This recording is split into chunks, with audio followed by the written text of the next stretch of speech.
All right, ladies and gentlemen, we're about to be back at it. We got Misfits here coming out of Tennessee against a few ball shorts from Orlando, Florida. Waiting on them to let us know who they are putting up, and we'll get everything started.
All right, for the Misfits starting us out here, we got Alvin, skill level 6, versus Gavin as a skill level 4. So it's a 5-3 rack race.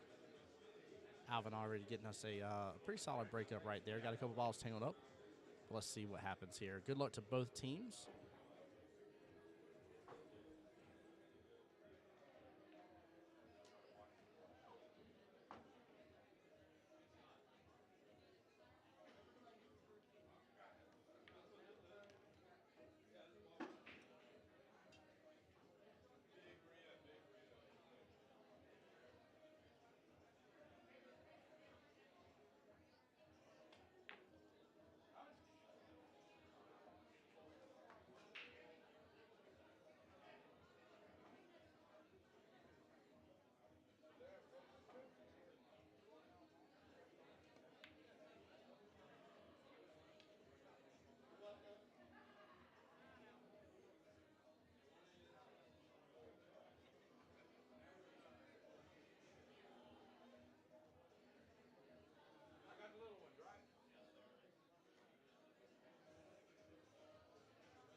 Nicely done. Alvin cheated the pocket there pretty well.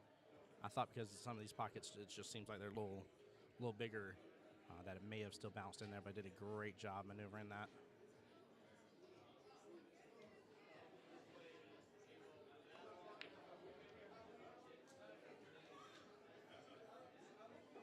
Nice try on that, but that adds that that cluster there at the bottom left or top left-hand corner. I'm sorry. This rack is definitely going to go to whoever decides to maneuver that the best. Now with Gavin being on stripes, he's got a couple options middle of the table that gives him some leeway. But obviously he's got a ball tied up by that 8 ball. He's just got to, again, got to maneuver this whole situation.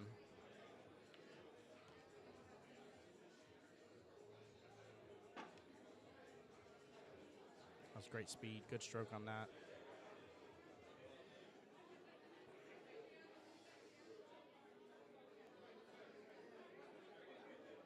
You guys do bear with us. I know there's going to be a lot of chatter in the background regardless of us having a tournament right now, but we do have some teams that are still leaving. We still got some teams about to get started for their 3 p.m. matchup time. Now, with us having a 3 p.m. match time, we'll have a 6:45 p.m. Sudden death. And we definitely had a couple teams in this last matchup that went through that pretty well.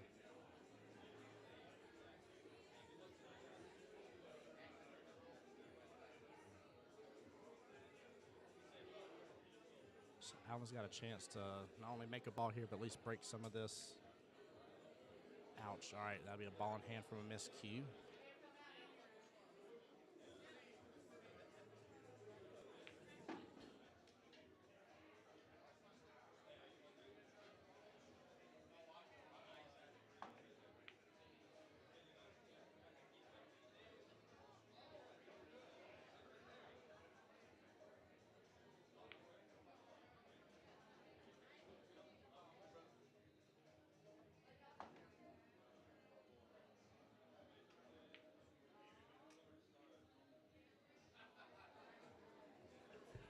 Just got to take prime advantage here of this ball in hand. Got to start whittling away at that mess over there. Looks like that's what he's going for right away. A little combo shot.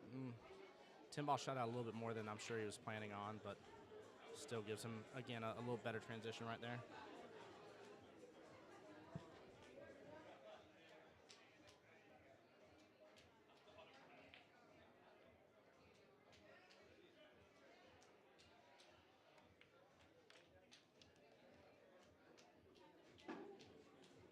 That worked out pretty well. I know he maybe stuck a little bit here, but now he has to. Looks like he's got to go for that ball that was stuck behind the 8 anyways. All right, looks like he may not be tied up enough on it to where he can still. Oh, nope, he's thinking about it. He might be stuck.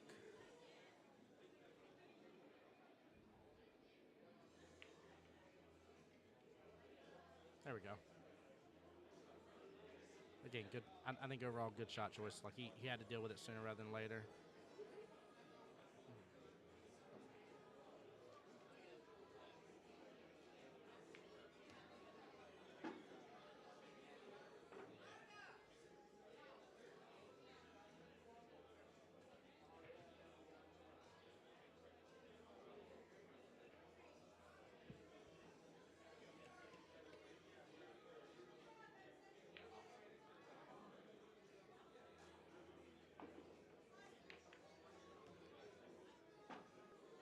Wow, look at that pop out right there.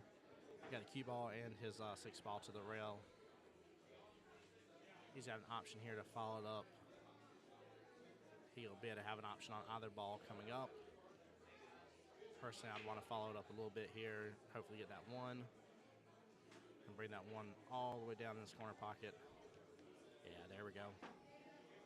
Look at that. Gave himself just a smidge of an angle. As long as he doesn't try too hard, this is where a lot of people make mistakes where they try to force that next ball into that pocket, and the pocket just bounces it right on out because you're trying to get shape for your next ball.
Good little cross bank attempt there. I like that. Like that option for sure. I don't think he had many other choices there, to be honest with you. Now, I will say if I was in Alvin's shoes, I would obviously want to make sure. Of course, you want to win overall, but I'd make sure this first rack goes to me. I do not want to give somebody that only needs 3 racks to my 5 that leg up to where they only need 2 to my 5. Then it definitely starts to feel a little more daunting. Good shot, bad leave. He either wanted a little more, a little less right there. Because now he doesn't have a shot on his 10 ball there in the middle. Or 11. I think it's 11, yeah. Sober, welcome in, man. Thank you so much for being here. Hey, he still nailed that shot perfectly there. That's really good. He's got good shape on this to get on the 8. And he should leave himself either way with an option to bring that 8 to very much any pocket that he wants to. Only exception would be this bottom right-hand corner. See, like on that right there, if he hit it a little softer, he would have 8 in the top right corner. He hit it right there. He wanted maybe just a smidge more to take it to the top left corner. He's still going to go. Yeah, he's still going for top left is what he's marked. Again, if Gavin gets this up, it definitely feels a little bit more pressure coming into the next racks.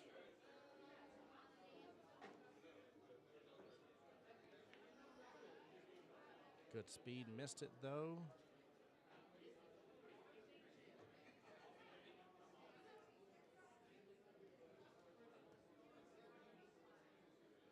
So Gavin, I don't think he can get onto his 4 ball from where he is, take it to the side. His 1 will definitely go in the corner if need be on that. He could also go a little defensive here, potentially roll up on the 1 and use the 4 as a block for the 8, or just roll completely forward with the 1 and get the cue ball all the way on the far left-hand rail. No matter what, I just wouldn't leave that cue ball anywhere near where it currently is.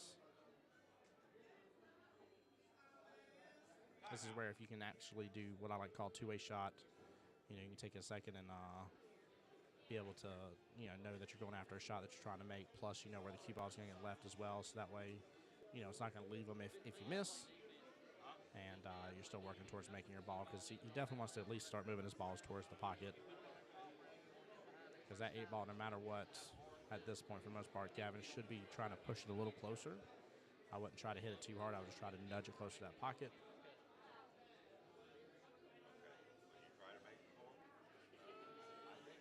But that 8 ball is makeable from 90% of the table.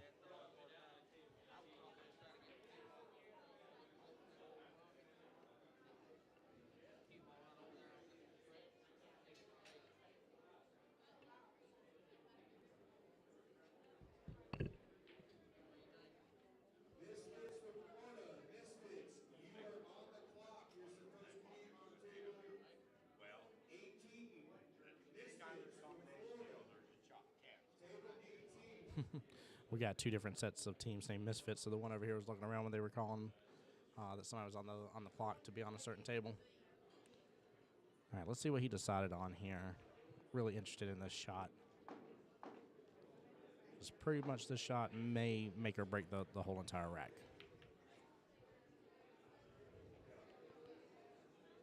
So that's what I was talking about right there. Rolling that ball up makes that 8 ball a little bit of a harder cut shot in.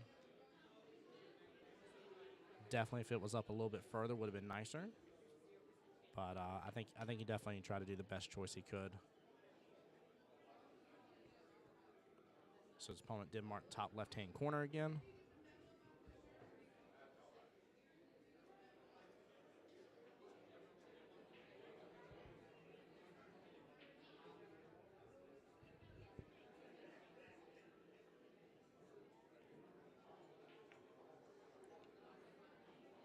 Good speed.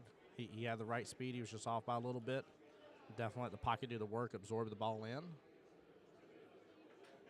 But now Alvin's on the offensive here.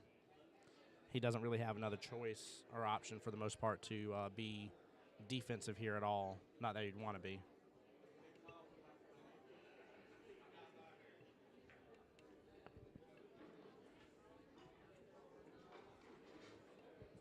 All right, so he's going to go for the 1 ball, which I definitely agree with here.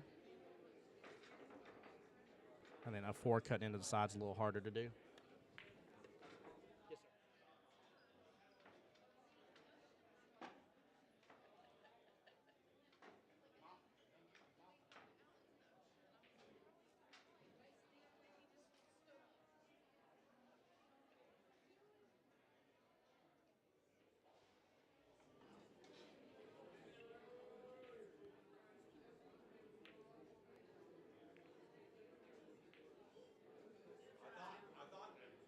So good try there. He definitely wanted to get a little different shape from that one ball getting to his corner. But it looks like at this point, it should just be a straight-on shot. So as long as he doesn't follow it in, this should be pretty makeable from here. Looks like he's going to go ahead and use a timeout just to be sure.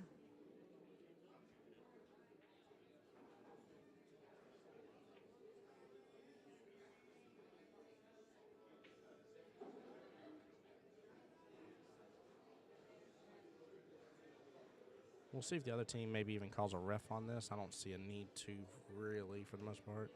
That was a good shot. Very nice done. Gavin takes the first rack, bringing it to 5 racks to 2 now, guys.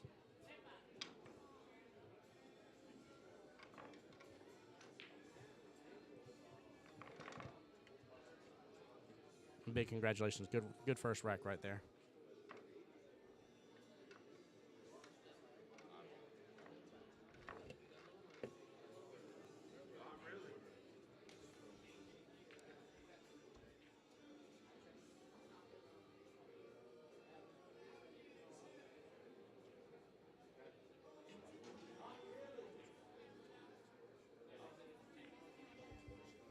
Guys, I am trying to adjust a little bit of sound settings and stuff like that as well. So please, please, please let me know if everything's sounding good, coming through clear. If you can't hear me, if you can't hear me that well, let me know.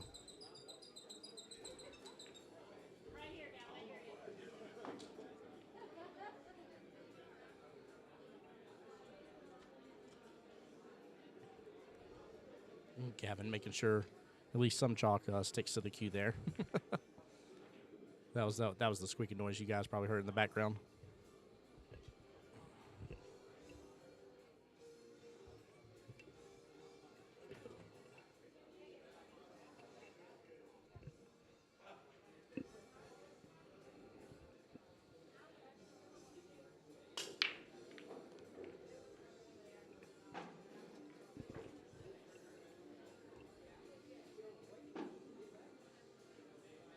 Got 2 balls in on the break.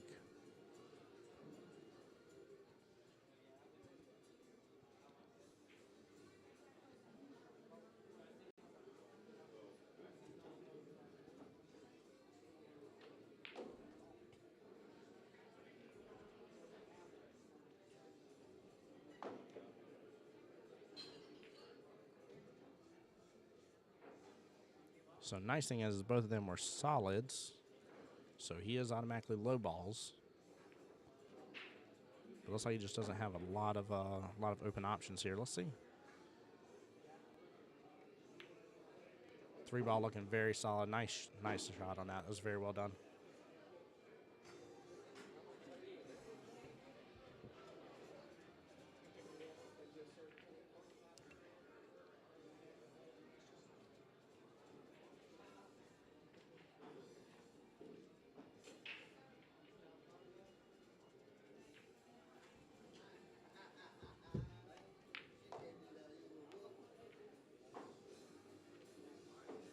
Oh, wow.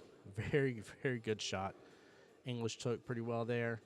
He got around, didn't get stuck behind the high balls there. Now he has eyes on his 4. 6 may be a little troublesome depending on what he does with the 5. But right now it's looking really good at this point here for him to bare minimal hit this 4 in. And then only have 2. Wow. Oh, wow. He pushed the 5 right by it. 4 still most of the way in the pocket, though. It's not makeable from there. Looks like it's on the titty there, but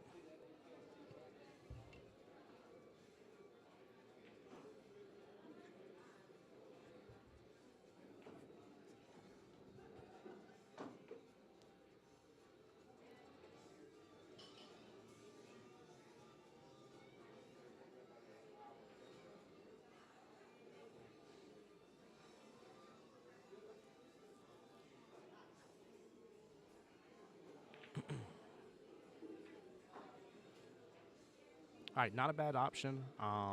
He still left his 4 ball right there in the pocket. Took a defensive choice there. The only downfall with this here is, the table's open. Table's got a lot of choices here. Even if Alvin kind of messes up on a shot, he's still got tons of options to be able to go after a different ball than maybe what his original plan was. And you'll start to see, too, with some of these as well, where it's almost as if, this just feels like a nice little practice session for them.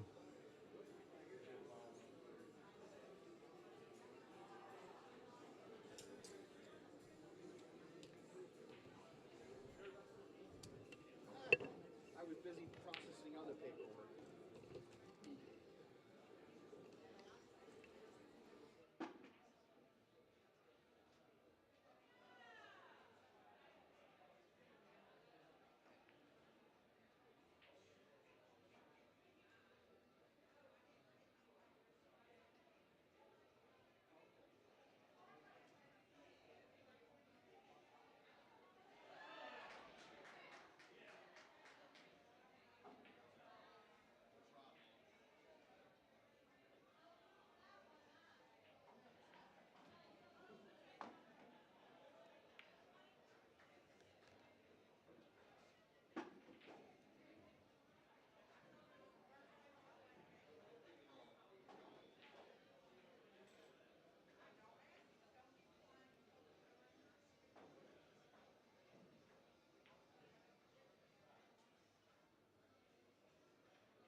Hey everybody, this is Bill Grafer from East Tennessee APA. I'm your colorful commentator coming to you live from the wonderful Park Avenue Billiards here in Orange Park, Florida.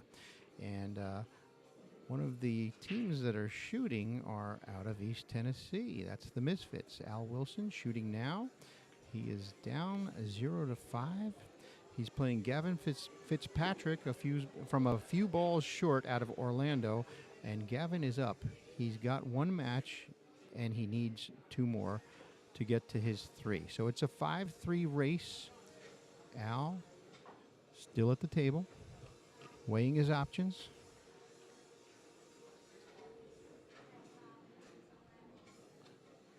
Bill, if I may ask, how long you been in APA for? In APA or as a league operator? Both. Okay, so I've been in APA since 2009, and I've been a league operator since 2016. Excellent. Very good. Now, my question to you is this, because I'm a lower ranked player, so I'm a 5 and 8 ball, 4 and 9 ball here. I see that 8 ball. I see it's tied up with the 6. A little troublesome there. Correct. What's your overall thoughts about the getting out here? Because I see Alvin's definitely contemplating life right now as for what he's going to do here. Well, it's a tough predicament because I don't see a breakout here unless he goes long rail back and forth and gets pretty precise or pretty lucky. Yeah. Otherwise, he needs to just make contact with that 8 and make it difficult for the other player. If he can freeze up the cue ball to the 8, which is near impossible where he can't see anything, his opponent, then he's in good shape. But chances are at that angle, he's not going to be able to freeze it up without him seeing. I can't see what the color of the stripe ball is here near the center pocket, but He should 15. Now he's got Steve, a.k.a. Wolfie Norton, up there. He's a great coach. He's a tremendous coach. And Steve is a 7. And he's going to probably advise him to just barely hit that 8 and get a rail. That'd be my guess. And he's still going to have a problem if the other fellow, if Gavin misses, he's still going to have a little bit of a problem, especially if he leaves him on the other side of the table with that cue ball, because it's harder to get that kind of control from the other side of the table. So... he's going to make his ball for him.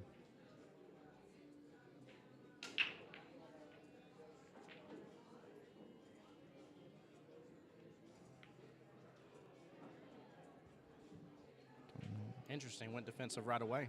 Yeah. Yeah. Now that is a stripe. That is his ball. Yeah. Okay. Yeah, that was the. Always want to get the colors wrong. I think that's the 15 though. Yeah, I thought that was a solid for some reason when I first looked at this. So he's just getting it out there. He could break this up here, although it's difficult from here. I don't think he's trying to make that ball. So now he's got a little problem because you've got to get a ball on a rail. That 6 ball is pretty close to the 8. Although from our perspective, it's hard to tell. The depth here. Yeah, it is. How close to the rail. So he got to the rail. That was really good. He locked him up pretty good. Very nicely done. Yeah. So if he doesn't make contact with the 15 on this shot, I believe he's put himself in a position where that 6 will go and he can easily get shape on the 8. That was really smart. Yeah, that was a great choice. Very good choice. I wonder if they discussed that during Alvin's timeout a moment ago. Go and get that predicament. I'm sure the opposing team was discussing what to do in the event that they played the defense that they did. So let's hope Al can hit this and get a rail. Oh, wow. So close, so close. All right. He's in a little bit of a bind here. Because if that 6 ball goes, if he plays it right. Yeah, just follow it right on up and take the 8 ball to the top right corner. Yeah, but nothing's a given in pool. He's going to have the shot watched. Great choice. So, yeah, flag down of ref. I was helping with refs earlier, but nope, there's Ken. There we go. All right. And we got Ken. Ken, I think his league plays out of here. Yep. He ran the Southeast Challenge last time we were down here a couple years back, and Ken and Tabitha did a great job.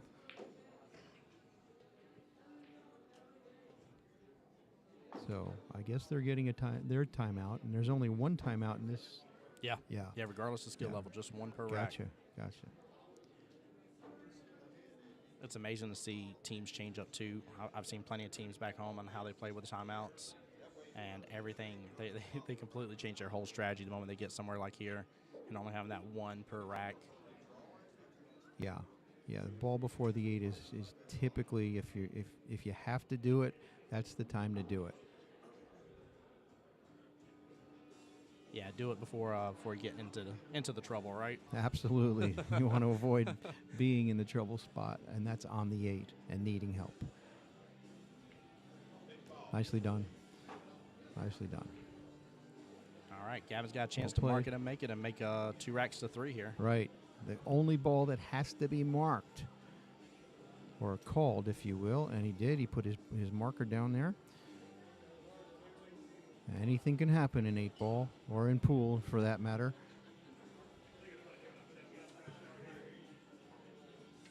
So Gavin lining up on the 8, corner pocket. It's marked. It's gone. There you go. All Good right. job. Gavin Well is on done. the hill. That was very well played. Well played indeed. So I'd say Al is behind the 8 ball, but he's not.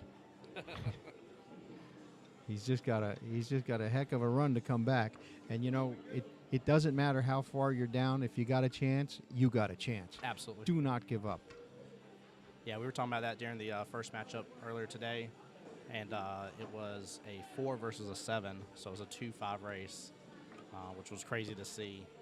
And the 4 was down and stuff, and we were talking about how literally all it takes is one simple mistake from that 7 for things to completely flip. One good run from that 4 for things to completely flip. And you just got to be able to shake off any of the previous racks and just be like, hey, this is the rack I'm on. This is what I'm focused on. This is what I got to go after. Right.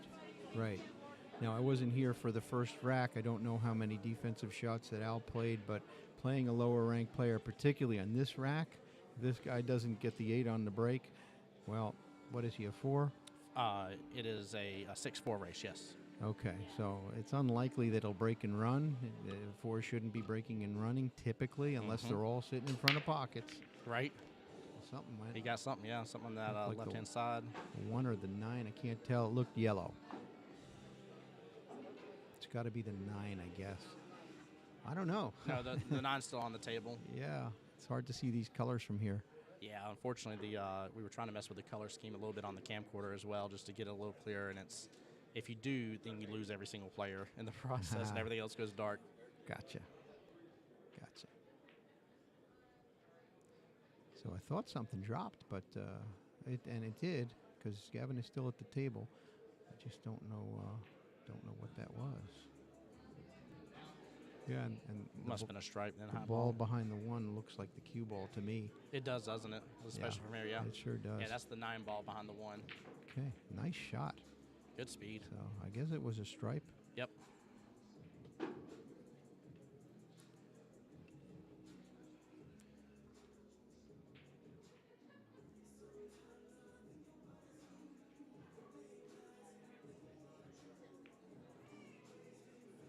Weighing his options here.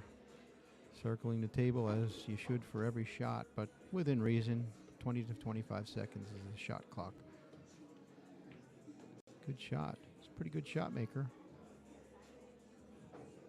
Yeah, he's looking very comfortable on this table. Yeah, he's pretty confident. I mean, going in on the hill against somebody that needs 5 in a row, sometimes you can get overconfident, but he doesn't look overconfident. He looks just right. Nicely done. Center pocket. Every one of these balls has been pocketed center pocket. I feel like he's got the speed down pat. Yeah. He's going to figure these tables out fast. Mm-hmm.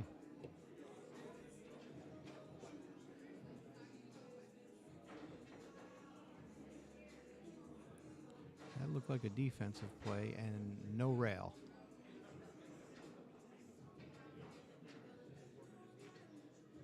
I believe there's no rail unless he hit a ball that he was locked up against. Could you tell, Tim? No, I thought he hit rail and then hit the ball, but maybe I was mislooking too. That's what I thought too. They don't feel that way about it though. Apparently not.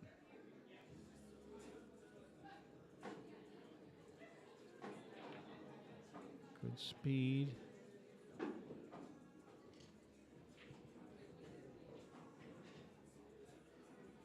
Yeah, so he's got the 1-3 tied up here. The 1-3 is tied up, but the 13, I can't tell from our perspective if that 13 goes in the side or if the 5 goes in the side, but that's probably to be left for last.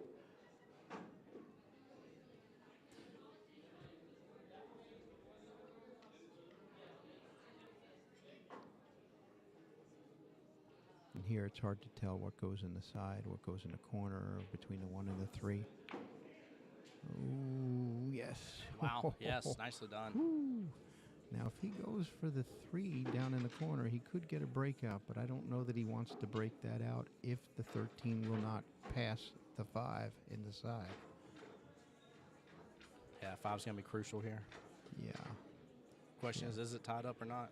That is the question. And again, from our perspective, unless we get up and walk around the table like our players are doing, they're walking around the table to see what's going on, to see the table from all perspectives.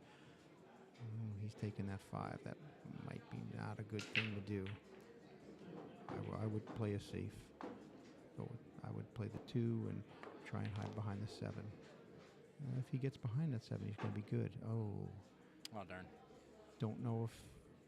it looks like the 7 eclipses. Is that the 2? I believe so, yeah. I don't know if he can see it. Yeah, 7 and the 2, yep. Well, he'd be wise to clip the 7 and hide behind it. Mm-hmm.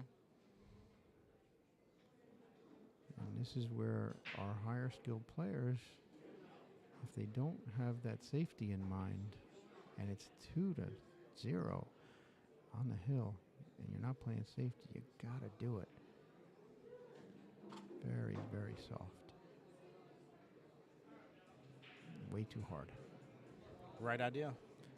Yeah, he did have the right idea. That was definitely intended to be a safe. There was no intent on making a ball there. So, as I see it, looks like the 10 goes, looks like the 13 goes now. So he's got a pretty open table. Yeah. Plenty of options.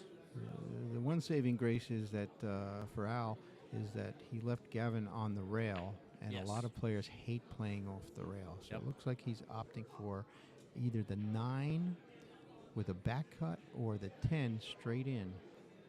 And straight in shots over that distance is really, really one of the toughest shots on the table, Yeah. particularly if you're on a rail. So Yeah, that rail makes it. yeah, Oh, man, that'll shake up anybody. yeah.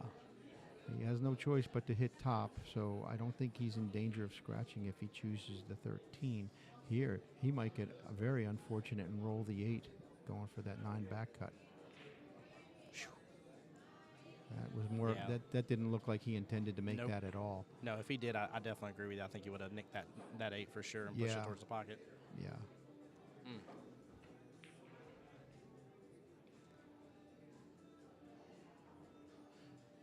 So there's no easy safe here. Not an easy one anyway.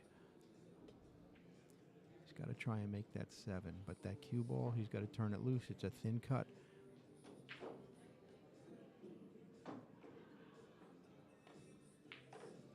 Nailed Excellent. it, but there's the 8.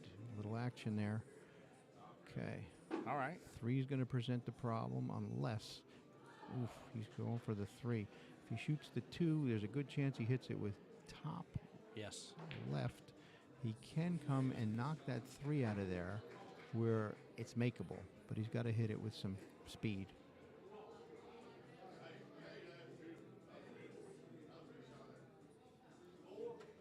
I wonder if him shooting over the ball is making him question which way he should go now.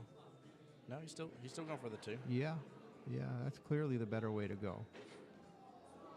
Although it's hard to tell whether that 3 goes at all in the side from the other angle. It's a pretty simple run out here, and you can start with any of them really. Yes. But the 13 would not be the first choice. No, 10 or 9 for sure. Yeah. But yeah, you're right. Like it's a tomato situation. Yeah, so he's calling a timeout. That's the right thing to do. He's probably going to go 9, 13, but he's got to watch the scratch in the corner if he goes for the 13. And everybody at home, just as a heads up, we are under some severe thunderstorm warnings and stuff. So if for some reason or other we lose power or internet or something like that, we will get everything back up and running as soon as possible. I don't foresee it, but just give you guys a fair warning. Yeah, it was pretty rainy last night. Okay, so we went for the 10 ball first, which means he's going to probably play that 13. I can't tell if it'll cut easily in the side. If he goes there, if he tries to make it all the way up, he could scratch in the side. He went for the side. Okay. Good choice. So yeah, absolutely. So And here, just pocket speed, and he's on the 8.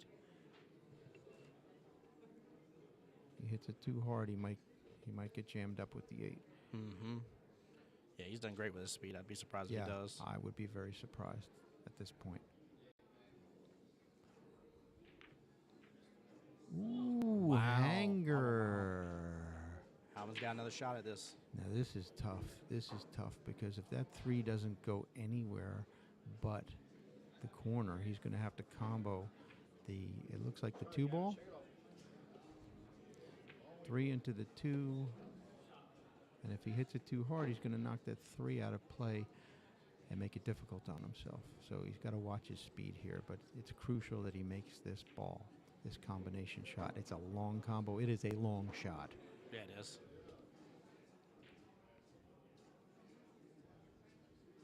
I'd feel a little more comfortable if that 2 was like maybe close to the rail or something. Yeah, if it was a hanger, that'd be great, but it's not. It's clearly got at least an inch away from the I pocket. think he's just shooting straight at the 2 potentially. Yeah.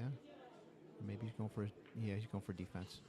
He got it. Yeah, but, great choice. But now he's got a kick, and let's see how his kicking is. Or Masse, I don't know what. I mean, fours at Masse are a little suspect.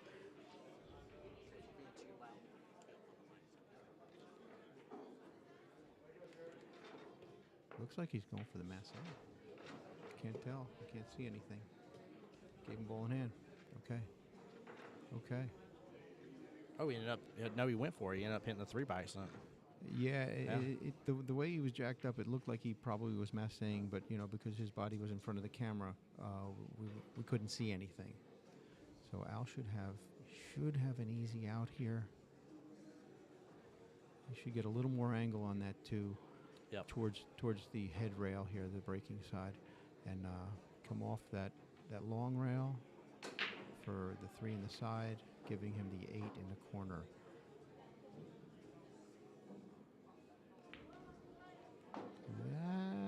That's gonna be tough. He's got to hit the 8 towards the pocket. The 8's got to slow him down because it's a thin cut.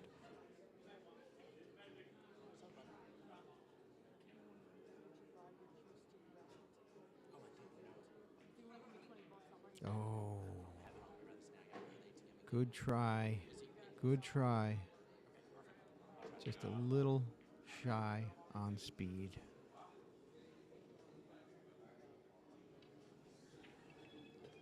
Yeah, this ball is deep in that pocket, so scratch is It's possible. Yeah. I mean, if it's deep enough where in the jaws where he got it. It wasn't that great deep. shot. Great shot. Yeah. This could be it, folks.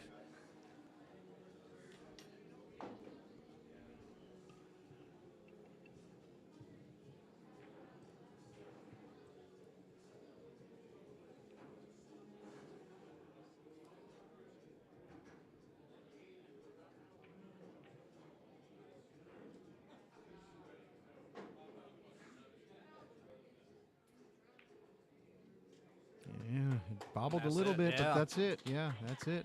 3-0.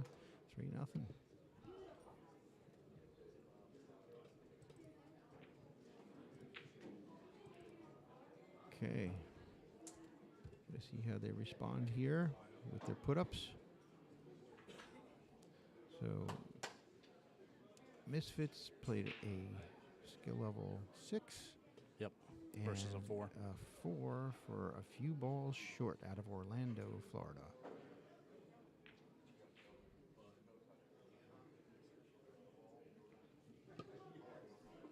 Playing Sarah Lee.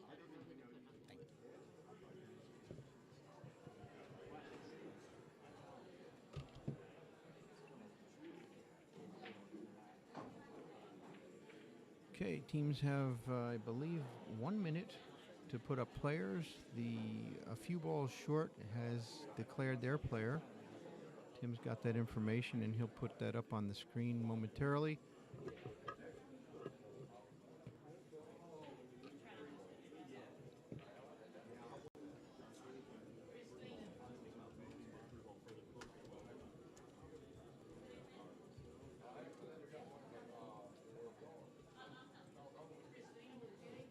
And it looks like they're putting up Christina Norton.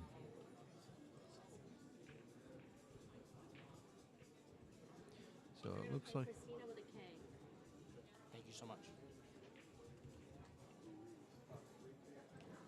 So it's Sarah Lee Wise from Orlando with a few balls short, playing Christina Norton out of East Tennessee on the Misfits. Lagging for the break.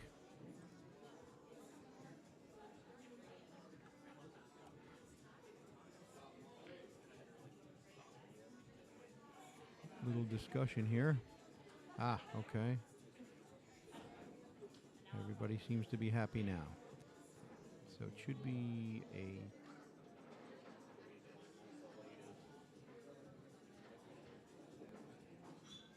looks like Christina got the break. Okay, so it's a 3-3 race. Is that correct, Tim? 3-4. 3-4.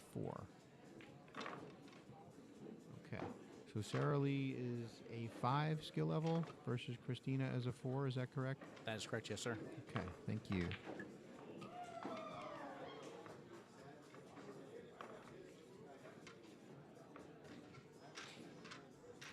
A lot of times nerves are a factor.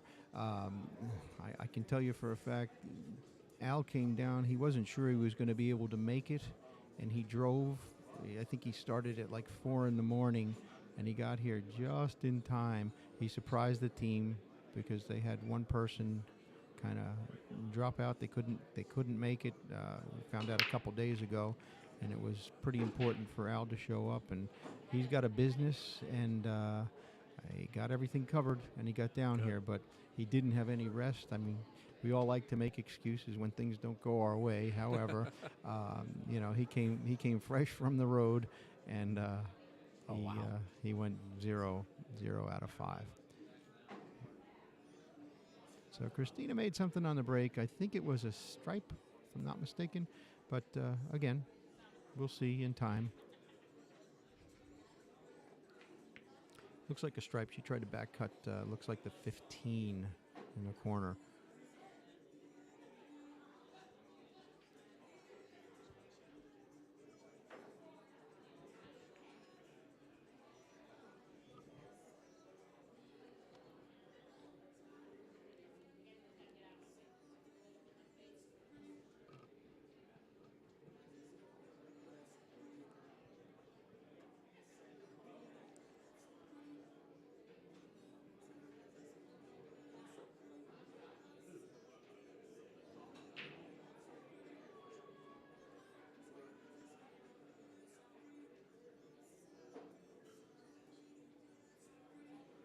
Sarah Lee doing what she should do, walking around the table, weighing her options.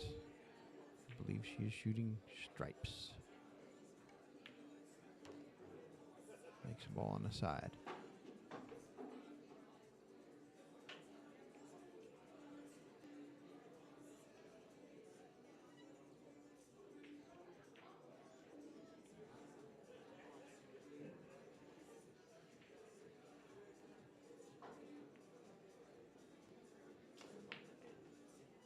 Nice shot. Left herself on the rail, though, and long.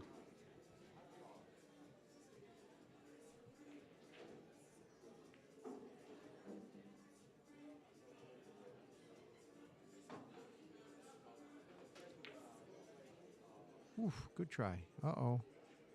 Scratch. Okay, ball in hand for Christina. Let's hope she can capitalize on this. Get some of those trouble balls out of the way.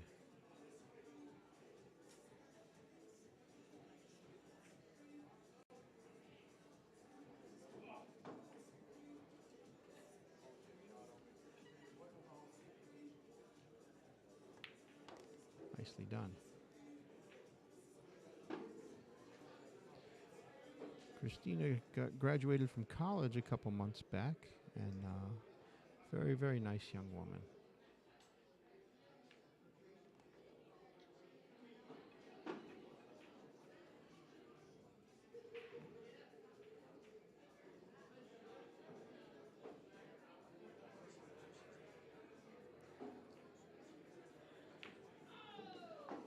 She would have probably been wiser to play a defensive shot right there. You know, just put that 9 into, drive it into the rail and just out eclipsing the cue ball, leaving her opponent with a kick, a difficult kick. So now Sarah has a shot on the 5 for sure. She could get a breakout on that center cluster. Well, don't know if she can see the 2. It's hard to tell the angles from here.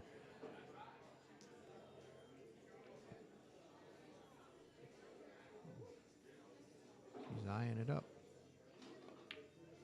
Ooh, hit it a little hard. Let's see where that cue ball stops. Not in a great spot. But again, Christina would be wise if she can pull it off. That 15, she'd be wise to play a defense here. And that's what she did. Very nicely done, I think. I can't tell what's in that cluster. But apparently Sarah's looking at the 6. Don't know if it'll go, if it'll cut, if she got enough of it to cut, or if she's going to cross. There was plenty to cut. Wow. Again, these angles are very deceiving from our perspective, the camera's view.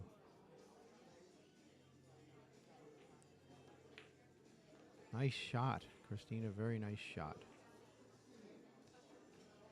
Oh, she's going to cut the 10 or the 15, it looks like, on the rail. Yeah, it looks like she's going for the 15 because it's a rail shot. Good hit. It moved, but just not enough.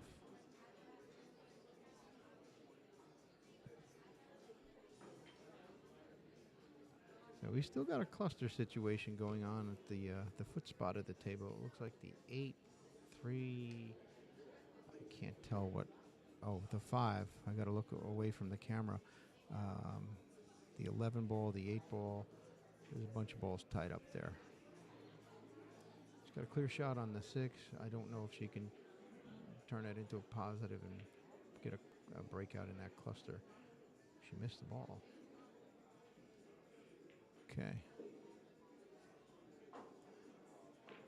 So I think Christina's going to come back and try that 15 again, if that is the 15. It's on the rail. Try another shot at that rail shot.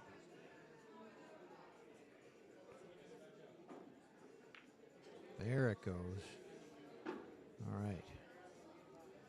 And now, looks like she's thinking about banking that 10 or back cutting it. If she back cuts it, she's going to, wow, she banked it. And she left the cue ball right in the middle of the cluster. So even though the 6 ball is near the pocket, it's an easier shot. But of course, it's in the middle of that cluster, and it left Sarah shooting over a few balls there. So I'm sure we got to make sure there's one foot on the table. She's going to use a bridge. She's looking for a bridge. There it is.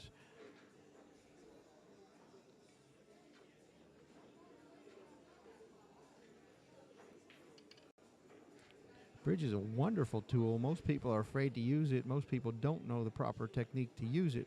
And they get a lot of movement on there. As you can see, she's struggling with movement because she's holding it way too far back. Yeah, especially when you turn it on end. Yeah, most people, even advanced players, don't really know how to handle that bridge. But she made the best of it.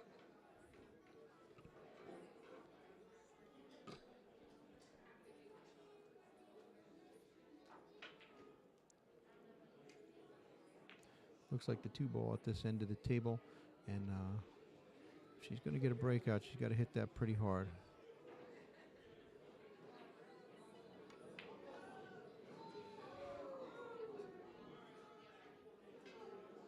Now, there's the 5 ball, which on the camera here, it looks pink.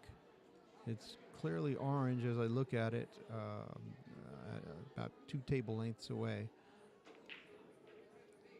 Defense, safety shot.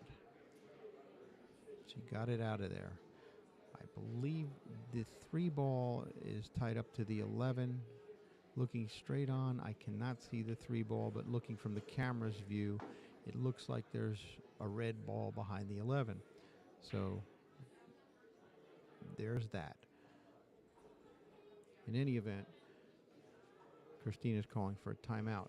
And let's see who comes to give her a timeout. That's her dad, Steve, a.k.a. Wolfie Norton. He's a great coach. He's a super coach, super nice guy. I think he'll make the right call for her.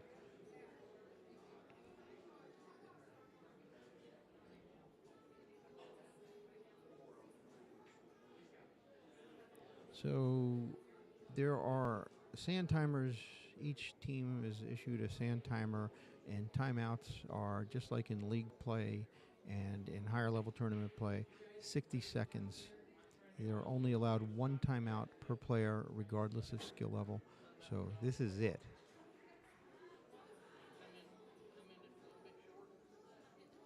Okay. Just giving her a few final pointers before he steps away from the table, and she's lined up, and there she goes. Oh.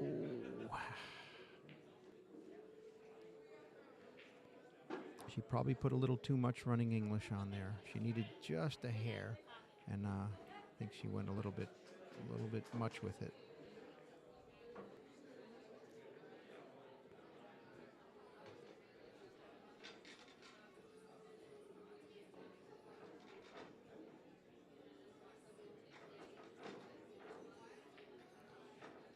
Sarah's looking at this cluster situation, the treble balls, and of course that's the thing to do if you got ball in hand, as she does.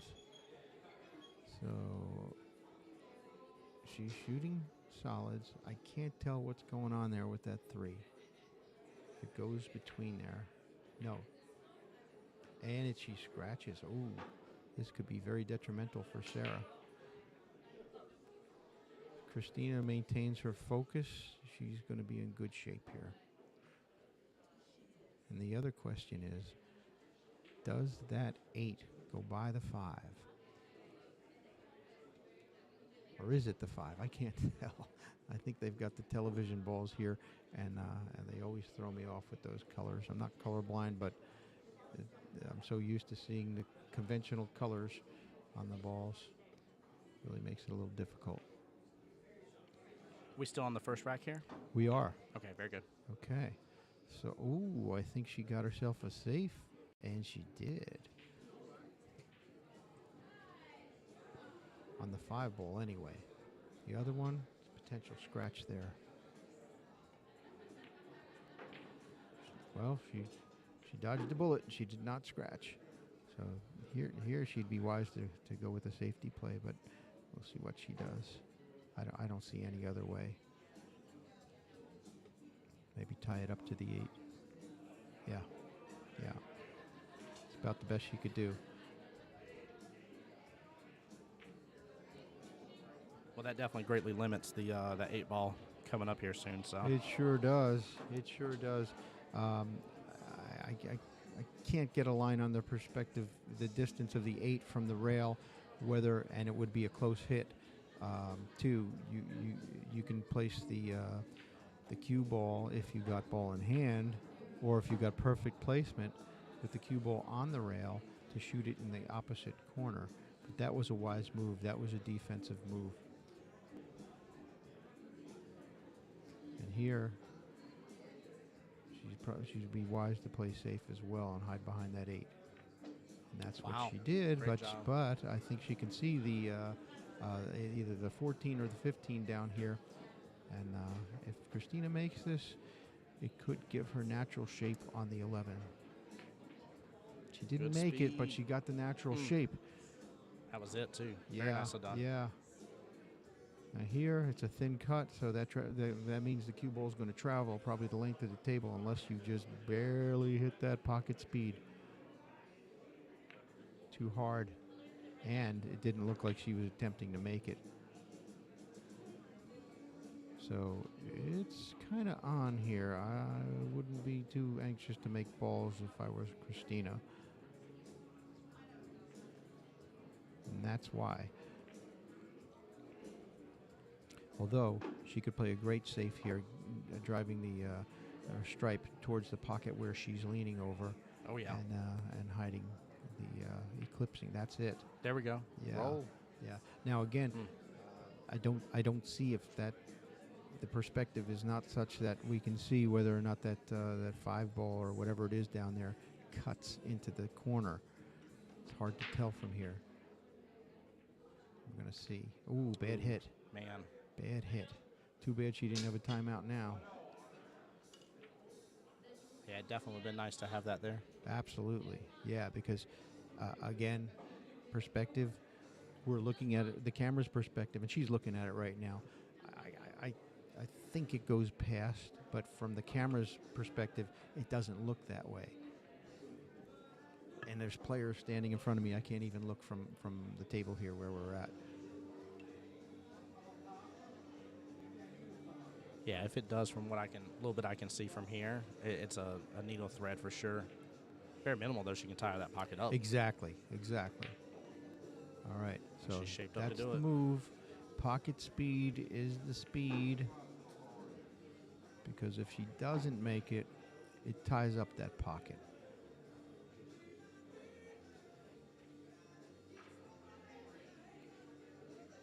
Now, does Christina still have a timeout here? No, Okay. she's used timeout. Her dad, Steve, came out and gave her a timeout. She's put in a predicament where she had to kick at a ball.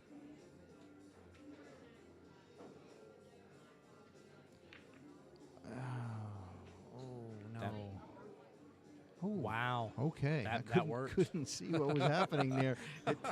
It didn't play out like I had envisioned it, but the player was blocking the shot. So it's a very, very nice unintentional defensive shot. Yeah, she has no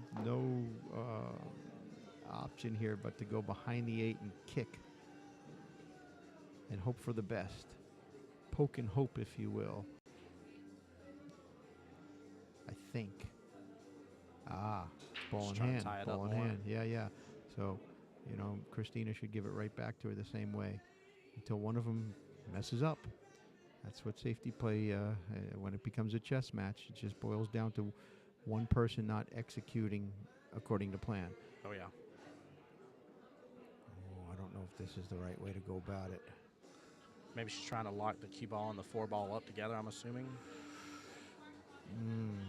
Tough. She's clearly not. Well, she says she's calling a safety. That's why she's not marking the Yeah, puck. exactly. The other player was just clarifying. There it is. Wow. But Good defense. I think she can see a piece, just a little sliver of that 5 ball. And if she can, she'll have to drive that cue ball all the way up here, which is easy because it's a thin hit. Christina's got to hope she gets lucky. Great shot. Okay, so if Christina can cut this, whether she makes it or not, she cuts it with just enough speed to make it. She'll leave that cue ball right about where it is, or a little bit closer on the left side of the table. Still making it difficult because it looks like that 5 is pretty close to the rail, and distance is not your friend on big tables. No, it's on not. any table, really. No, I like this. This is a two-way shot here. Exactly. Yeah, no matter what, push towards the. Ooh. She went for let's hope that cue ball doesn't turn loose and get It's crazy. rolling. Stop. Oof. Oh, Yeah. man. Wow. A little scary there. That's a big risk. Yes.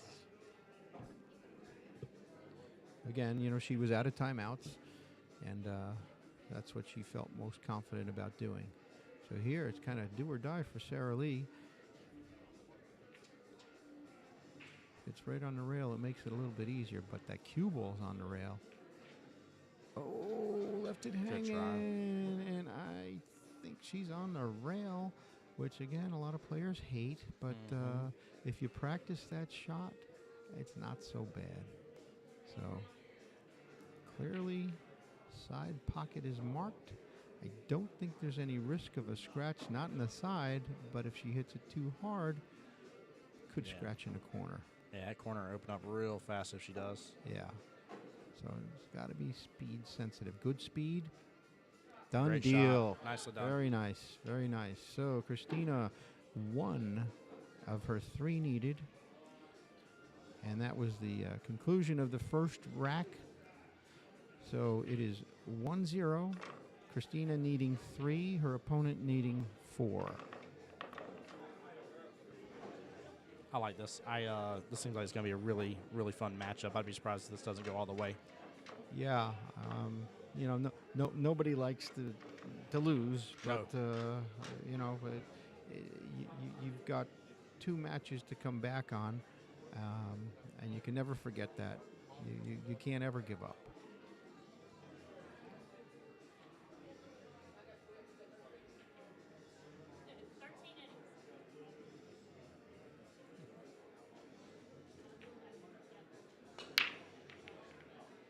Where's that cue ball going?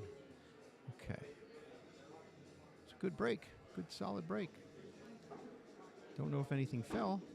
Something did in the back right-hand corner. Okay. Back right, close to us. Tim, where do you play out of? Play out of cue ball on Wednesday nights. Oh, here in Jackson. Yes, sir. Jacksonville. Yes, sir. Jacksonville. Awesome. My son has done a lot of work up this way. He's known as the young professor. He did the intro for the the Southeast Challenge Yes, he along did. with yes. But he also works with what is it, the Jacksonville Sharks, and is that a team? Yes, sir. Yeah, that's Yeah. the one of the football teams here. And the Jumbo Shrimps, is Jumbo that Shrimp. one? Yes, sir. That's a baseball team here. Yeah, Yes. yeah. Now he's actively working with the Savannah Bananas, and I love that name. yeah. If you haven't been to a game, it's like a traveling circus. It's awesome. That's good. It's constant entertainment, and it's just it's $20 for tickets, and you get every penny's worth. From an hour before the gates open, they're outside with a band. They've got 2 buses that travel with them, and additional cars. They've got a DJ. They've got a traveling band, as I mentioned. They've got a grandma cheering squad. They call them the Savannah Nanas. Or the Banana Nanas, whatever. That's phenomenal. What a naming scheme they've it's ran wonderful. with it. It's taking football. It's taking baseball by storm. Jesse Cole is a genius. He's the P.T. Barnum of our day. That's good. He really is. So if you ever get a chance to follow one of those games, do that. He's my son is also announcer for the Daytona Tortugas, which I believe they may have gotten rained out last night with all that rain that we had. Oh my gosh. We'll see what happens tonight.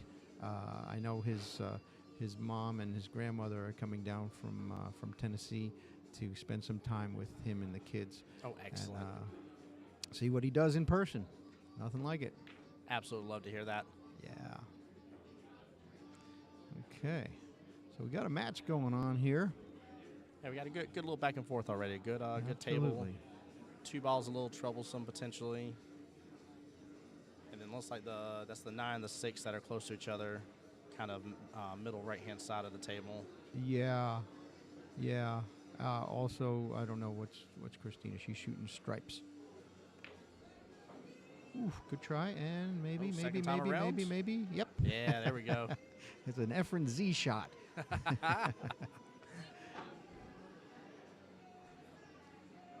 Now, don't know if she's going to combo that 9 into the 13 somehow. I can't tell. Nope, it goes straight. But don't do that. Ooh. Oh, yeah. Dodged a bullet. Yes. She should still be able to see enough of the 9, too. She isn't stuck. Yeah, and I don't know. I don't know if it goes. It may. It may, and there's a possibility it could carry him off the 6 for the opposite side pocket. Oh, I didn't even see that. Oh, wow. Oh, my gosh, she back was so cut it. close. Oh, Wow, back she cut it. dodged the- Yeah. Dodged the scratch. Great Yeah. job. I mean, it was really a great shot. And again, our perspective is terribly skewed here Yes. from the camera's perspective. So it's hard to see what the players see. Now, I know some people don't like being in the predicament that Sarah's in right now. I love this predicament because this is when I start, trying to make a ball or 2, play safety, make a ball or 2, play safety. Yeah. I get very, very defensive. Yeah. Well, she's coming out of the gate with defense, and that 9 ball looks like she's going to have to bank it to avoid the scratch because I don't think it back cuts in the side. Oh, very close. Very close, yes. Very close. And she still had eyes on the 8. Yep. So Sarah's Good on the shot. run. Sarah's on the run here, and she better start making balls or tying her up. Oh wow! I think she's letting the pressure get to her. Yep. And that can happen too. Got to watch a lot of times in these predicaments here. Whenever I start doing stuff like that, I call it the Pop-Tart because I get down and I go to shoot and I'm jumping right back up as fast as possible for some reason. Yeah. Just got to stay down, follow through. I got a quick little story about that. Had an older gentleman out in Vegas. He was playing, and he was jumping up on every shot. Oh, my. So we went out and practiced, and I stood behind him with a pool cue in my hand, and I put it over his head. So every time he popped up, he'd get beamed in the head. And so I kind of cured him of it while we were out there. And That's a great way to do it, though, because you're not going to want to do that too many times. yeah, it's a little embarrassing when the rest of the team's watching you, and they're telling him, and, he's just not heeding what's going on. He's probably not believing, but, feeling is believing. Yes. Oh, Ooh. my goodness. She's hanging balls. Doggone it. It's like a Christmas tree. Yes, it is.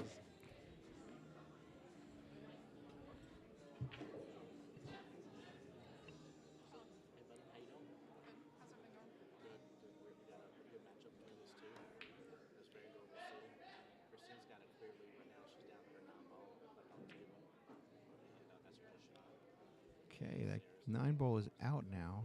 And Sarah's got some options here. She's got a hanger down. It looks like the 7 ball. It's a hanger. See what she does here, because clearly she's a little rattled.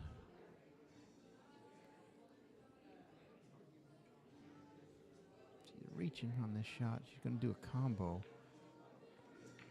Which, oh no, she didn't want to make both of those, I don't think. She left the other one there. It would have helped her get a little bit better shape. I can't tell what her shape looks like on that 5. Looks pretty straight. Oof, oh my. Oh my. I think that's the 9 ball on the rail. No, it's the one on the rail. Oh, is it? Yeah, the Is it? nine's, Okay.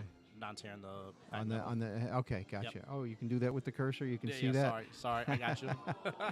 I won't leave you hanging. I promise. Great tool. Look at that. Look at that. Oh, Oh, wow. Oh, wow. If that English was reversed, it probably would have fell. Yep.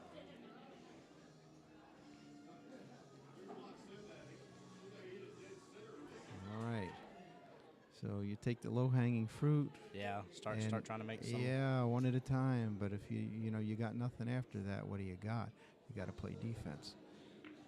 And she hit it soft. I think she's a little gun shy. Yeah.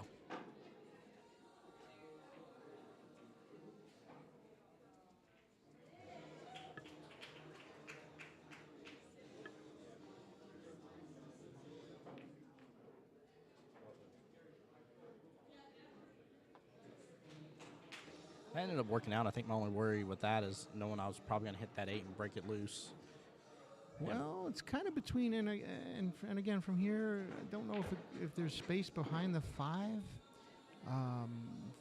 to open up that one corner pocket, but the 3, I think she tied up that pocket. I can't tell. Oh, well, now she's at the right end of the table. That's for sure. Yeah, it definitely works out. Yeah, yeah. There's just no telling how much space is behind those 2 balls at the foot of the table, the 5 and the 3.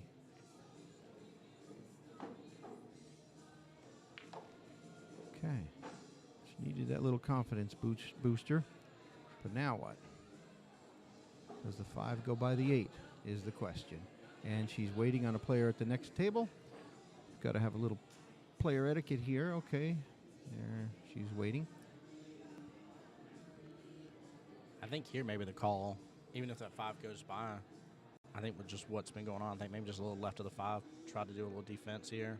Get that cue ball, yeah. Ooh, push that out. Yep. Yeah, You got to be softer than that. That was... play with fire. Yes. Now, it's no gimme that kick, but...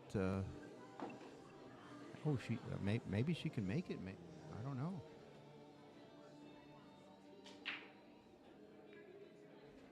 Well, she got it off the rail, and I think she's blocking that 5 now. Yeah, great choice. Yeah. Yeah, that was very wise.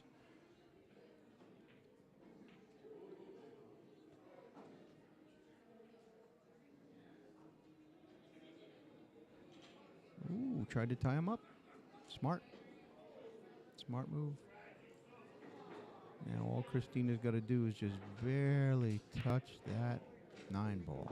Mm-hmm. Because it is not on the rail. They are calling for a ref. I definitely would here. Yeah. Yeah. Yeah, because that's all about speed. Yep.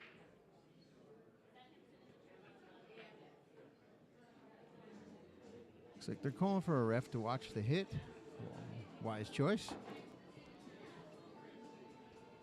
Got quite a few tables in play here for the 3 o'clock round, so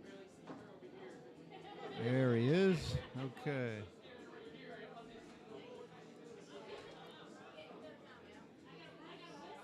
they were signaling him with a semaphore or something with those little red flags. Right. Okay, and Steve, Christina is called for a timeout. Again, wise move. Yeah, definitely need to use that here.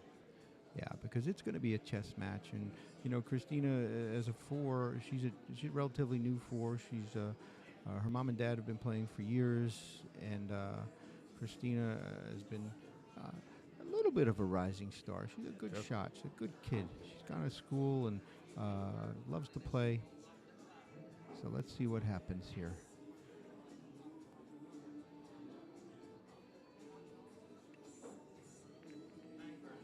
Nicely done. I And think she's blocking that pocket. it almost dropped too. Very good Yeah, shot. yeah. Well, if it did, she'd still be in good shape. Yeah, she was great on the 8. That was nicely done. Yeah. Great speed. Yeah, That was a firm timeout. Very well used. yeah.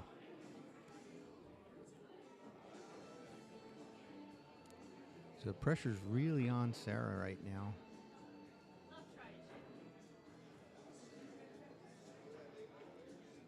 She's got her timeout.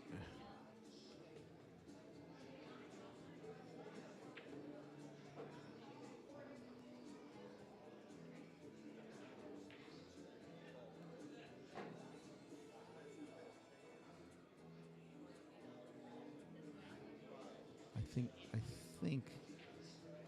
she's going to try and bank it towards the corner where she's standing with her coach. I think that's what he's advising her to do, kind of a cross corner bank. Not easy in an attempt to defense, to eclipse that 9 ball from Christina. Oh no, it doesn't look like she's setting up for that. Let's see what she's going to do. Just make the ball. Oh, it went. Wow. Wow. And the 9 still didn't drop in the process. Right. And it definitely the 9 moved. Oh, sure. Oh, my gosh. Caromed right off of there. I didn't know how tight these pockets were or weren't, but apparently there's more than enough room for 2 balls to pass. Oh, wow. And the pocket's This is blocked. tough. And that 9 is in there deep. Oh, man. This is such a good chess match. I'm enjoying this. This It is a really good matchup. Yeah, oh, absolutely.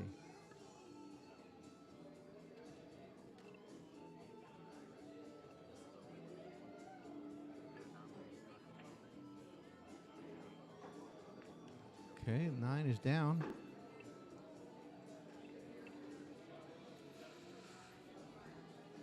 See if lightning strikes twice here. She's marking that table. I don't know if she's looking to put it past there off the pocket point or if she's looking to follow that 2 in. But time will tell. And speed is everything here. Don't want her to hit it too hard and have a kick shot and scratch. That'd be terrible. Good speed. Ties it up. Wow. Nicely done. Gonna need that ref again. Yes, indeed. Got to have that watched. Oh. Great choice. Defensive move, but a good choice. Smart play. No hesitation either. No, That was a very wise decision. Yeah.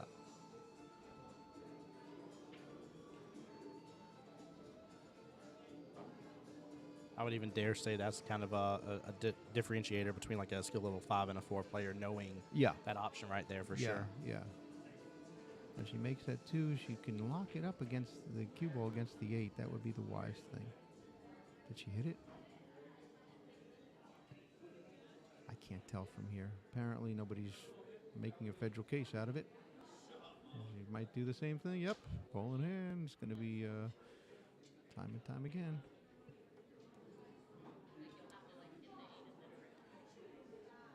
Can almost hear what they're saying from here. Yeah, I was wondering what was being discussed.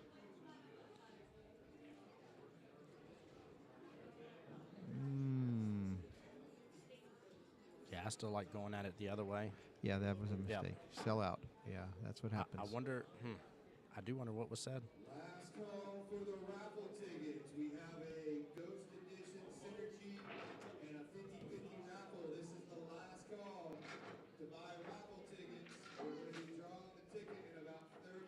she doesn't hit it too hard. Because she did. There was a chance she could have scratched down this corner. But it looks like it's 1-1. So she kind of got a little confidence booster with that match. Good safety play going on there.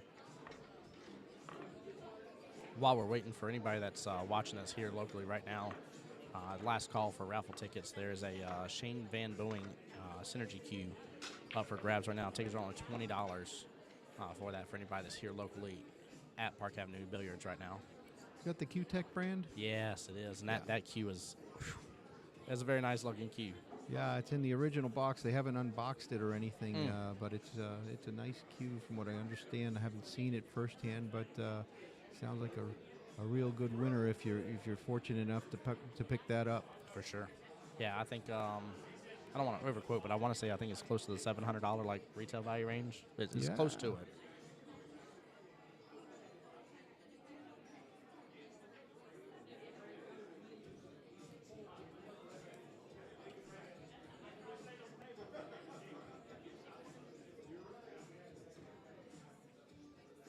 Yeah, speaking about that, Venom Kohler. Yes, Florian. He's got one with Q-Tech as well.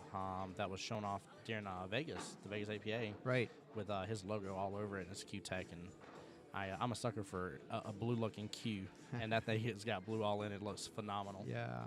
What was it, turquoise? Like kind of, yeah. Actual turquoise? Because I know that who was it? Predator and Mucci did some sort of collaboration with turquoise in the Q, and beautiful, beautiful Q. Yeah, I'm sure that came out phenomenally. Yeah. That's a powerhouse right there to design a Q together. I like that. Yeah, yeah. And Florian's going to be out visiting the. I don't want to say the southeast. He's going to be in the West North Carolina area and at East Tennessee in December. So we're doing our awards presentation on the 17th, and we're going to announce that there officially, what the details are.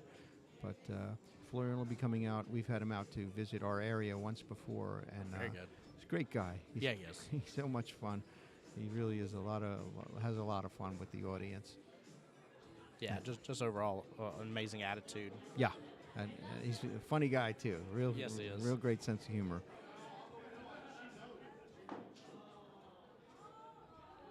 So Florian, if you're watching, hello there. Right.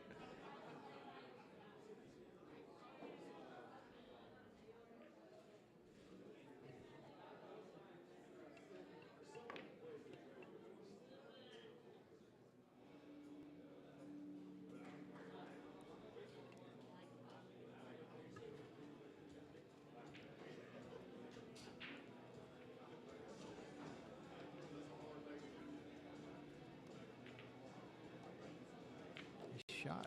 Get Don't do out it. of there. Don't do it. Ah. Oh.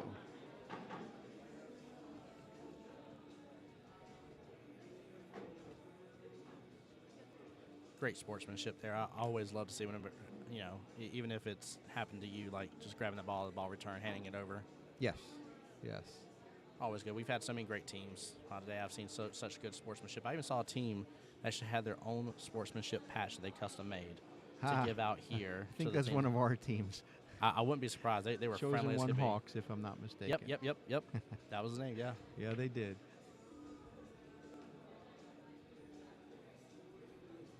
Yeah, our players sure do love patches.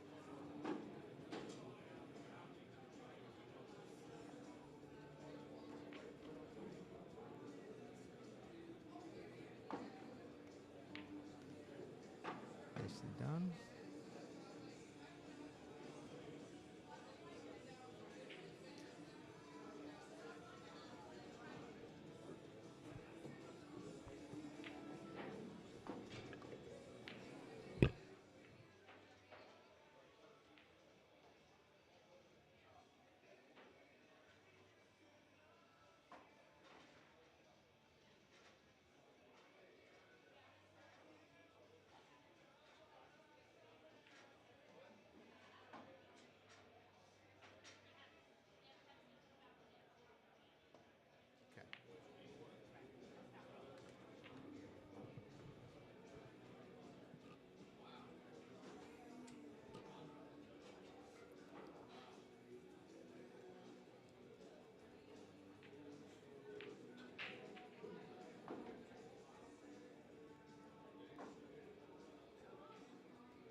Nicely done.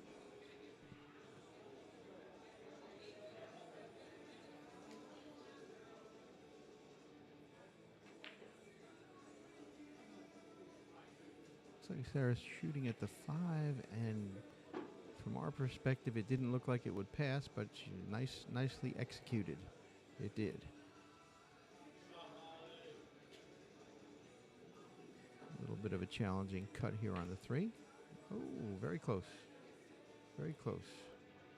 Christina's got some work to do.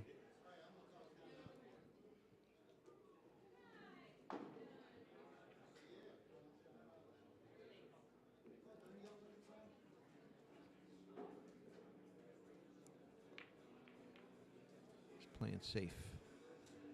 Smart move. Looks like the 8 is tied up to the 10 ball, if that is the 10 ball, in the middle of the table by the foot spot. So it left Sarah kicking. Can't tell if Sarah has 1 or 2. It looks like she's only got 1 ball left before the 8. So Christina's got all these balls to hide behind and get ball in hand if she can. Yeah. Ball in hand. So she needs to make a couple and tie her up again. Work on that treble ball. The 9-13 looks like they're, yep, there she goes.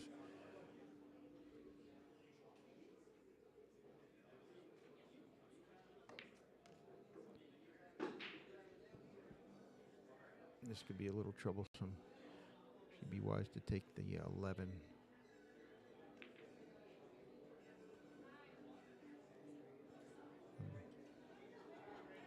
This could, yeah. No. Oh, that was not good in a few ways.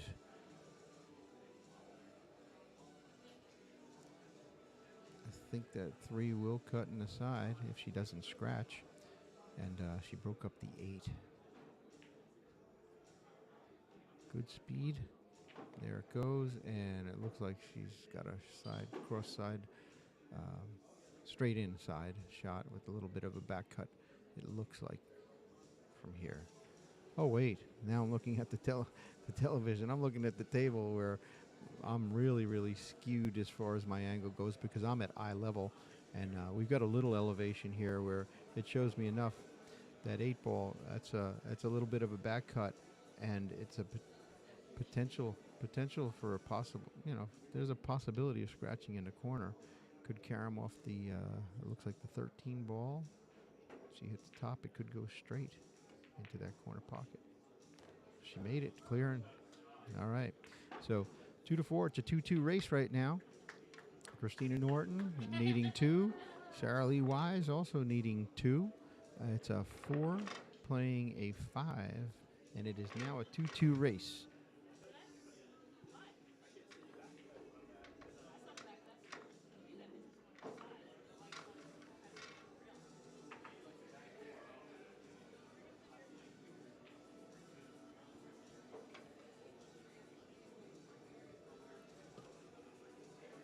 Okay, looks like she's happy with the rack.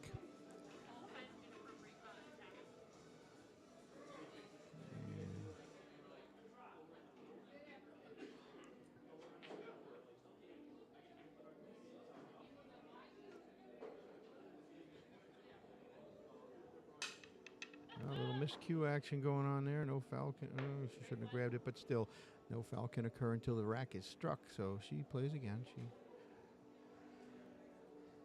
breaks again.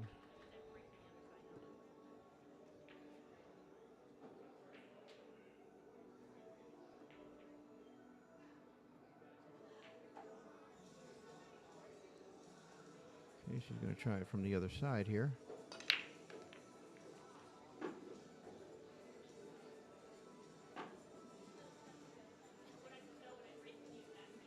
It looks like that was a scratch on the break. So in 8 ball, we are in the kitchen on the break and on the break only. Otherwise, it's ball in hand anywhere on the table. Unlike 9 ball, where Any way you scratch, it's ball in hand anywhere on the table.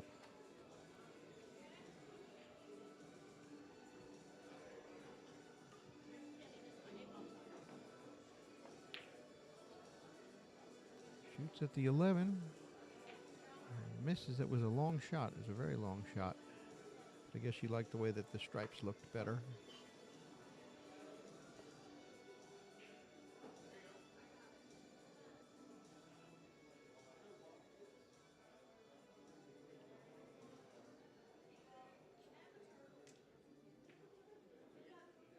So still open table here. And it looks like Sarah's lining up. Can't tell what she's shooting at, actually. I don't know if she was playing a combo or what. But still open table. Christina's up at bat here.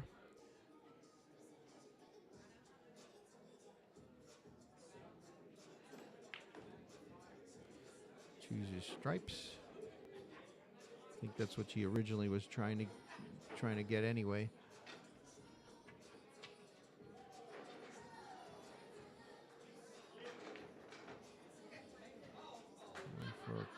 And for the side pocket, came up short.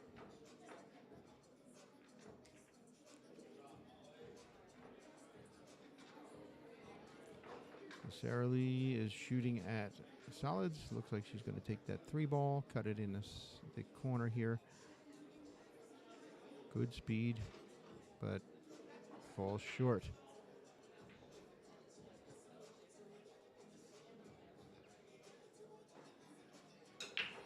I think Christina can see that 13 if that's what it is.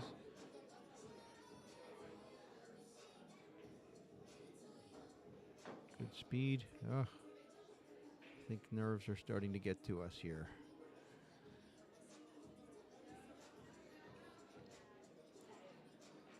Okay.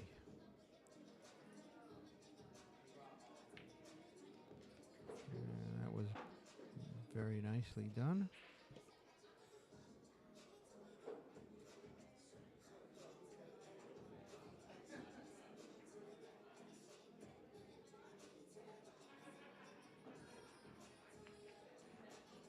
Good speed. Stays on that rail with the other ball. I don't know how straight it is, but that may limit her ability to get shape on the next ball. Hit it with follow, came off the rail a little bit. So you got 2 shots here. Either this 3 straight up or the 5, which breaks out that cluster.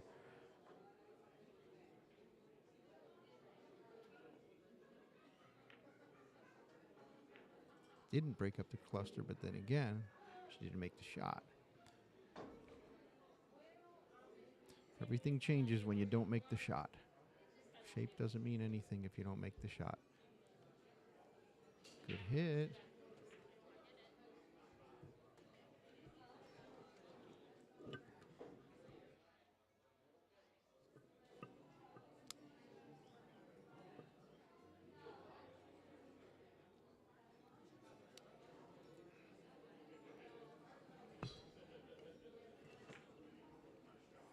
Nicely done. There we go.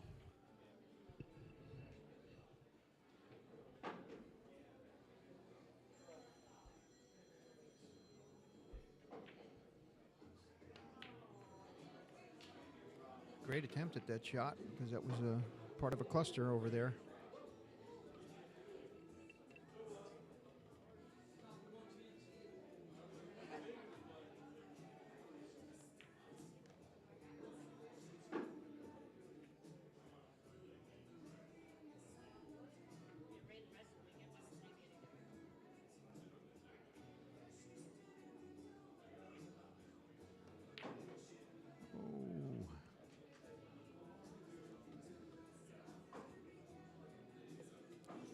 Well, not a bad place to be if you're going to miss.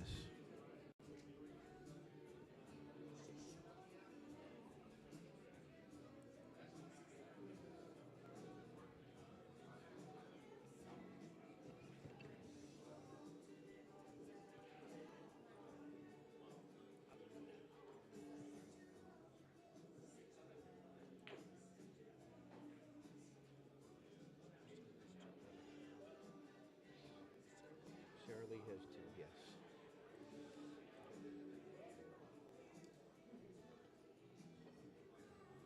So sorry about that, folks. The updating on the screen, defensive shot there. It is now a 2-2 race. Both women need two racks to win. So it's a first player to get to 2. The next 2 wins. Get in there. Wow, slipped right past it too. Ouch. Goodness. Hate when that happens. You could not repeat that shot if you had to. Yeah.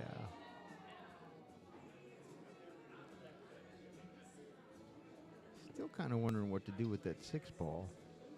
Yeah, that's very troublesome. Yeah, I don't know if there's any clearance for that 6 ball to go in the side or all the way up. I think it's being eclipsed. I think it's locked up. It's hard to tell from here.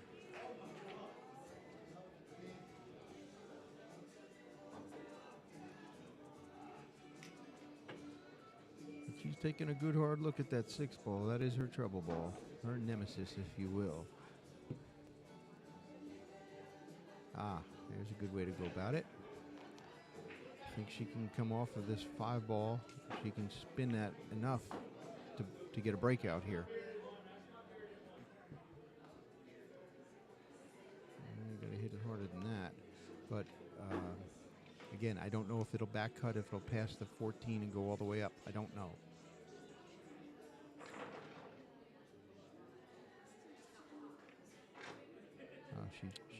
No rail. No rail at all. Wow. Yeah, wow. barely. It's pretty close. She did break it out. But if Christina can run these, that's going to cost her. I was to say, I'd probably go after that 10 ball first. Well,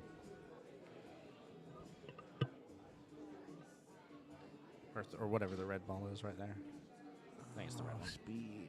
Oh, nicely done.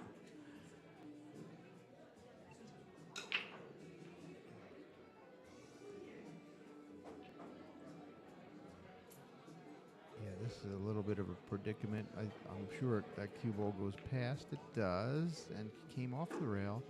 So now, it's going to be really hard to cut that all the way up at the corner. She's going to probably have to bank or call timeout, but she's not calling a timeout, so... Let's just say bottom. Yeah, there you go. Oh. So close. Wait, maybe a carom? Okay. Maybe she could have got lucky off of that 8 ball. That would have been great. Yeah, bottom was the right call. Yeah. Keep the cue ball where it was for the most part. Also, it just does good with the bank. Leaves a hard shot for the next. Yeah, and I don't think she's left her with an ideal bank shot here. But it's either a bank and attempt to make it or some sort of defensive play, driving the 6 into the rail and hiding behind it. Not an easy thing to do from that angle.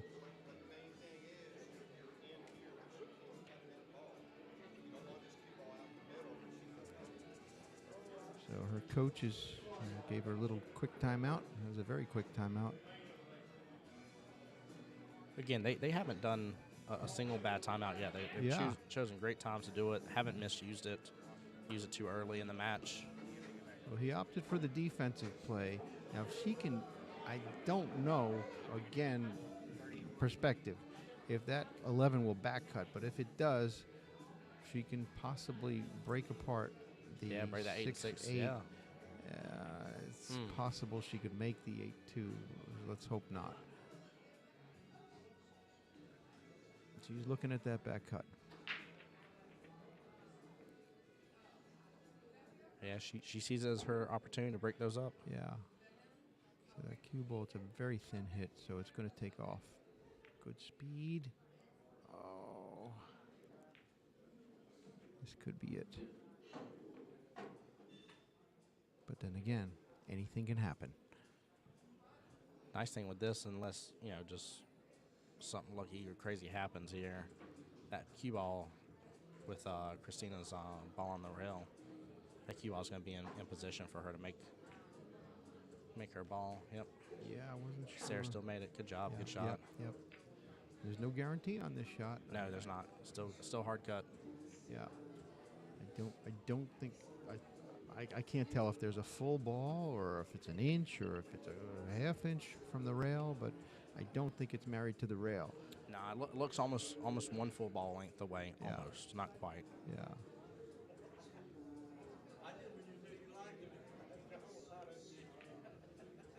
Oh. All right. Speed is everything here. Don't think there's any danger of scratching, but if she makes this, speed is everything on both shots.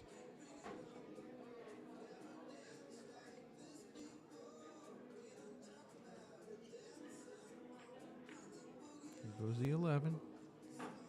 She's got to watch the speed because if she turns that cue ball loose, there's a cross corner scratch lurking there.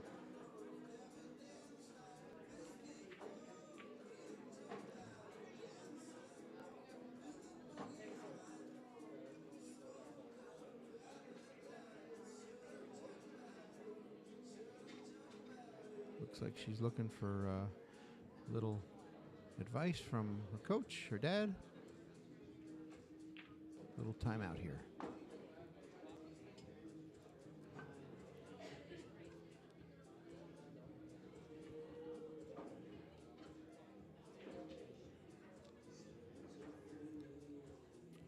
Definitely a clutch situation.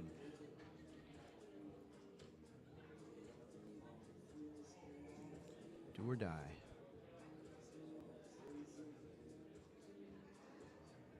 Once again, streaming to you live from Jacksonville, Orange Park, Florida, the APA Southeast Challenge.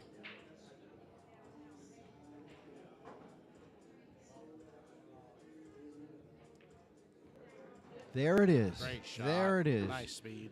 2 to 3, 2 out of 3, and 2 out of 4. So Christina is on the hill. Sarah Lee needs 2.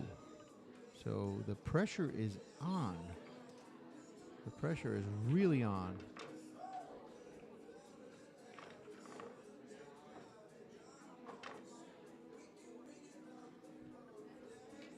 Yeah, amazing how a match like this is super imperative for both teams.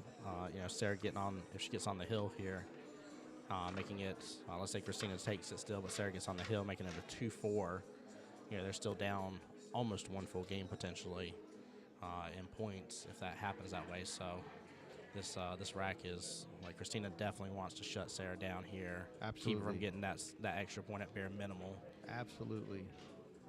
And if she puts her on the run and gets her rattled, it could be over. But again, you never know. I saw a couple balls go in. Yeah, the 8-ball traveled pretty well, but it just went straight to the left-hand side. Yeah.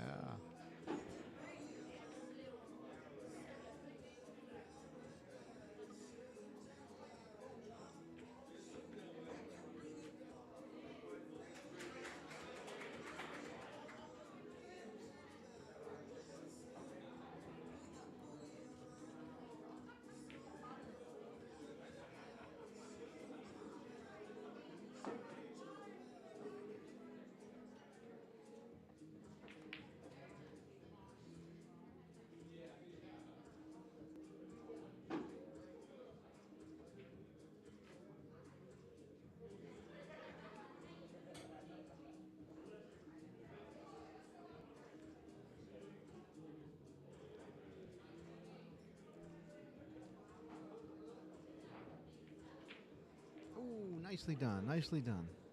She caught that pocket point. It's a little scary for a second. This is a tough shot, that 14 on the rail.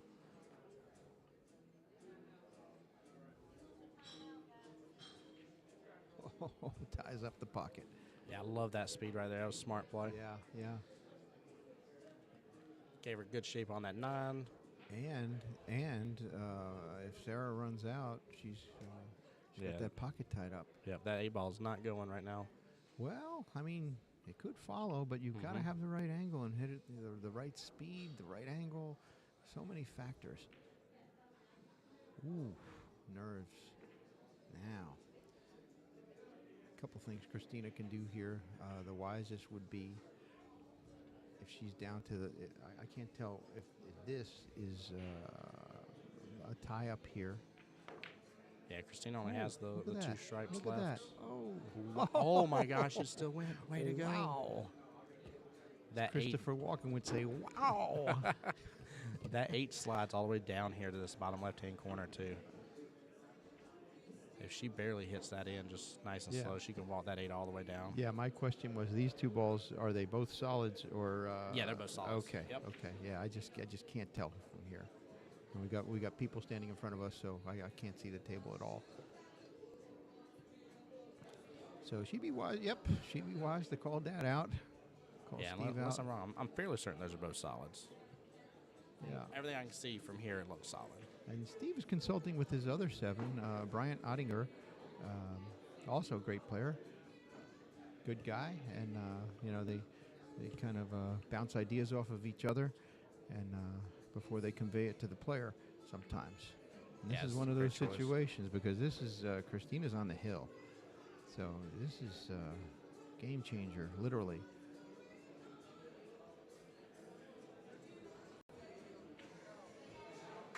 Alex, you're going to need to simmer down, man. I appreciate you, brother. Thank you so much. I didn't even know we had people chiming in over there. That's too funny. Oh, man. we got some fans out there. Oh, I guess. Well, you do. Alex, I think you're talking about Bill's voice over here. I don't think so. I'm going to have to still adjust some of my highs, mids, and lows over here. Yeah, me, I'm way past my prime. We're definitely having a good time over here, though, Alex, Indeed. for sure. This has been a great match so far. Indeed. In fact, I'd even go as far as to say this is the best match that's been on stream today so far. Ah. Don't do it. Don't you do it. Wow. Oh, my goodness. And is she blocked? Is she blocked by that 3 ball? She's going to have to kick it, looks like. In any event, she doesn't want to give up ball in hand here. She does not want to do that, and she does not want to scratch. Luckily, she can go short rail, still mark that bottom left-hand pocket. I don't know. Can she see a piece of it? She's looking at that. It's almost like she can. Oh, no. She's going, holy cow. What is she doing? Going 2 rails and kicking. Oh, wow.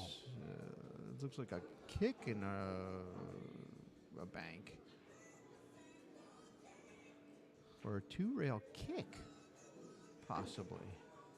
Just hope she hits that 8 ball and doesn't scratch. Yeah.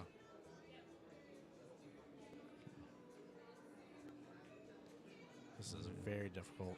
Yes, nail biter here. Oh, fudge. All right. Now I think Sarah Lee is going to start toying with her. Yeah. I see a perfect opportunity to do that. Yeah, plenty of options to, again, make a ball or 2 here. And Play a defense. free up a difficult situation otherwise. I don't know if she's going to call for a timeout, but this should occur to her naturally. That 2's nice because that 2 allows her just to pocket speed it in. Yeah. Leave the 8 as a more difficult bank shot. If Well, the 5-2, because if she makes that or she misses it, she can still eclipse the 8 with the 3. Yeah. She hits it right, and there it is. So now it's getting a little tricky. I'd leave that 2 alone. Yeah. That was her freebie one right there. Yeah.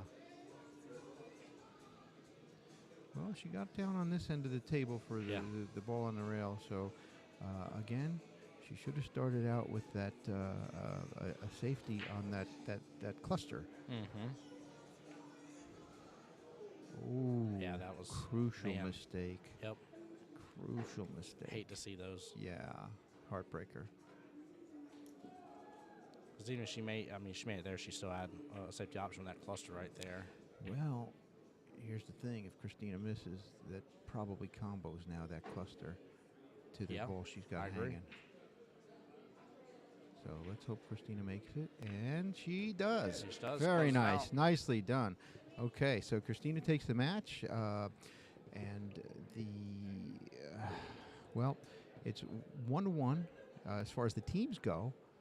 The point count might be a little bit different because there was a shutout involved in the first round between Al and Gavin. Gavin shut out Al, and that would be, I guess, 3-0. Yeah, yep, 3-0, first and round this was is 3-0, 2-0. and this is 2-0. Yep. So yeah, they still have a lead by 1 point, although it's one game each. In the event of a tie, they're going to look to the first team that makes three matches, wins 3 matches.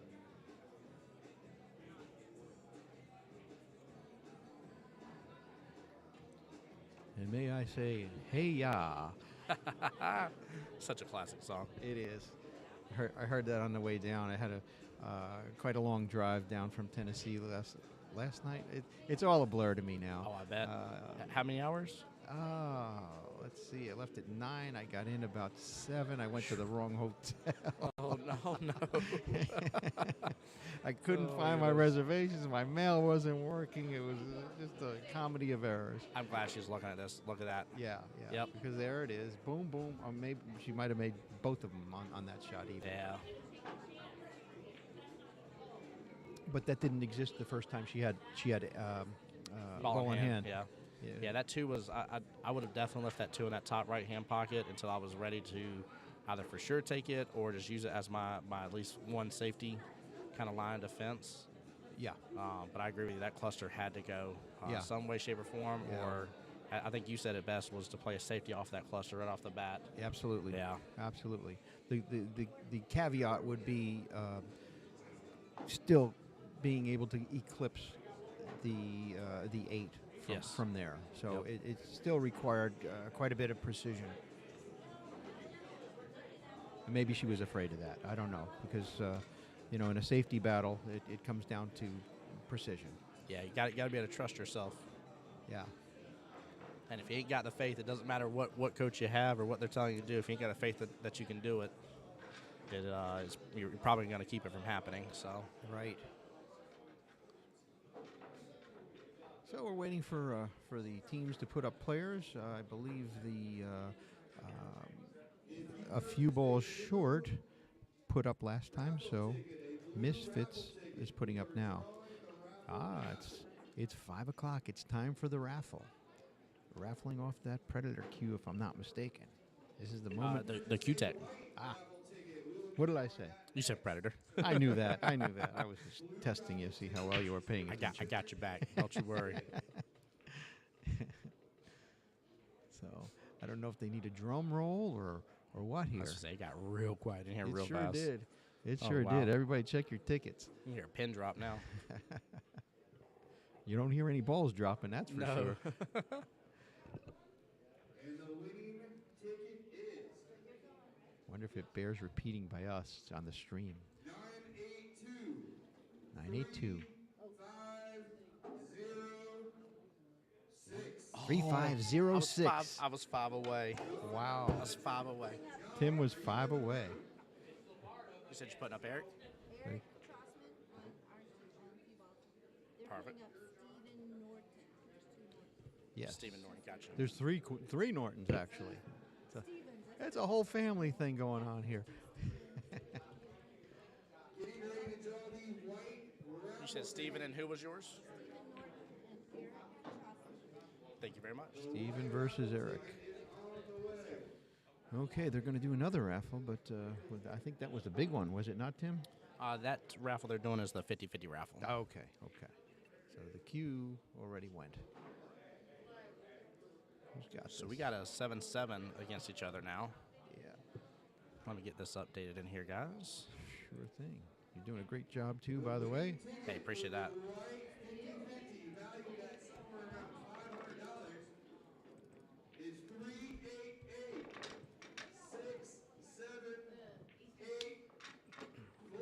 So this will be the first time today in a stream that we've actually had a 7 versus a 7 directly against each other. So I'm very interested to see this. And Yeah. for those at home, guys, I can't stress enough, this is one of the best times to take advantage of this. This is a great learning opportunity. Oh, absolutely.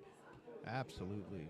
And even if one takes off like a rocket, the other can still come back because it's a 5-5 race. Absolutely, yeah. You know, when you throw off on a player, you know, let's say a 2 playing a 7, it's each of them's playing as many games as their skill level. So it's tough. Just set it back here, then it might have been Tucker. Wasn't me. No, it wasn't. It might have been Tucker. But I'll put it back here. We have a winner. Yeah, I've seen a great matchup actually during a tournament where one of the sevens did during the tournament did 2 breaking runs and even had a 8-ball on the break and was up 3-0, and his opponent still came back and won 5-3. Yep. It's very doable, especially at that skill level. Yep. So we had a scratch right off the bat. I didn't see if anything else went in. Oh yeah, I think a strike went in that side pocket as well. Oh, yeah, I saw something go down in the side pocket. And I believe it was a strike, but we'll see what's going on here. Oh, apparently it was a scratch because Eric has the cue ball in his hand. Yep.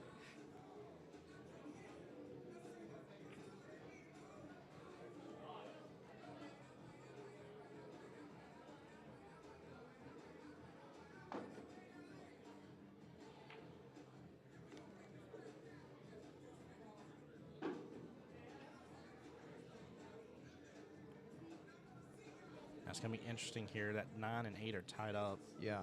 right there in the center. Yeah, I was just looking for the trouble Oop, balls. oop, He oop. almost got the Oh. breakout, but Oh, nice try. I like that. Yeah. These guys are going to get real creative, and depending on your skill level, you may or may not see what's coming. Mm-hmm. There it is. Good breakout. Yeah. That Eight ball's in a little bit of a precarious position because I can't tell if it goes past the 5. And I think he's looking at that, how to get back there. These guys have the skill to back that ball up if they need to. Yeah, it's gonna be very interesting. If this ends in a run out, it's gonna be very interesting how he does this here. Yeah.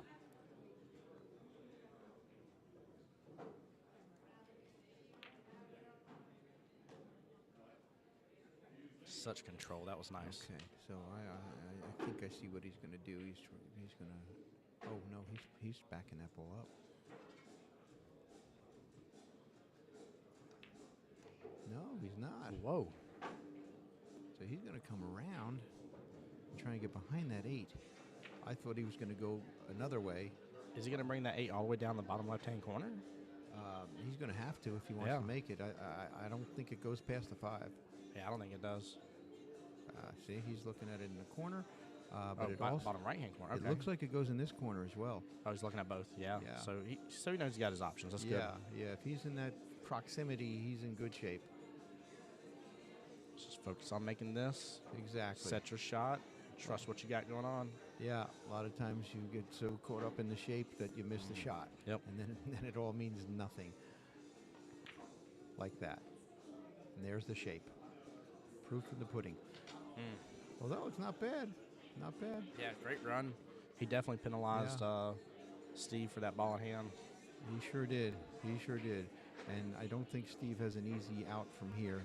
No. And I think he's also cleared up that pocket now. That 5 has been pushed away. Maybe enough for the 8 to clear it.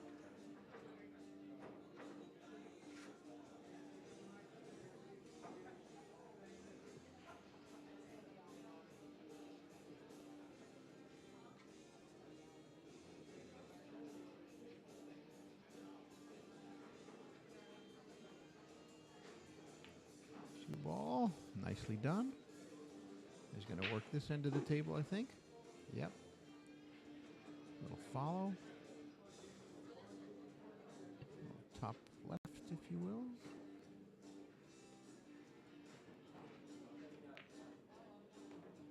There we go. Nicely done. Yeah, but I don't know if he can see enough of that 7. I think he can. I don't know if the 2 ball is married to this 7 or whatever that ball is. No. Oh. Direct though. Can he see that 14? And if so, it's all about getting the shape here. Even if he can see that 14. Let's just say if he can, it looks fairly straight in. Potentially, maybe a little angle on it. It's tough to see if Yeah. it still clears that 5. It's really, really tough. I can't 100% tell. Can you see if that the 14 goes straight?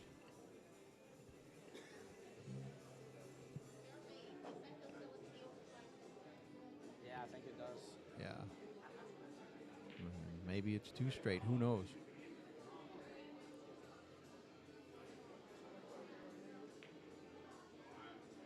Loading it up with top. Oh, oh boy. Yeah. All right. So the ball on the foot rail. I don't know if that's the 4. It's not quite on the foot rail, but that's a logical choice. Yeah, that's the 4 in the top left. The I'm gonna call it Pepto-Bismol ball because it's that pink. Yeah. Good speed. And get that 5.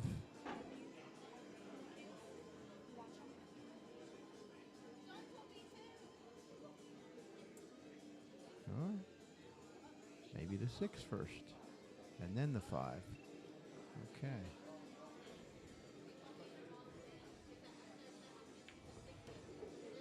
There we go. Still a little difficulty here. I might even play a safe if I was at the table with that 3 ball, hide it behind the 8. Yeah, I'd like that a lot. You wouldn't have to do much. No, because this is going to put him in a tough spot. It's not an easy position to be in. So now he's got to start thinking about safe. You don't want to leave another 7 a bank shot either, No. thinking that they're not going to make it. It's 50-50 depending on so many conditions, including humidity and temperature, you name it. We got a lot of humidity here, so That's for sure. Welcome to mid-Florida, right? Or is Oh, this yes. North Florida? North Florida, yes. Florida in general. Yeah. It doesn't matter which part you're in. Right. My son, he calls it Jurassic Park. Yes, Like living in 100%. Jurassic Park. 100%.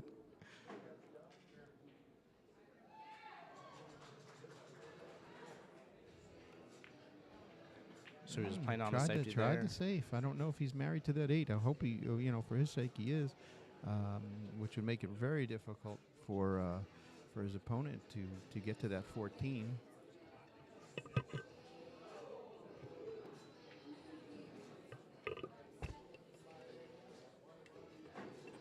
I don't know. With him still looking at, I'm gonna say it's married to it. Yeah, he's Yep. not even looking. There at we it. go. He's looking to bank or kick. Now, luckily, this isn't. I mean, this really isn't too hard of a bank shot in terms of hitting it. Yeah, But it's no gimme. Let's put it Yeah. that way. Yeah. He's close to a rail, so he can either go clean or he can go rail first. yeah, he's got a little leeway here. I wouldn't like that shooting over Yeah, that 8. and he's not even going to hit it. Oh, he did. He did. And he made it. Wow. Wow. Great shot. Again, it looks Nicely so done. difficult here. So here's the bank shot situation here. Yep. He's very confidently put that marker down in the center pocket. Yeah, he didn't even blink about it. Nope. Some people, that's what they really practice their craft, and he might be a banker. He might bank like a stockbroker for all we know. Would the 4 here, if he were to bring that 8 all the way bottom left-hand corner and just walk it all the way down, would that 4 help out with the cue ball there? I'm assuming it would. I'm sorry. No, you're good. If he were to actually cut that 8 all the way down, I'm assuming that 4 would prevent any sort of issues of scratching or anything, or would the cue ball potentially? It depends what he puts on there. Yeah. It's unlikely that he would scratch back in the corner where he's at.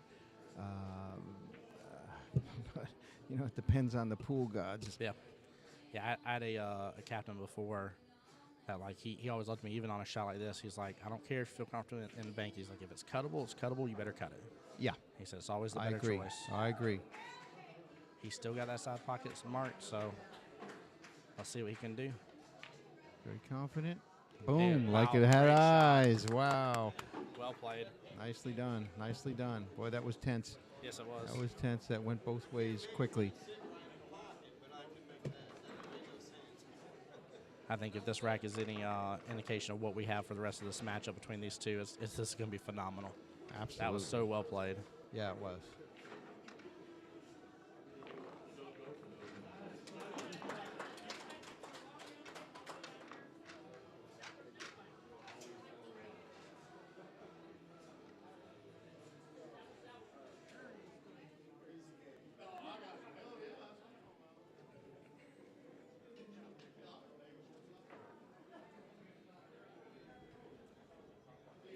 Looks like he's going for an 8-ball break here, second ball back.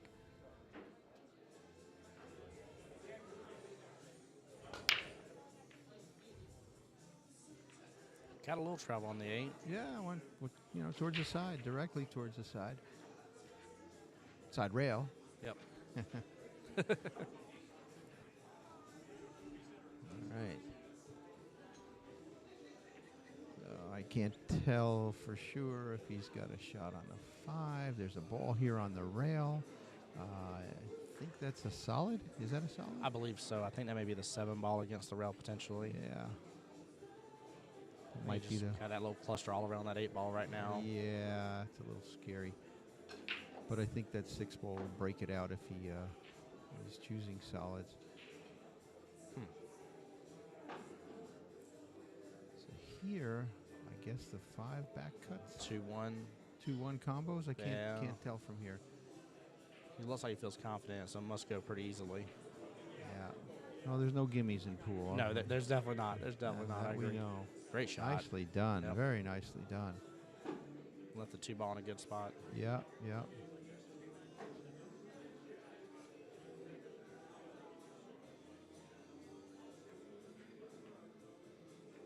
Very nice speed. Yeah, it's so difficult in those combos. Even if I feel 100% confident in making the combo, where I end up leaving both the cue ball and the other ball usually does not work out in my favor. Yeah, like I say, there's no gimmies. There's no, people say it's a dead bank. There's no such thing. No, yeah. So much can go wrong. Mm-hmm. All right. I think the 5 is not the question. It's where to put that cue ball. And how does he get that 8 out, making the 6? Looks like he should have a shot on the 4 afterwards and maybe get his breakout there. Yeah. See, I can't even see that 4. Yeah, he's got the 4 Yeah. to the right of the 6 right here. Yeah, so he's got to stop it dead. Yeah, that's why he's lining up for a great call. Look at that. Let's go. He backs it up. He could screw himself. Oh. Mm. Yeah, wow. That's the trouble. When you load up and you hit hard, you lose a bit of control. Yeah. And particularly over distance. Really, really hard to maintain that precision.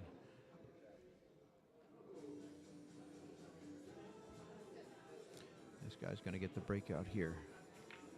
Yeah. Wow, locked up on the rail by the look of it. Not sure if that 14 quite clears. He's looking at that now, the 8.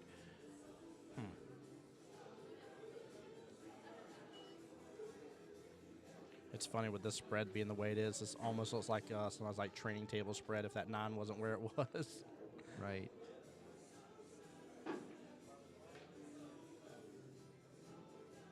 Did that camera just move? Yeah, I think maybe that gentleman over there nudged the table by accident. With his knee? One Yeah. of them? Yeah. Okay. That was kind of weird. Yeah, definitely tilted just a little bit on us. I looked to see if anybody was playing with the camera or the tripod, and they weren't. You'd think. No, and it's locked in too. Yeah, a 700-800 pound pool table here that it's sitting on. You didn't think a knee would have that much effect.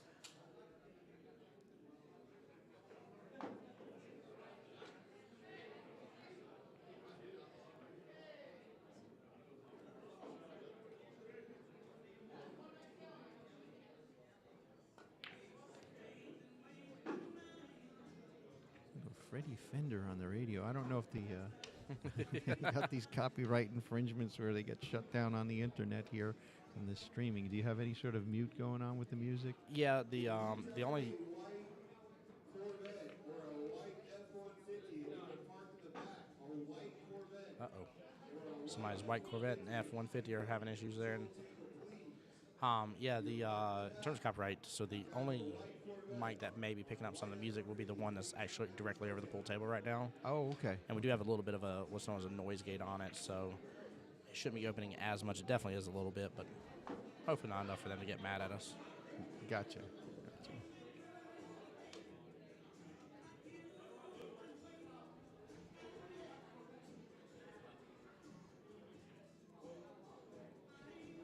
Should be interesting the way he plays this to get shape on that 14.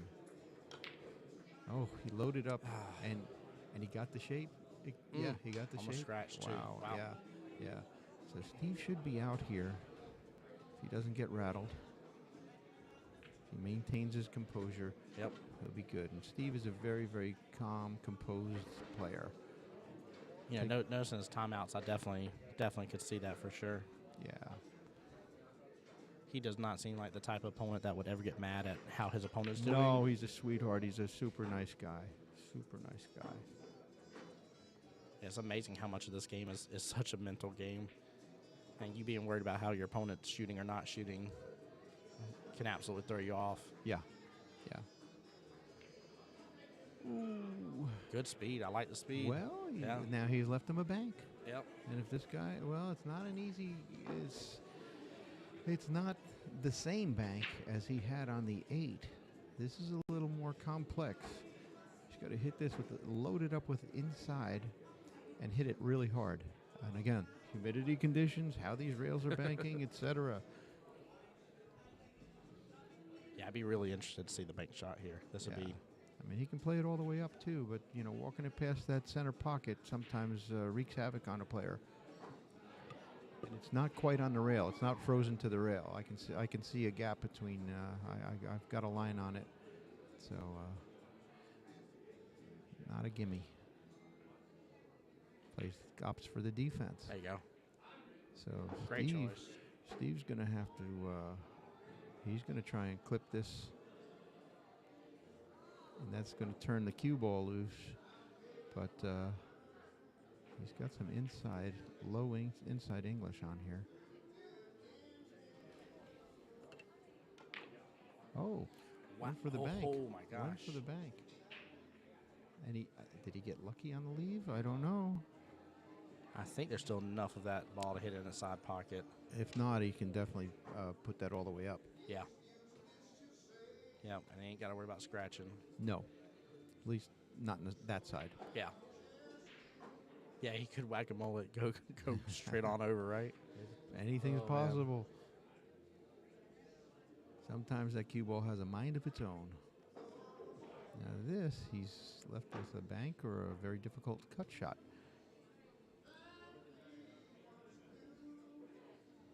They're playing some great music here. Yeah, they are. Yeah, they are. We got a good mixture of a little bit of everything. Yeah. I've always found that to be the best whenever playing pool. I like a little bit of everything going on. Absolutely. Mr. Ray Charles. I once saw him. I once saw his tour bus, but he didn't see me, that's for sure. Ba-dum-bum. I didn't laugh at that. It's true. It's a Oh, true get out of- story. come Oh, on. no. Oh, No. no. After a great cut. Oh, my goodness gracious. You hate seeing that. That was a good joke, though. It was true. It's all true. It is I swear 100% it's true. factual. I trust it to be 100% factual. I don't think we need fact checkers on that one.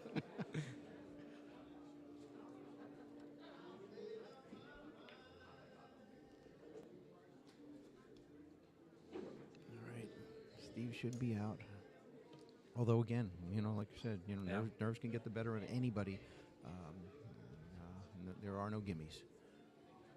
But, of course, we're rooting for him.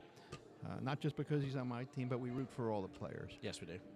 Yeah, just like we hated seeing Eric scratch right there. Like, Yeah, that such was a great tough. cut That and was shot. tough, Yeah. yeah. There There you it go. is, Little there it bottom, is. fling it to the short It is rail. on. It's Yep. a 4-4 race right now. 1-1. Each player started with the 5-5 race. Yeah, I know it makes for a long battle, but again, I'd love to see, you know, whenever you got these great people, both sevens coming up against each other, getting to see 9 full racks is such a blessing. You don't always get to see that. Yeah. And they could go back and forth for all we know till the end, you know. Yep. And somebody catches a gear and they start running racks. Who knows? This is the skill level where you should see that happening. Yeah. Yeah, they're both shooting well. Looks like both of them, for the most part, got their speed down, what they're comfortable with. A couple of minor mistakes here and there, but nothing astronomical for the most part. Right. I mean, and you see that at this level, you know, at the higher level tournaments.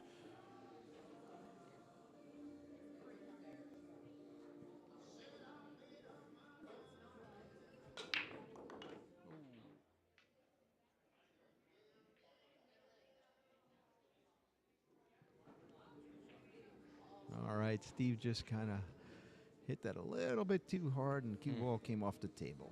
So, in the kitchen, ball in hand for Eric. Now, Eric's been good about really punishing Steve whenever he's gotten these ball in hands, but Yeah, but you got a lot of clusters down there. That did not go the way Steve wanted it to go. I mean, oh, wow. the cue ball being one thing. Stop. Oh. Oh, my gosh, playing with fire. Wow. Man, we definitely don't want to see that for anybody. Nope, leave that alone. He's laughing too about, oh my goodness gracious. He was like, no, don't do it. Man, that was a close call. And them side pockets too, they like sucking balls up. They'll absorb it real fast. So, I mean, you're talking about a couple millimeters there almost, and it would have been done. Yeah, he's a banker for sure. Yeah, he's super confident in those banks. Yeah, good call out. Yeah, when the eight's hanging in a pocket, whether it's the side or the corner, it makes a tough match. You know, it's so easy to put that in it inadvertently. It's ridiculous. Yeah, you're kind of tiptoeing around that situation the entire time. Point in case. Yep. If that was hit a little harder, who knows how that would have carried him off to 15. Same, you got that 4 right there that may end up having cue ball carry him off of it. Yeah. You got a lot of options that could happen. Oh man. But again, this is where having 2 7s, we'll see how they decide to navigate it. Yep. This would be a great way to pay attention to stuff like this and integrate it into your own game.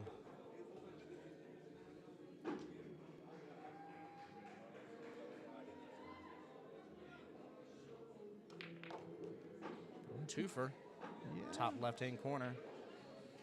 I don't know if he was looking for that to happen. Probably not. Yeah. You know, because when you got that kind of situation, you want to leave the other ball there so you can get shape wherever you're going. And it looks like the 13-2, unless you can get on the backside, the foot of the table to get at the 13. I don't know if it goes past the 2 the other way. Okay, so 11's tying up the one corner. You got to watch for any fancy backspin because that could always lead to the 8.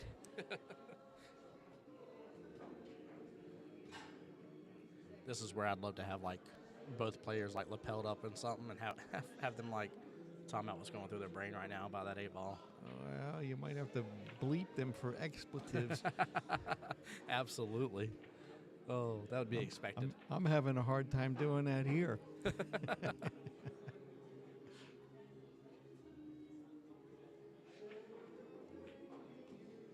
Nicely done.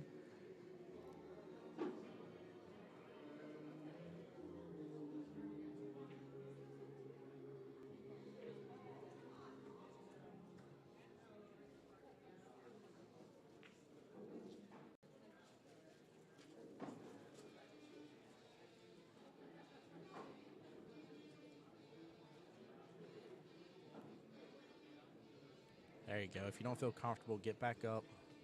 Get that line back down. Yeah. Very good play. And it's you've got a lot more control using top to get around the table than draw. Yes. Some people overuse that draw and forget about using top. Yeah. I remember when my first coach was really teaching me more about English and stuff, and he started showing me, he's like, look at where like you can leave your cue ball, not exactly where you want to leave your cue ball. And he's like, that kind of gives you a little bit better leeway of knowing, like, hey, like, you ain't got to be perfect every time with what you're going to do. Because as soon as he started teaching me, I started overusing, Yeah. especially bottom. Bottom was like And, my best friends, and I was yeah, bad at it. and most players starting out, because it's a fancy shot. It's Yeah.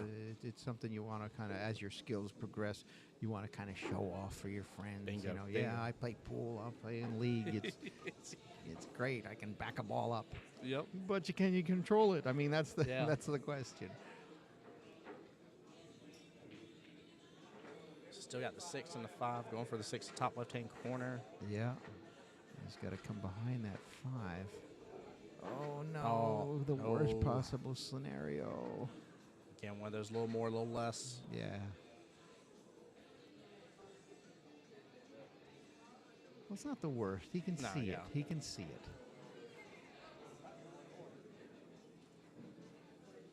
It's like a little bottom, pull it to the. Oh, Ooh. Oh man. and I think he would have had. Looks like he would have had eyes on that 8 just fine. Oh yeah. Yeah. Man, Yeah. That clears. what a good attempt. clears the 15. Yeah.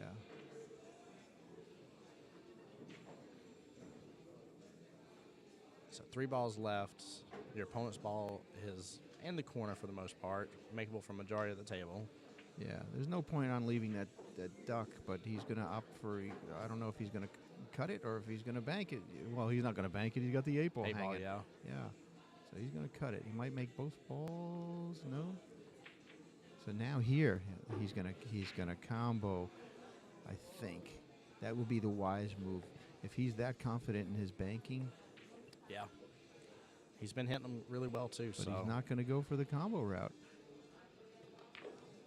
He's taking a chance, and he's gonna either tie him up. no, he'll follow it in. He'll Yeah. follow it in. He does not look happy about this. No, it's not the ideal position to do Yep. that. You want to be straight on with both those balls. If you want it to follow, it's got to be perfectly straight.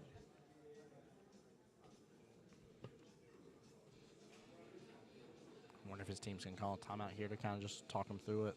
I don't know. Some people get Give him a second. yeah. I don't know if there's anybody he wants to talk to about it. Right. I would. I mean, as a 7, I Yeah. would. I would, just to get the fact of what just happened out of my head. Like you got to leave it alone. Like, again, it's done. Yeah. It's over. You got to focus on the problem at hand here. I like that. I saw that. He looked like he was going to go behind it and go for that corner pocket.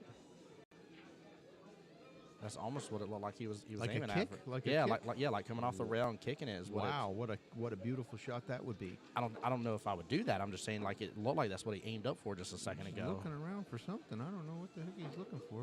Somebody to watch a shot? Great call. Like, I'm He's taking a such fan timeout. of this There as a he is. timeout. Yeah. Yep. Yeah. Discuss it, I mean, figure it, he's- feel confident. He studied his options. Now he needs a second opinion. Yep. It's like a doctor. Yep. And it's just so reassuring. Like, even, in these instances when I've had it where it's like I don't feel confident doing exactly what my captain or coaches, said, just still talking through everything and then Sure. talking through your options makes you feel way more confident. Absolutely. Ultimately, you have to make your own choice what you feel most confident about. You've got to have an open mind Yes. and consider the possibilities that you may not have even considered. That's why you get a second pair of eyes on it. You need to see what the somebody else is thinking, because everybody thinks their way through a rack completely different. Yeah. I'm just impressed that if that's what he was lining up for, and it definitely, like, he got both behind the ball towards the corner and was in the corner looking at it. If he's even remotely considering that shot, I think they're talking about hooking him. Somehow hooking Steve, planting that 15 right in front of that 5, like Christina had that battle with Sarah Lee Yeah. earlier. And, it's the first one is to mess up, loses. Because that 8's just hanging there. yeah, that 8's anybody's. Yeah. And we say that it looks like it's hanging and it's waiting to be dropped, but it's a thin hit Yeah. You could scratch on it in the Yep. corner. You could completely miss it because it's so thin. I can't tell where in proximity to the center of the pocket it is, if you can cheat the pocket at all. There's a lot to be considered here. So is he looking at that kick? It looks like I don't know. I think no matter what, he makes the decision for the entire rack right here. Yeah. Oh, so he's gonna drop Steve's ball, I think, if he kicks it the wrong way. Oh no, that's it. That did not work. Right. He's not happy with that. But that 5-ball is deep, I think. I think it's right there on the titty of the pocket. Yeah. It looks like it. You know, I look away from the screen and I look over at the table direct, and it looks like it's deep in the pocket, but on the screen it looks like there's more of it exposed. It's out beyond that pocket point, where he can back it up. He's going to use a bridge. And again, you know, players knowing the correct way to use the bridge. Oh, it's massive. It is, Yeah. and so many people don't really get it, and they don't practice with it. That's the problem. People, you They won't don't hardly feel ever see comfortable. anybody use it in practice. They'll only use it when they have to. And even here, Steve, you know, there's a way to lock that bridge down where you eliminate that as a factor. Yeah. Because right now, the way he handled it, you're juggling two cues, one in each hand, the left hand, which you may not be comfortable with if you're a right-hand player, and vice versa. So, again, no gimmies here. Speed is everything at this angle. It's a good chance that cue ball, if he hits it too hard, could scratch in the corner. Needs to be very delicate here. And these tables have had a lot of speed on them. So Yeah. Oh, there's good speed. great job. Beautiful, Good out. Good beautiful. out. Very nicely done. Very nicely done. So Steve takes the lead. It's been a battle here. We've got two great players and good sportsmanship and everything. You know, even the fellow Eric, he's racking, but he's smiling. So you know, that's always a good sign. Guys, for anybody just joining us by chance here, we are live on location at Park Avenue Billiards here in Orange Park, Florida. We are doing the 8-Ball Classic here, while at Cue Ball Billiards in Jacksonville, Florida, just about a quick 25-minute drive from here, is holding the 9-ball version of this, both for the Southeast Challenge, brought to you by APA here. Huge shout-out, by the way. We have a lot of league operators from around all the states that participate in Tennessee, Carolinas, Alabama, Florida, Georgia, all here helping out and definitely having a good day with it so far, so it's been a lot of fun. Yeah, everybody seems to be enjoying themselves. I don't think we've had any issues whatsoever. I think if it rains again, I've got to worry about getting to my vehicle because there may be alligators infestating the pond in front of my car now. It is highly probable.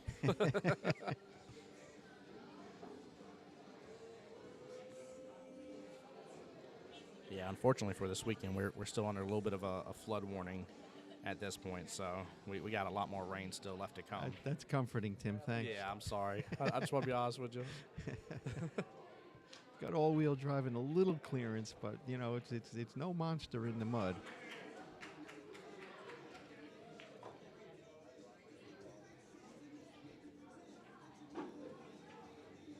So Steve apparently came up dry on the break again. He doesn't quite have it dialed in, but it looks like a little bit of a better spread than what we've had. Yeah. So back home in Tennessee, we've got a couple of newer places, and our teams are playing primarily on 7-foot diamonds, which Those are nice. they Oh, are man, very yeah. nice. They are very nice. The pockets are tight, and the cloth, again, depending on conditions, they're pretty fast. Yes, they are. Yeah, in fact, Cue Ball, so they're running on 8-foot diamonds there. Yeah. And quite a few of the tables, they made sure to get refelted and looking nice and pristine before all this started up. Yeah. And I was on one the other morning, and my ball was just skidding around before it was finally catching its spin and stuff. Yeah. I mean, that's when you get some crazy action off a cue ball. Yeah, you do. Yeah, you do. It was a lot of fun.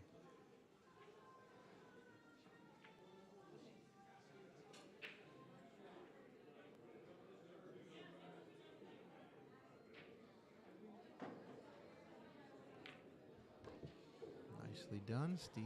pockets. The what was that? The 5 ball? Hard to tell these colors. The 5 and the 1 are next to each other there. Okay. So I'm not sure what it was, but I at least see those. I apologize. it was a solid. It was solid, yeah. He did himself a solid by making that solid. He did. Good one. I got them dad jokes for days. Hey, there you go. You get into my age, you get into the granddad jokes. There you go. There you go.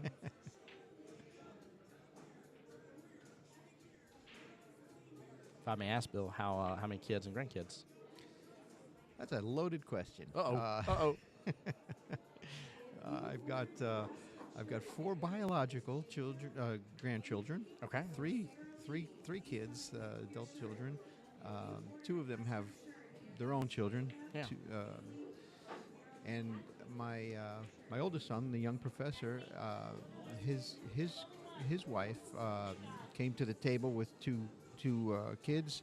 Wonderful. So really, it's like a total of 6, or you can call it 4.2, however you want. I don't know what's politically correct, but they're all great kids, and Good. Including my kids. My son put that little voiceover together in like It was 5 minutes. So wonderful. Yeah. I was literally talking. I didn't know that was happening. I was literally talking to Jesse. It was a surprise. Oh, it was an amazing surprise, because I literally was talking to Jesse while we were setting up the cue ball, and he had the little video playing. I was like, oh man, it'd be amazing if you were like, welcome to the APA, and he was like, what did you just do? And I was like, you need a voiceover to this video. And he's like, oh, and he's like, I can't talk to you right now. I'm like, all right, I don't know what I just did, but okay. And then finally, Kel was like, she's like, it's okay. She's like, we're about to do it, and showed it to me. I was like, that's why. I was like, I hit the nail on the head. I was like, it was prime video for a good voice. And the video was an afterthought. It kind of inspired Ashley. Ashley put the, she's like the brains and the brawn behind this whole project this time. She's really taken the reins on the Southeast Challenge. I think Woody McClure out of Georgia was pretty much heading up the Southeast Challenge. Although a couple years Ken and Tabitha did it out here in Orange Park, and we were lucky enough to be guests here, have a team out of here.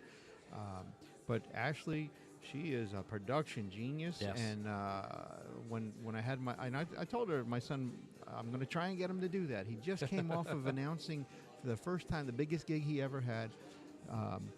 Was NASCAR 2 weeks ago for the Coke Zero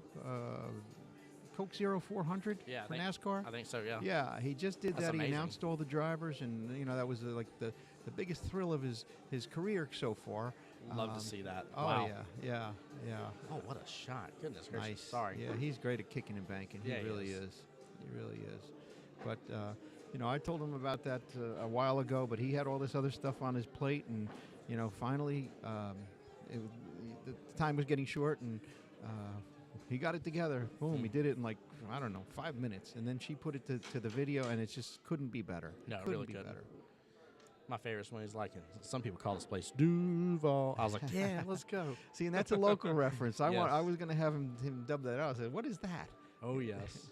And something else city, what was it? The Bold City. The Bold City, Yeah. and Duval. But having done some announcing here for the Predators? Did I say that already? The Predators, the Sharks, not the Predators, Jacksonville Sharks. Jacksonville Sharks, the Jumbo Shrimp. Yeah. And he was a college professor up here in Jacksonville at Kaiser University. He had an hour commute every day and still worked his side hustle for years before he followed his dream and dropped the professor gig. Now he teaches at the local schools down where his kids go in Palm Coast. So he's really taken a chance and run with it. And it served him well. I'm very proud of him.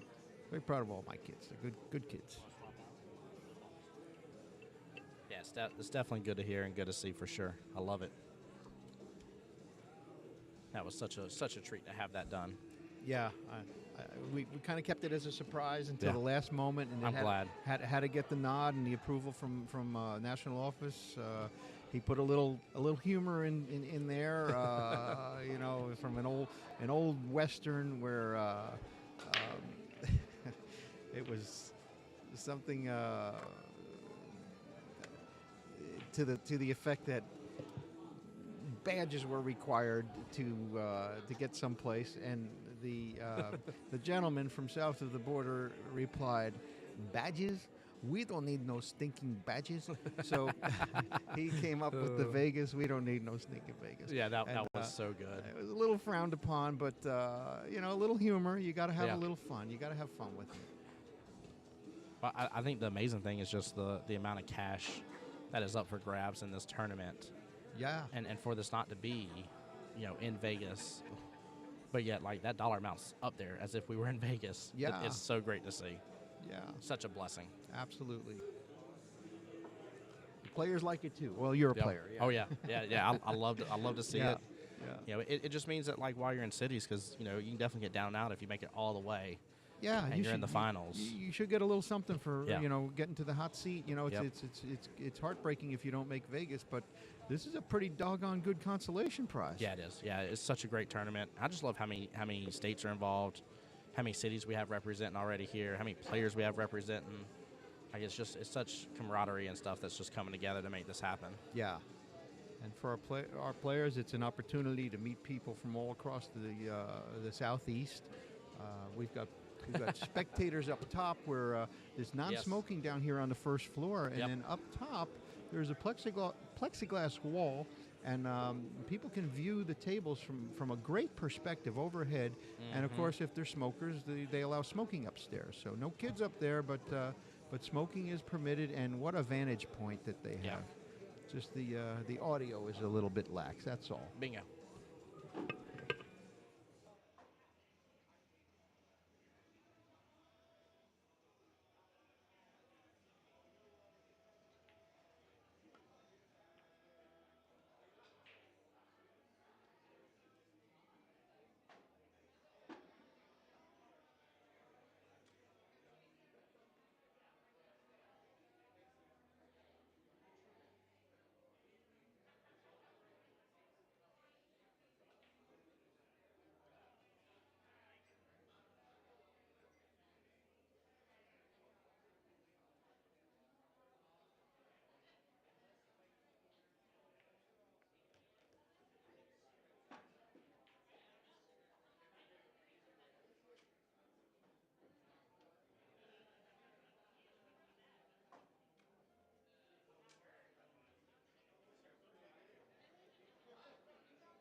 Okay, we're back. Sorry about that. A little lull in the action here on our part, the commentators, Tim and myself. We're behind the mics trying to give you a little bit of a play-by-play and see what's happening here. A little banter, a little friendly banter too, Yes. to keep the ball rolling, if you will.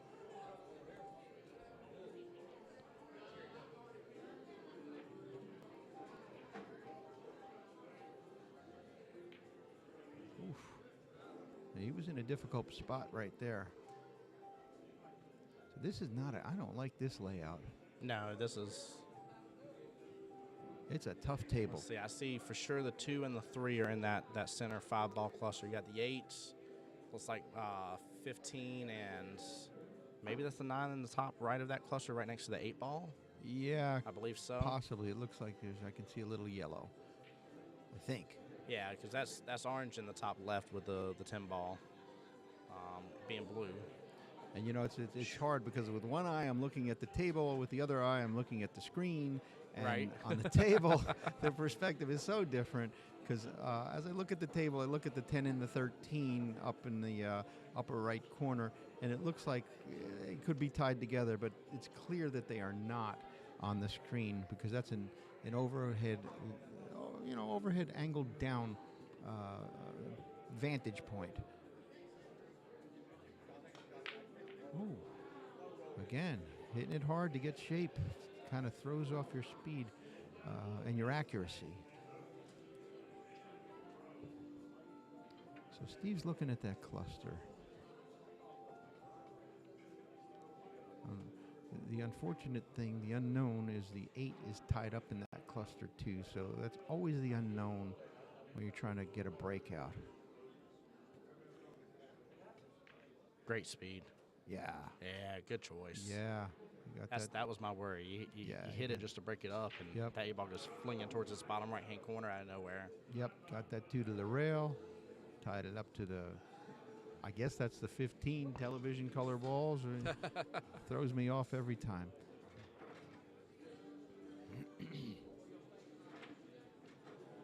These guys are not going to give the other a chance here at all, and it's so awesome to see. Yeah. Yeah. Oh, it's going to be a defense battle, a safety battle, whatever you want to call it. But it's going to be some good pool being played here.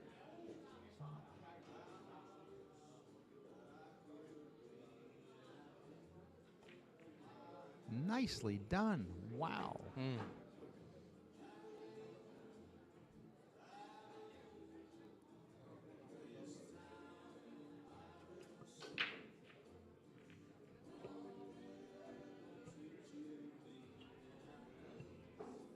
Very well played. These guys sure can get creative.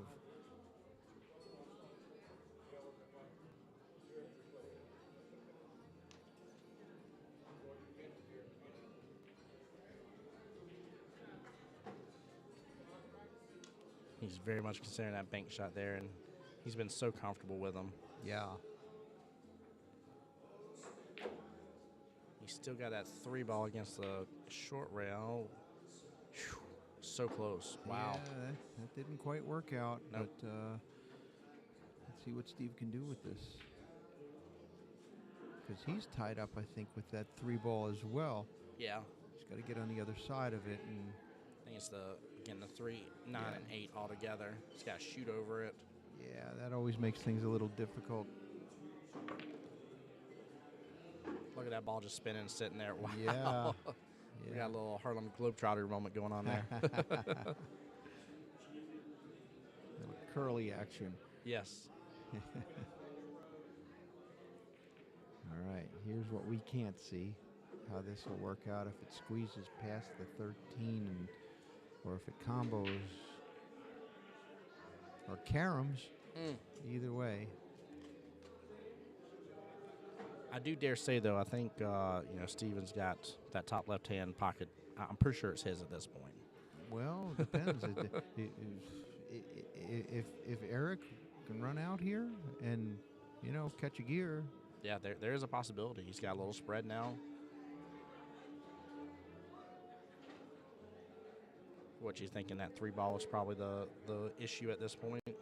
It is, but it can also be the catalyst. Yeah. If he can make these other 2 balls at the other end of the table get the right shape and get on the right side of that 8, it's over. Yep.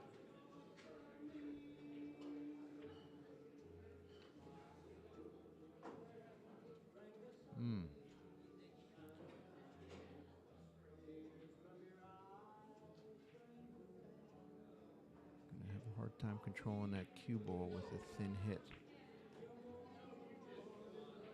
That's a good way to go about it in the side rather than the corner. Yeah, I was thinking corner first, or the 1 ball corner first. Yeah. That's what I was feeling, but I like this. Let's see where he goes. It looks like he's loading up top right inside. Oh, he loaded up too hard. He hit it too Careful hard. with that cue. Yeah. Yeah. It's always disappointing when you miss like that. Yeah. You're Interesting option, though. It is. It is. He was so intent on getting shape that he missed the shot.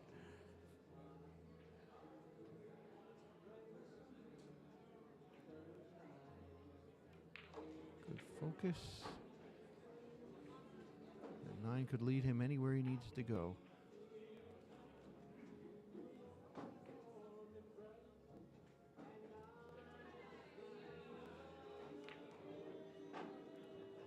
Nicely done.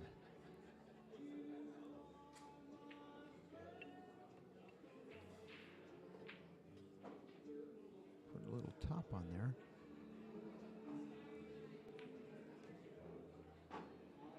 Okay. Wow. Well, he grazed the 1. Yeah. So I don't know if that impaired his or eclipsed the 10. He's shaking his head. I think it's he is. Yeah. I think it's just because he did. What's he hitting low? He may be able to throw it with spin with English. but it's hard because there's a lot of distance there. Yeah. Ooh, he's looking at masse or Yep, something here. he's or- fixing to. or Oh, my partial goodness. jump. Tough shot. Oh, Don't do it. no. Don't do it. Oh, man. Turn. Yeah. Almost Yep. an 8. 8 out of turn and a scratch. Oof. Tables have turned here.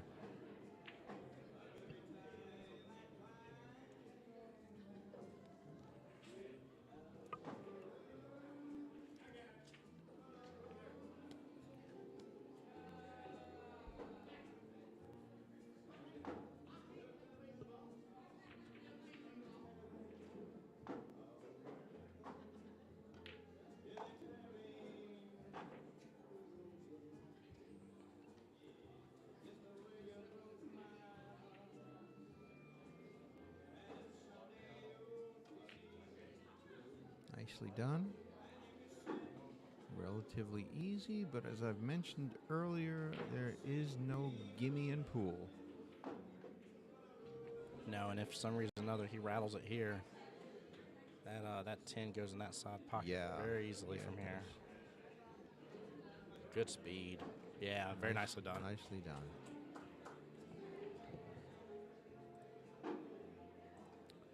So that brings the score up to 3 for Eric Trossman versus Steve Norton of the Misfits in East Tennessee. Eric is out of Orlando, Florida. I believe that's Kevin and Ashley. And again, they were pretty much spearheaded this Southeast Challenge and really took charge and did a great job with it, I have to say. Those two were very proactive, and boy, I tell you, they pulled out all stops and really made this a great event.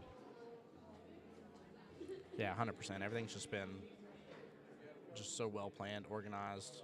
Everybody's having a good time. I haven't really seen anything crazy going on at all. All teams are just, again, the sportsmanship is through the roof right now. Yeah, why can't regular league be like this? Isn't that amazing how sometimes regular league gets so crazy and out of hand? It's scary.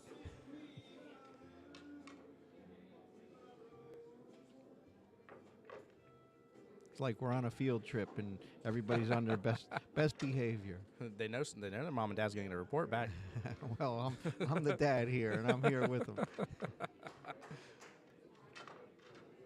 You know, I will say, I think that is a big deal as well. Like I was talking about that earlier about not just having all y'all just from a sense of like helping out and stuff, but just being able to be here with your teams and stuff and support them in that way. It's all about them. I mean, none of the league operators have to be here. Yeah.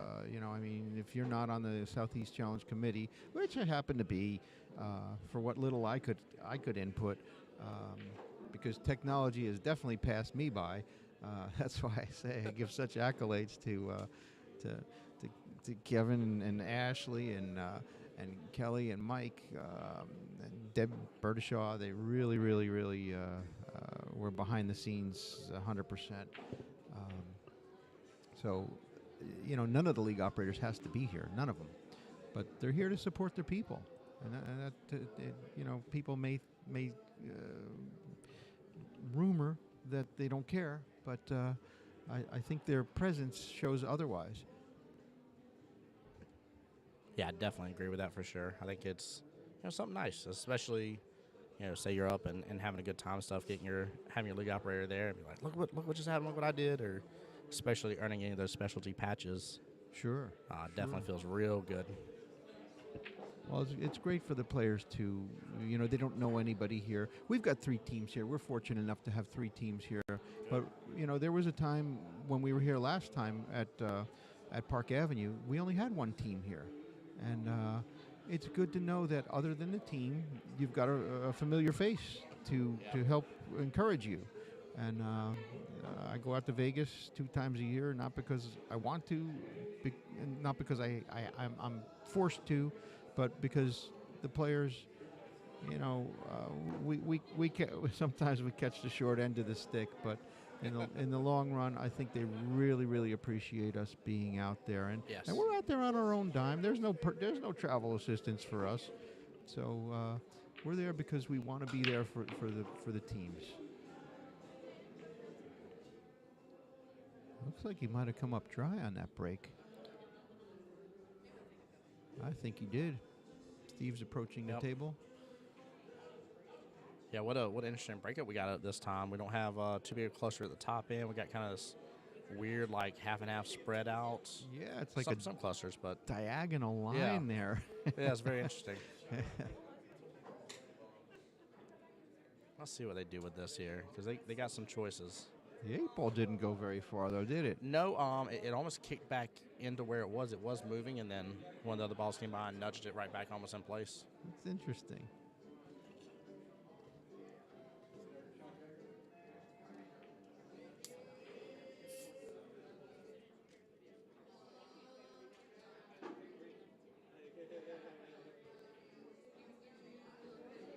Like he's going to nudge that solid out of the way with a carom. Come back behind there. It just went right behind it, didn't ever touch it. Wow. And Jim went, wow.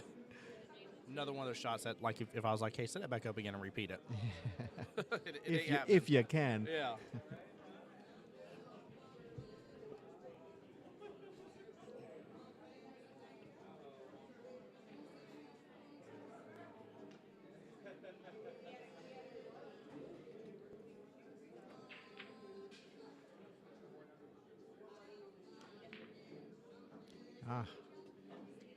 Yeah, that's there's no such thing as a gimme with a combo.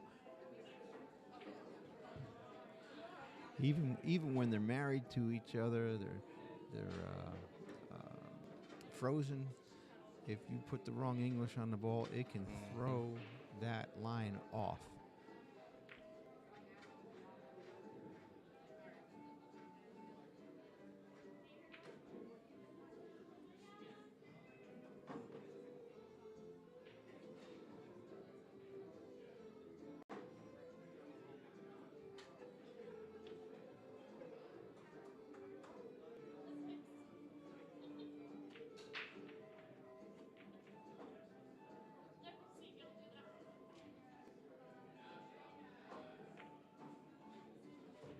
Well played.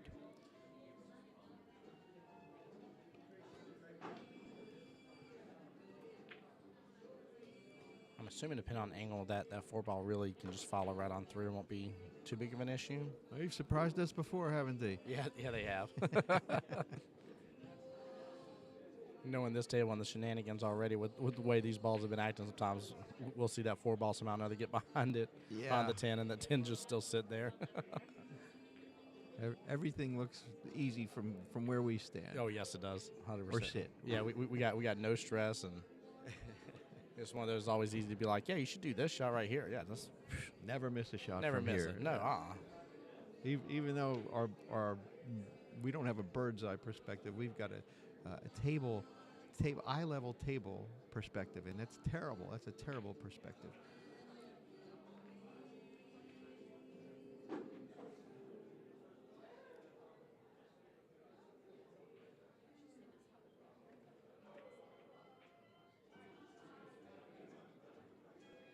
When they do the events at Vegas, they have I don't know if you call it a GoPro, but they've got a camera dead over the table. I mean, the best perspective you can possibly have. So, commentating is a lot more accurate there. And of course, we got great commentators too. So of course, we got some. I dare say some of the best. Absolutely, you got Ava, the striking Viking, Matea Lawrence. She's also a league operator out of Myrtle Beach. She's an awesome player. She was a 9-ball champion back in, I think, the 80s. She's a little younger than me, just a little bit, but very, very lovely person, and she knows what she's talking about. So she's usually commentating along with Jason Bowman out there in Vegas, and that nice overhead perspective, that bird's eye view. I tell you, it'd be fun one year to get somebody like Jeremy Jones, for instance, out here commentating for one of. Oh my goodness. Well, again,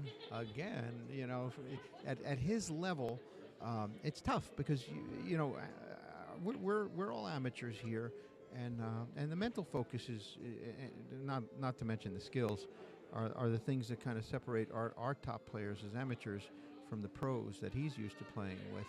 But oof, thought that was going to scratch. But also, if he's in our situation where if we're looking at the table, we are at eye level, and if we're looking at the screen, we've got a little bit of a skewed vantage point. So it's not as accurate as having that direct over the table perspective. So anybody can be quick to make bad calls from here. Oh, yeah. That's why they need to call refs on close shots and everything, because we can't tell a close shot from here. No, yeah. There'd be no way I'd feel confident No way. making that shot. I'm way. like, I'm going to make some people real mad. Yep. Real, like, you realize, like, physically that couldn't happen. I'm like, if you saw the screen I saw, physically it could have happened. Right, like, right.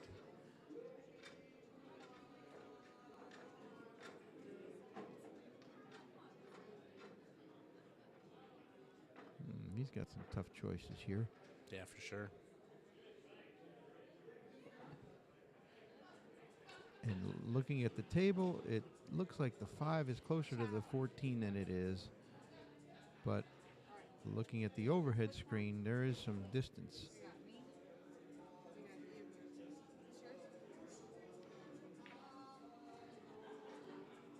Well, he got that 3 ball out of there. I guess that's what he was planning to do.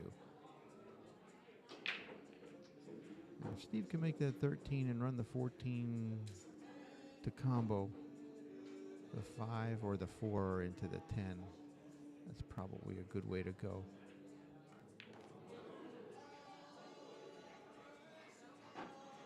Boy, we got some oldies going on here. Yeah, we do. It's changed up a little bit further. I love it. It's awesome. I used to listen to that stuff all the time. I mean, way ahead of my time. I mean, before my time, I should say.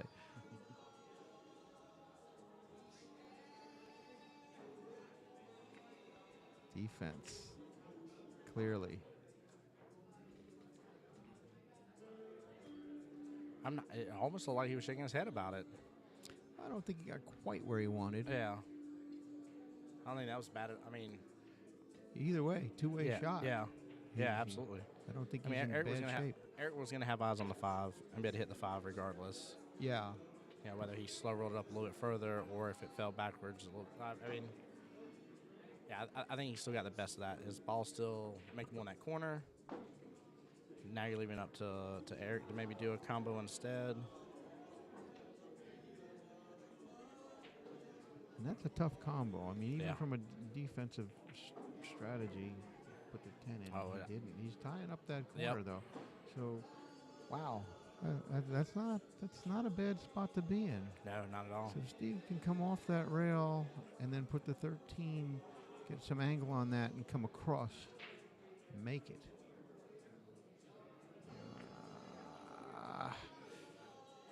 See what he was trying to do there. And everybody goes about things differently.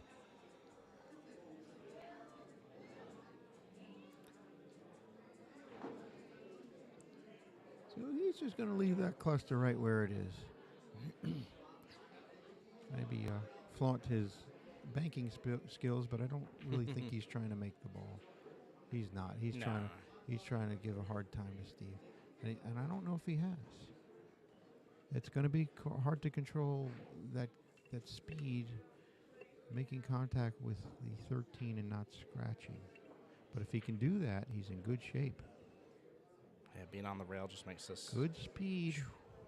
Too full. You hit it too full. Yep. And that's the whole thing, controlling over that distance. So I don't know if he's going to be able to get that cue ball to move over and knock that 10 in and continue his inning so he can run out. But that would be the idea here. If he can combo it, but he's taking a chance if he combos it. He needs to make a ball and then break it up at the same shot.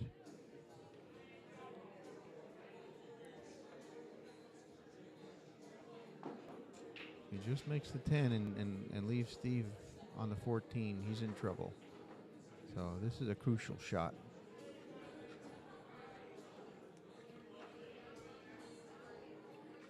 Yeah, I definitely feel like we've come to the point in the rack where, like, again, this is what potentially decides the whole rack. Absolutely. What a good matchup so far with this, though. Oh, yeah. Good back and forth. Oh, yeah.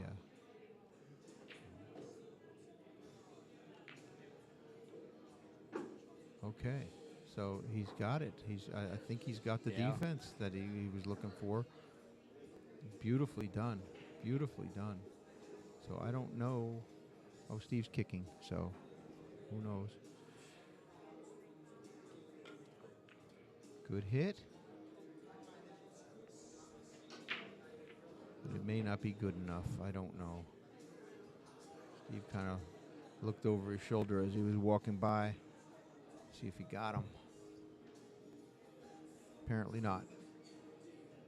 Nair got down on it right away. Yeah. Yep.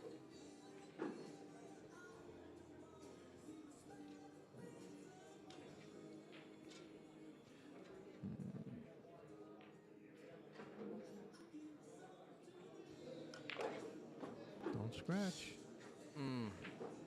Oh, wow. Ooh. That Nail was biter. close. Yeah, Yep. it was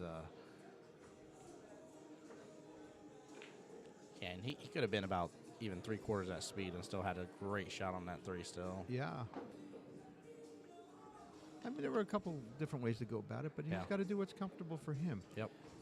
So he's doing bottom on this one, bottom right. Yeah, or actually, it doesn't look that bottom. He played that tangent line, and Ooh. now he's. I Yep. can't tell if he's dead center. Is going to have an ultra cut or a bank situation, but it's not an ideal situation, that's for sure. It's going to have to bring that banking ability out. Mm-hmm. Get him a deposit slip. It's really served him well here, but I don't know. There's not really a lot of like two-way per se options. No. Your opponent's ball is middle of the table. No, he's going for a long bank. Oh, he just marked that side pocket. Oh, Yep. wow. Is that the side? Okay. Yep. He's marking the side there. Okay. I just heard slap. I'm going to put his. I thought and he was I at the corner at first. I looked up and I thought there was a coin at the corner, but yeah, I did too. I definitely had to relook at that for a moment there. Yeah. Again, that's our eye level perspective. Right. So. Oh, good try. Good try. Yep.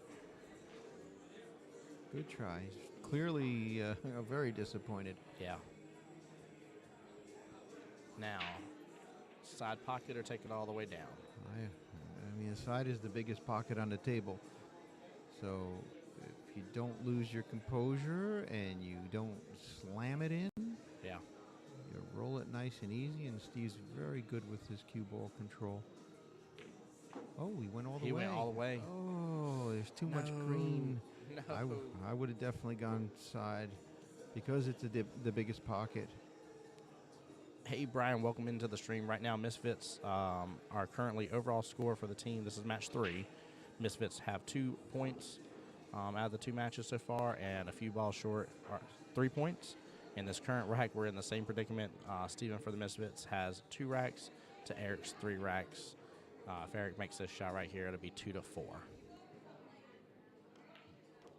And he does. He does. So Eric is on the hill.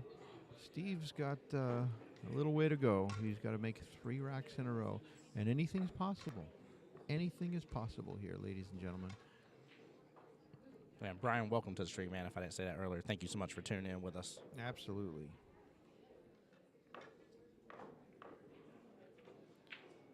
Maybe we should get some more people to tune in.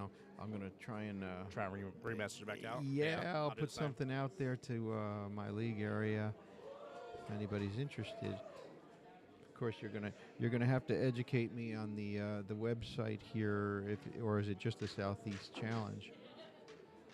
So I believe the Jacksonville APA Facebook group should be linking it as well. Let me see if they posted this most recent one.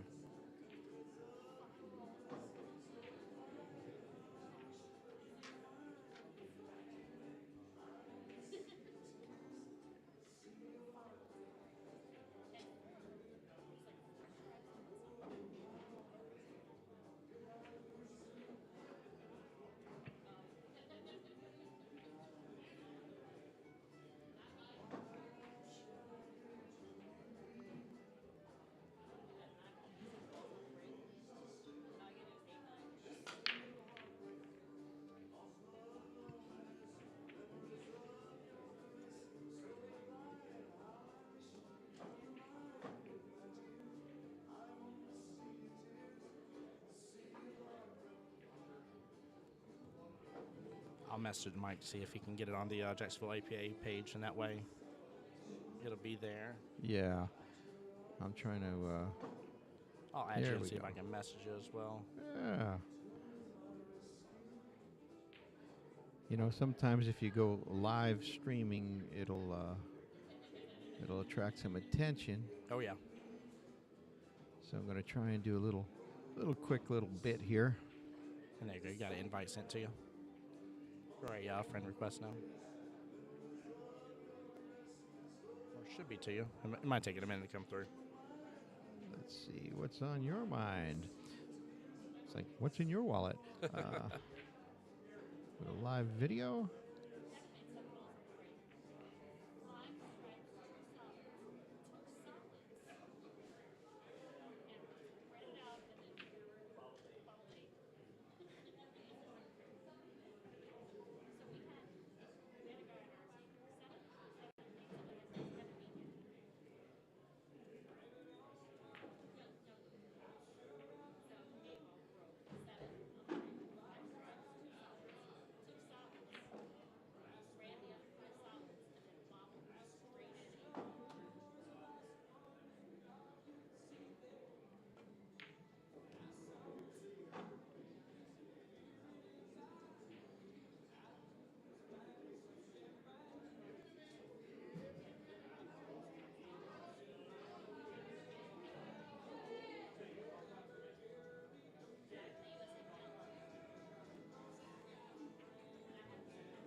Is there a link you can put on there? I sure can. Okay.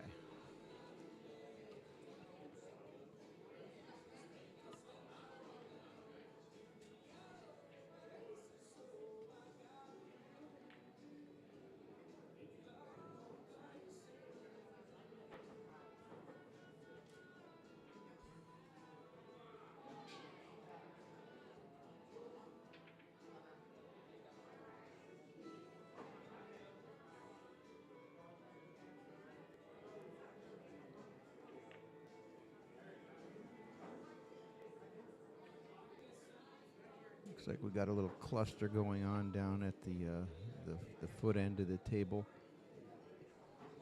There you go. It's in there. Okay, so I'm gonna go live for a second here. Yeah, let's do it. There goes my other phone.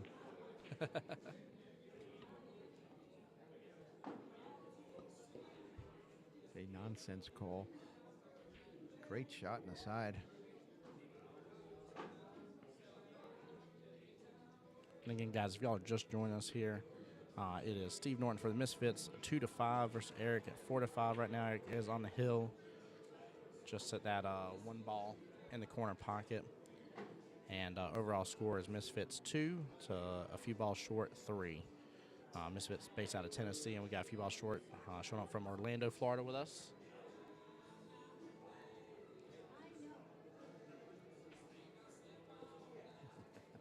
Hang on. Here we go. We're streaming live from Orange Park in Florida at the Park Avenue Billiards, and Yes. we've got the Misfits, our team, playing against an Orlando team, a few balls short, and we're trailing a little bit. But you know, anything can happen in pool. We'd like you to all to tune in. I believe my co-commentator Tim here. What's up, everybody? He's doing a great job. And here's our setup.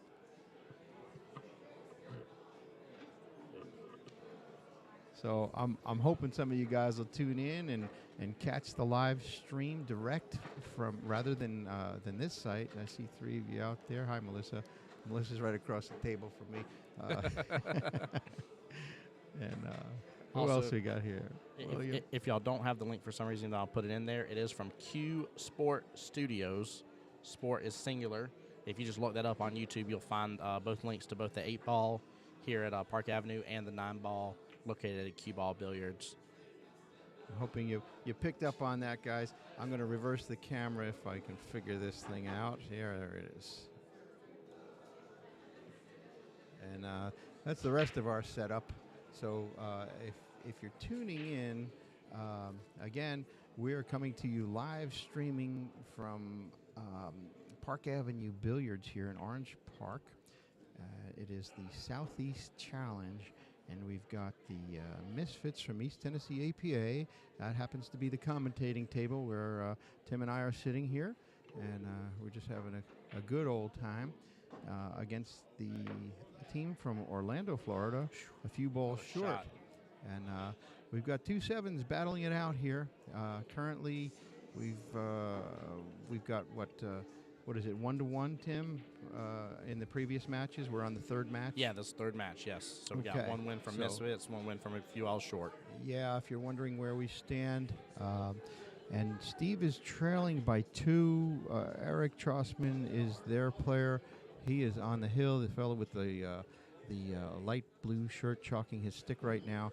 He's on the hill, and he's shooting against Steve. This is the third match. So I'm going to tune out from here, and I'm hoping that you guys will be able to tune over to the Southeast Challenge and catch this on live stream where the microphones, you won't have any problems with that, unless, of course, the weather. Oh, there we go. Yeah. It's trying. It is trying. It is trying. But the live stream is going to be a lot better. So see if you can catch it there. We shouldn't have as many interruptions, although the weather down here has been kind of trying. And I'm going to say East Tennessee APA out, and we'll catch you all when we get back. Hopefully our teams are having a good time, and hopefully they'll do well and take back with them a great experience. So I'm signing out. Bill Gray for East Tennessee APA.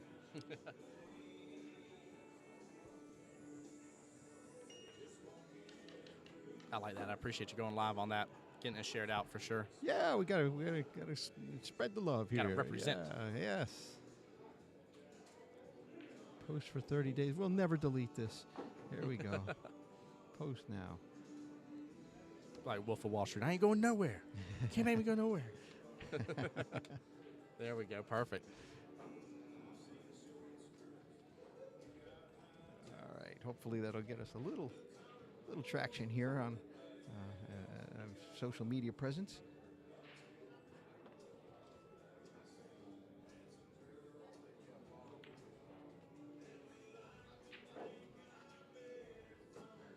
Ooh. Okay, he doesn't seem to be very happy with that, and He's tied up his, by the look of his last ball. yeah. Steve needs to catch a gear and keep going, and I Yep. think he can do it. He's definitely capable. There's no question in my mind.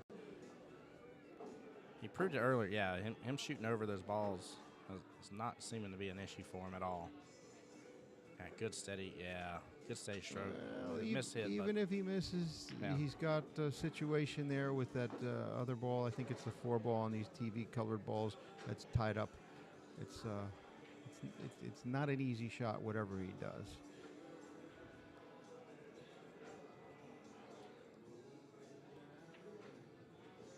So he's forced to break up that. That was smart. Steve missed that intentionally.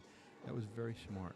So he's got to hit that ball because that's tying up one of Steve's balls as well, and I think he's not liking it. He's not liking being put in that situation.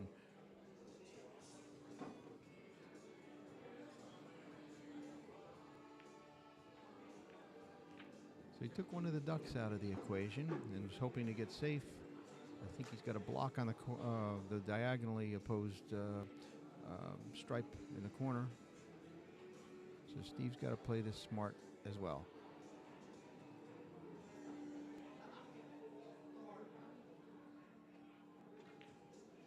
oh, Yeah, miscue. something happened there Yep. with the cue. I saw it. Oh, A cringe-worthy moment. help. Come on. He's checking to see if his ball in hand right now. No, I don't think it is, because he hit the 14, and I'm sure it was along the rail. He had to have hit the rail. I was watching the table actually, I was too, just to be So- honest. so I can't tell whether the 4 or 5. I'm always get confused here. Clears the 9. He's looking at it. There's somebody behind him, and I don't think he's cognizant. And now the other person made him aware Okay, that perfect. he's shooting. Yeah. Yeah, we definitely don't want any of that. No, that would be horrible. So I think he's going to back cut this in the side. No. That was questionable whether or not that ball would go past the 13 ball. It looks like. So Steve's got another chance here at the table, and he needs it. He needs it. He's got to make a run here. He can do it. Nothing wrong here too. He could take that 11 to the corner, top right corner, and then his ball that's back here could potentially even do a little bit of a defense on it. Yeah, I think he's going to go for a defense play. Oh, okay, so he's going to use the 9 and 8 to kind of. Yeah. There you go. There you go. Yep. Can't say for sure if he can even see a piece of it. But even if he sees a piece of it, he could scratch. So he's looking at kicking. And this fella, Eric, he's pretty good at kicking and banking. Yeah, he's been extremely dangerous opponent when it comes to any sort of banks at all. And he knows it. He's very confident. Oh, yeah. He's very confident with it. Yeah, it doesn't even shy away from it. Like it's in his shot routine. Like he has no problem like setting up for a bank shot, where some people would be like, what do I need to do here to avoid having to take a bank shot? Right.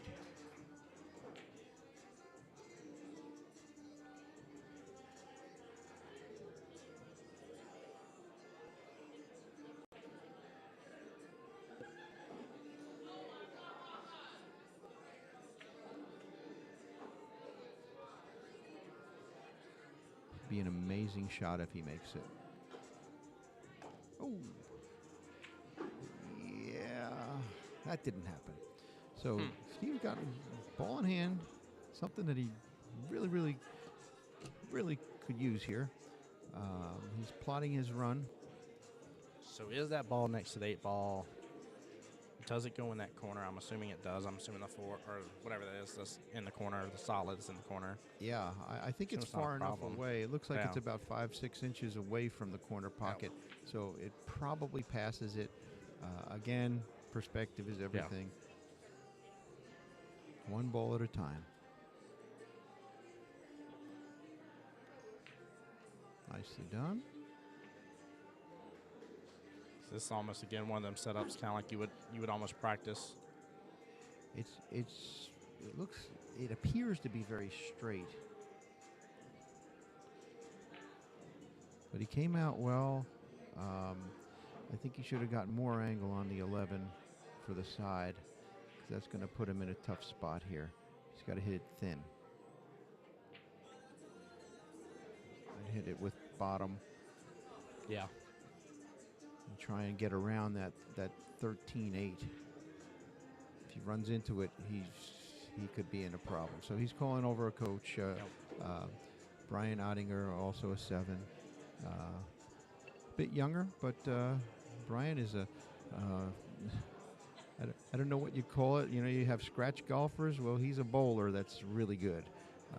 So he's a great bowler, and he's a great pool player. He's young, but he's seeing you need a new pair of eyes to see things differently and to foresee things that you possibly overlook, and like scratches and caroms that could lead to the 8 or the cue ball going in inadvertently.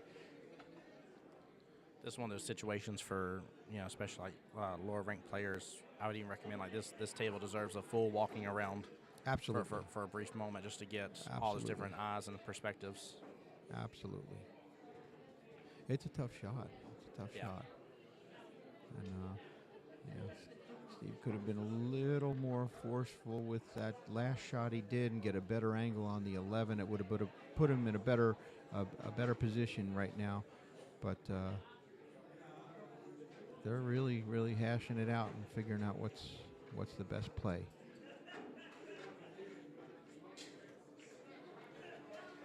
Okay. Looks like he's putting top on it.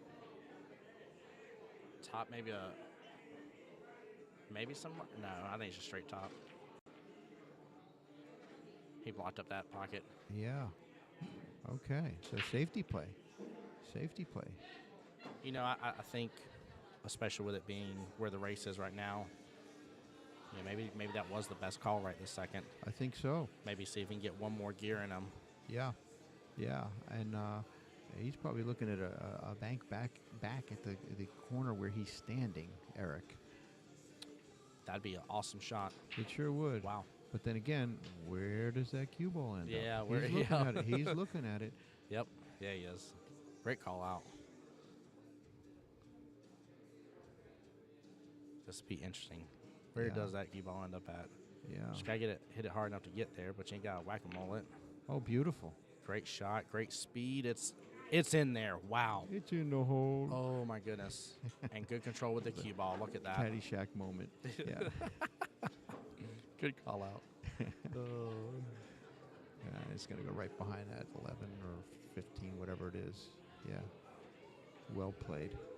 Well And played. good out. Yeah. Great match. Very confident. Very nicely done.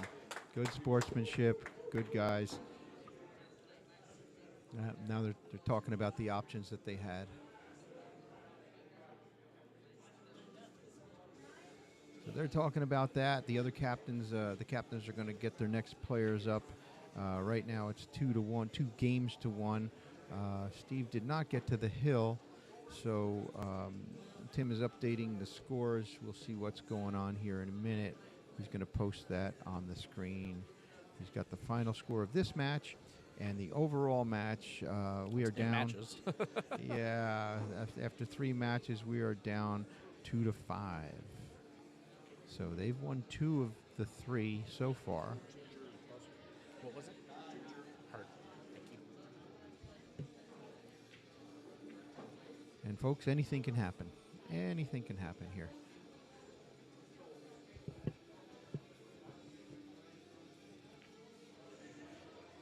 While they're doing that, I'm going to take a quick break here. If you don't mind, Tim, you can kind of fade me out, and I'll be not a back problem. in a moment.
All right, ladies and gentlemen, this is Tim. I'm back here with you guys.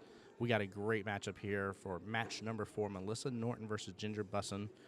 Melissa is part of Team Misfits here. She is a skill level 4, and Ginger is a skill level 3, part of a few balls short here out of Orlando, Florida.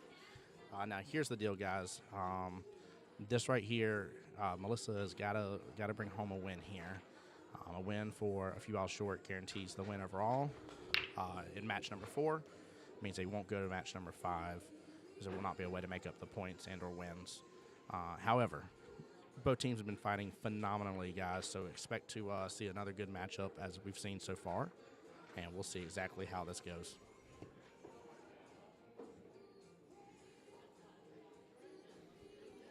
Again, for anybody in the live stream, if you get a chance to, please, please, please share out the link. It means a lot to us. Put in your Facebook, tag your APA, see if they'll share it as well for us. Anybody that you can get to share would be really helpful.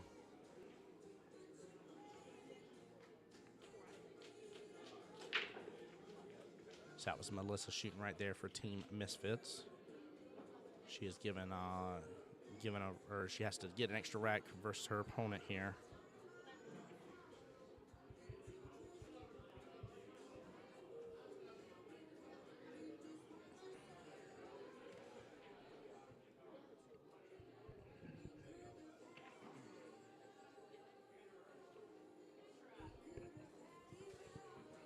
Now I'd expect to see the same type of gameplay and strategy as they've had in all 3 previous matches here. Both teams have been very spot on in terms of when and how to use their timeouts. So I expect more of that in this one as well. It's going to be very critical. Timeouts can really, for some of us that are lower skill level, can really make or break an overall rack for us. So definitely is a big, big, big deal here. Having a coach there talking through some of the strategies for what to expect, not just maybe the ball that's in front of you, but kind of what to expect, after the shot and going forward. Great shot in that top left-hand pocket. Good ball control, good speed.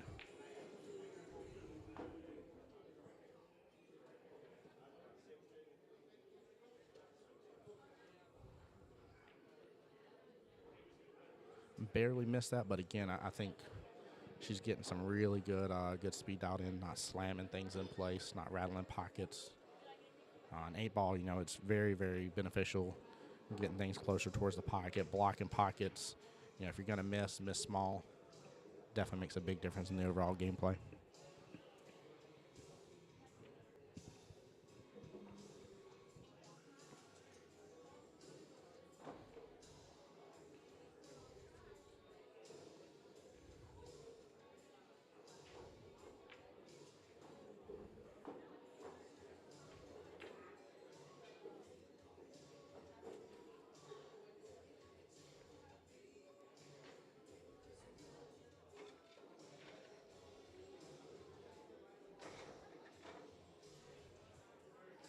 Looks like Ginger's taking her time looking at the entire table. We talked about that a moment ago in a couple other racks. Like, take a whole walk around the entire table. Take those extra, 3, 4, maybe 5 seconds. You got to do it for long. But just look at the potentials. Look at the options. Great shot in that side pocket there. Now, we do have a little interesting predicament in terms of a couple balls tied up here. Looks like we got the 9 on the 8 right there in the back center of the table.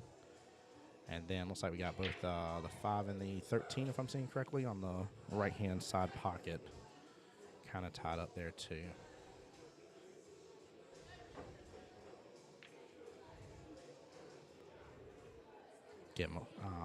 Ginger there's barely missing small. Good shots here. And then for anybody just joining us again, guys, we're out of Park Avenue Billiards here for the Southeast APA Challenge. This is the 8-ball classic over here at Park Avenue, and we got the 9-ball going on at Cue Ball Billiards, located in Jacksonville, Florida. Both pool halls about 20-25 minutes away from each other, roughly, give or take. And we got teams from all over. We got Tennessee, Carolinas, Alabama, Georgia, and Florida all representing here.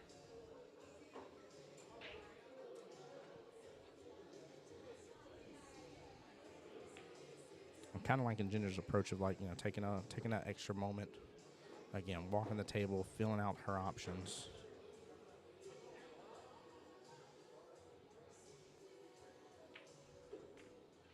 She is, however, very fast to shoot as soon as she gets down on a ball. Let's see what Melissa decides to do here. Maybe that 4-ball in the corner is looking Looking really good.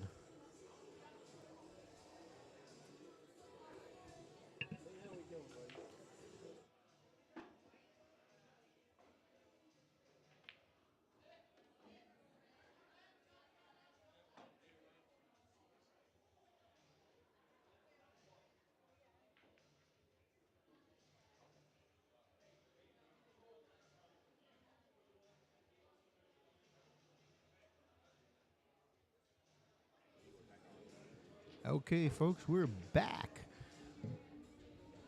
And I'm just joining you again. This is Bill Grafer here. I'm here with Tim, my co-host. He's a player here out of Cue ball. Cue Ball Yeah. Billiards.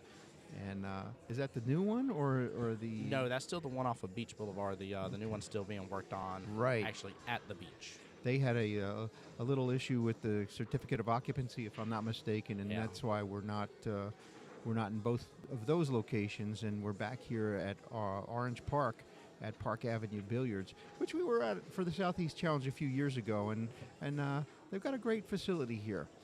They're 8-foot tables. They're a little bigger than what our folks are used to shooting at home, but nonetheless, everybody seems to be adapting fine. And we've got Melissa Norton here from Misfits, East Tennessee APA. That's my league area. And Ginger Bussin from Orlando, Florida, with a few balls short. And they are leading us in total score of 5-2. And this is the fourth match. So we've got one match. They've got two. And every match counts here. Every game counts. Nicely done. Such great speed right there. She, I was saying this earlier. Ginger is somebody like she's taking a moment like to walk the table and take time on choosing her shot. When she gets down, she's gone. Like that shot's supposed to happen within just a couple seconds. Yeah. Here's a tough Boop. cut. There it goes. Uh-oh. Oh, didn't Great. get the scratch. No, So didn't that's get the good. scratch. Good choice. And we're still in the same predicament we've had almost 2 balls tied up this entire time. Yeah, 2 look. sets of them this entire time. It's like we got the orange balls, like myself, color coordinated today. Your APA outfit is phenomenal, by the way. Oh, tomorrow's going to be a white outfit day tomorrow. Ooh. It's a kind of a debuting it. Hat, shirt, and shoes. I approve of So- that message. Let's go. And That'd then- be good. And then Sunday is just going to be kind of yellow. We're gonna do. It was all yellow. Nice. Good song reference right there. Yes. Thank you. Yes. Thank you for catching that. Thank you very much.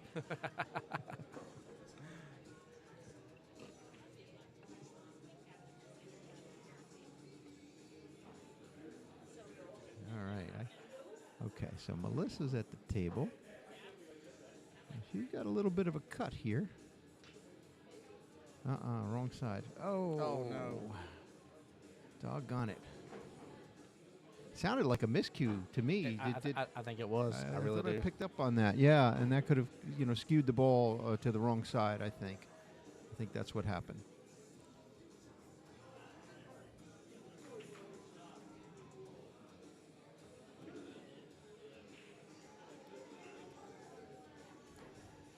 Okay, so Ginger coming to the table. Adequately chalked, ball in hand. See what she does here. There were 2 clusters. Now there's only one. Is she going to break up that cluster or take the other trouble ball? Because I see another trouble ball. Yeah, the one against the top rail, right? Yeah, well, I mean, I think I see that. But again, it's hard to say unless you walk the table. I don't know if that 13, if that's a 13, goes behind the the 7. If that's the 7, I wasn't And even considering looks that one. it looks like it does. Yep. No matter what, like you've got to take out one of your trouble balls here. Yeah. Well, that's not going to happen because she's only left herself with the 10 or possibly a difficult combination to the 10 with that other striped ball on the rail. That might be a better way to go. But I don't know if that's above her pay grade. Well done. Wow. Well done. Wow, indeed. Excellent shot. Nicely done. Yes. Good leave. That 9 still gets to be troublesome, but here's the deal. Like, you know, we're talking about a skill level 4 versus a 3. Right. Having 1 ball left on the table makes you feel a little easier about everything. Yeah, nicely done. She still has eyes on it as well, so There's definitely space between that 3 and the 9. It looks like. yeah. But I don't know what you can do with it other than maybe a cross bank. Try to keep him tied up as a safety, or just put Melissa in a very difficult position for a safety call.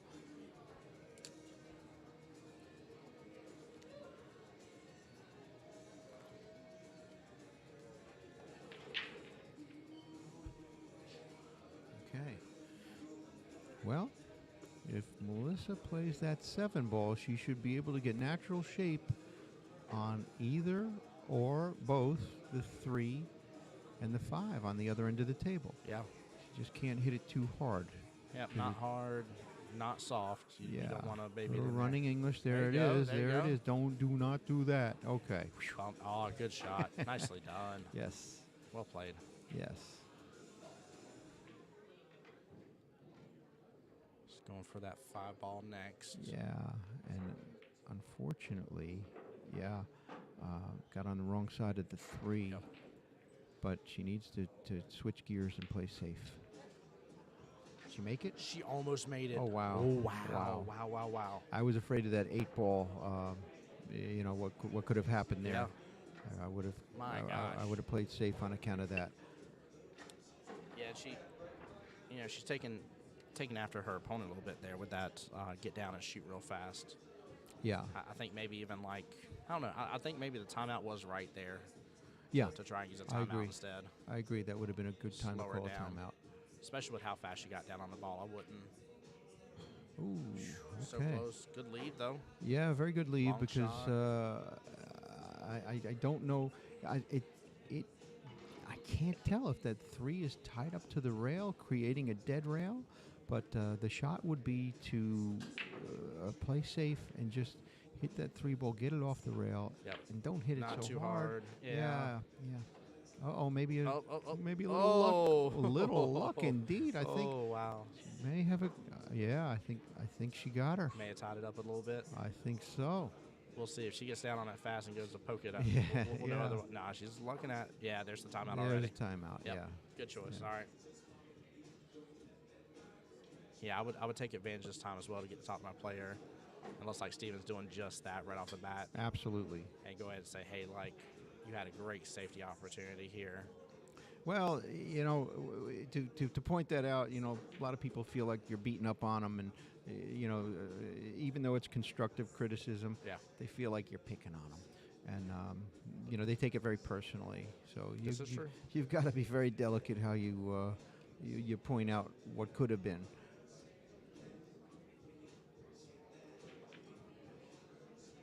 Sometimes it may even be best to do one of those, lead them to the situation, like, hey, like, what's some things that you feel you may have or could have done differently there, or would have done differently. Right. And sometimes you're just in the moment, and you forget what happened. Oh, you know, yeah. after Oh, it's yeah. done. Yeah, 100%. Some people can remember a shot from 15 years ago, and I'm not one of those. But usually the shot's over, the opportunity's passed. Yep.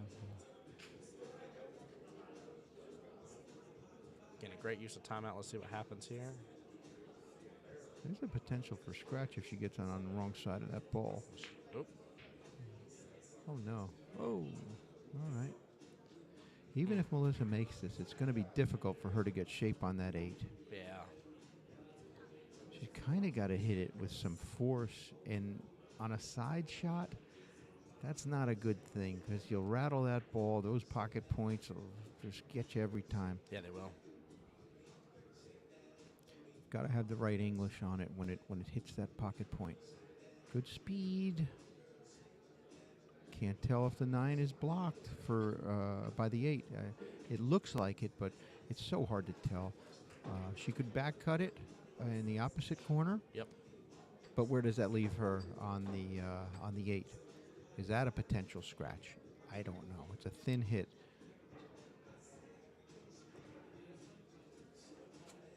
No, she can see it. Tie up the pocket. Good Oh choice. boy. Yeah, Oh that boy. works.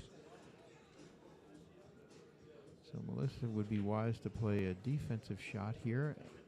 At the very least, put that cue ball back about, well, where the 8-ball can eclipse it.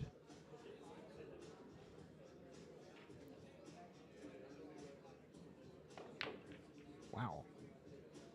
Oh, hoping she got lucky and just kind of Current time is 6:45. blocked her. If you have not started your fifth match, you will be implementing sudden death. Uh-oh. Sudden death coming up. Two tables that start at 8 and 6:45 during an all-year-round market discussion. Not sure if we started right at 3 or at 3:15.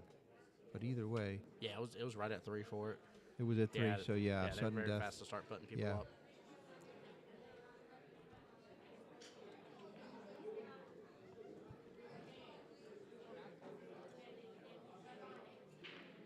Ooh. Oh boy. Yeah. All right. Yeah, that was the potential saving grace of that being just so straight in like it was on the rail. Yeah. Now she's got. I usually don't like to see somebody go like right up on the ball. No. Okay, but that's Yeah. good. So you still can get some cue ball control there, but not so far back. So she's in good shape here. Yeah, as long as she doesn't follow it too far, just Right. kind of stop right where there you go. Yeah, and Good doesn't leave it choice. straight Yep. in for another repeat. You do not want to be scratching on the 8. So we'll have a great race on our hands here. Melissa makes this, it'll be a 2-2 Yeah. from here. And still overall very much so everyone's ballpark. Yeah. Ballpark, yep.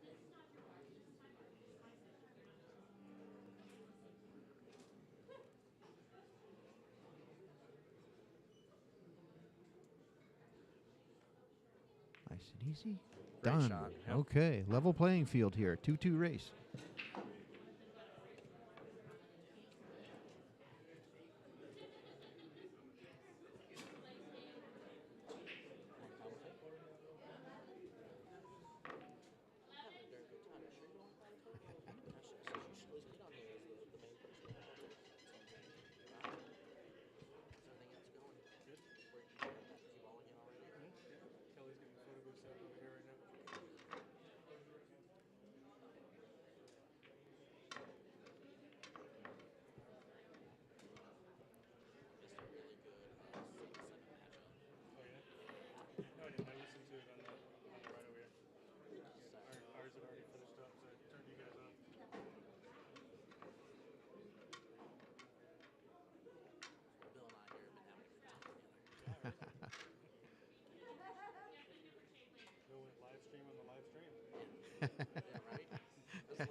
Fumbled my way through it. Hey, you had it. You absolutely had it. Chat, we were making a joke about Bill here going live stream on the live stream when he hit Facebook Live while we're live here via YouTube. A lot of good that did. I'm seeing the same three people here. Guys, let's get some love out there. First Yeah. and foremost, I need to see some comments. What do y'all think is going to happen? Who do you think is going to take home the win here overall? This is the second round. We still got one more round today starting. Should be close to 8 p.m., depending on sudden death and stuff here, which now, if they go to match 5, this game will be in sudden death for whoever plays next to people that play against each other on these teams. But yeah, let me know what your thoughts are. And You can chime in, but again, do take into account the trajectory, the angle of the camera. You can't see it all unless that camera is positioned directly straight down on the table. It's impossible to tell where those balls actually lie. So you know it's easy to make calls and judgments from the sidelines as we are, but oftentimes. ooh, she walked that all the way down. Yeah, she Wow. did. Wow. Yeah. Guys, we're seeing some great shots from these two. Absolutely. Uh-oh, I hope she doesn't blast this, but there's a Where's her? Okay. Okay, she there we did go, it there we go. Nicely done. Slowly working that cluster. Yeah.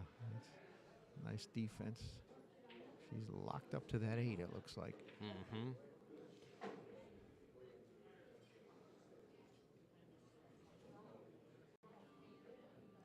Again, I can't say enough about this. Ginger has absolutely every single shot has taken a second, walked around for just a moment before she gets down. And again, she may be a fast shooter, but she at least takes a moment to look at the entire table and see if she has some other choices. Yeah, she was in a very difficult position right there, Yeah. and she just gave up ball in hand. Is pretty much was the plan. It's always the plan when you play safe. Yeah, and I think right there again, great job. I don't think that deserved or needed a timeout on it. A little too No. early. No. We still got clusters to deal with. Yeah, it's way too early. Even if you don't need one throughout the game, you always need one on the ball before the 8. Yes. Yep. Just to take a step back, a breather, and just to gain your composure.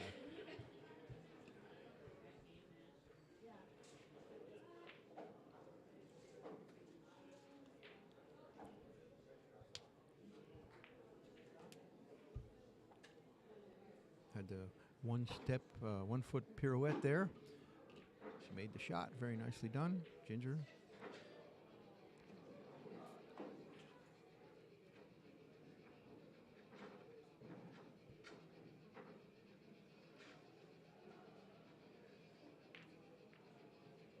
Attempted at the side pocket. Good attempt.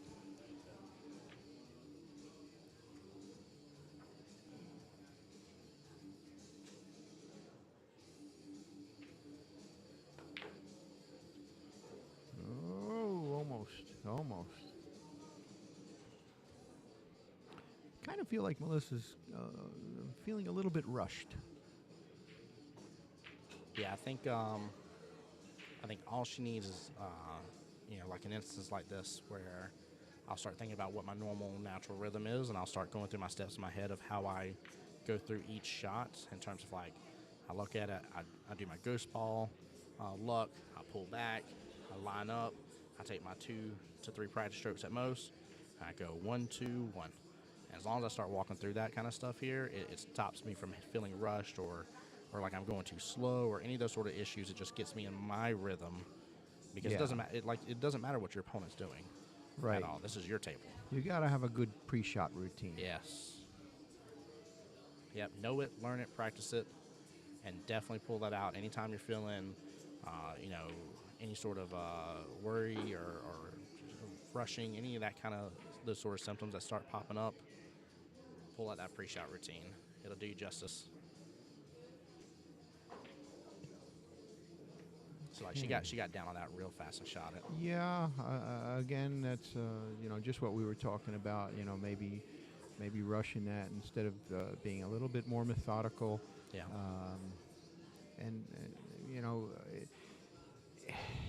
It does come with the skill level. As you progress as a player, you should really start slowing down when you approach the 5 and the 6 skill levels. Some of our 7s, I mean, we've got 7 9s, and I'll just call them a super 7. Super 7, yeah. Yeah, Yep, I mean, some of these guys can just they just get down, they blast them. They know exactly what they're doing. They plot out that whole rack, and they execute methodically. And quickly. They got a rhythm. Yes, they do. But there's other people like me. I'm a plotter. I'm very slow and methodical. Good shot. Of course, within the time constraints, 20 to 25 seconds per shot. Yes. Yeah, you do gotta take that into consideration here. Because once you get to the senior level, skill level, you should know what you're doing. You should know where you're going next. So there's no reason to ponder every shot, and every shot is not a 45-second special situation. So there's a close hit situation here, and I would definitely, if she attempts this, I would definitely call a ref. Oh no, I'm looking at the wrong balls. Everything look.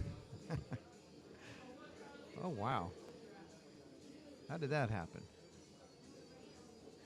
But it did. I can't even see the balls here. I mean, they all look like there's 3 cue balls there at this end. It really does. I'm going to get up here in a second and tell you what we got going on in that cluster.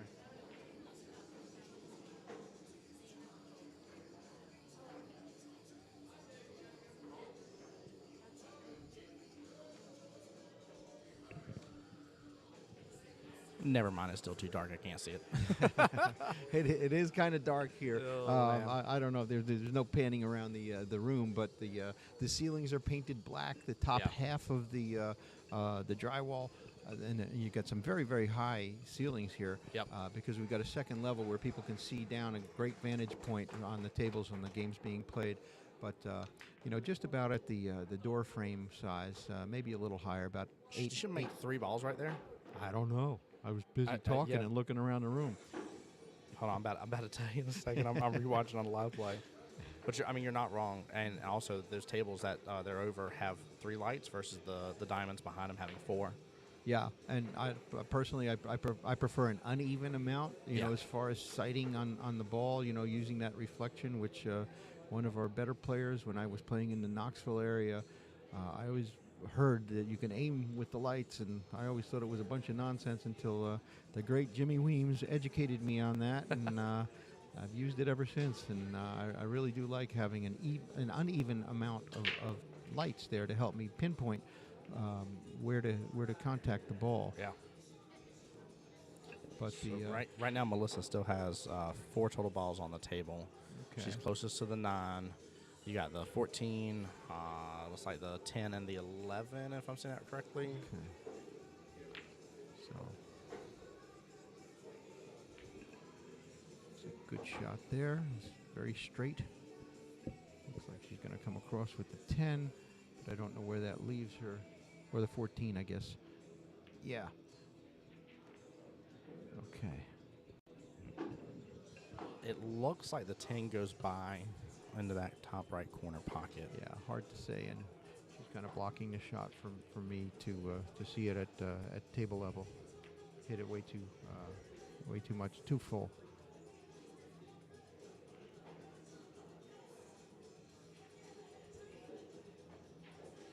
So I was saying, not only are the ceilings painted black, which cuts out the light in the room, but the walls from about the 8-foot level up to, and I'd say it goes up to about 20 feet, because you've got that second level here. It's all black, and then we've got kind of an aqua wall up to the 8-foot point, and it's just not enough light to really shine on the balls. But if you're at the table, it's great because you've got the light, from the pool table lights to illuminate the tables adequately. It's that old bar room feel, that old pool room feel.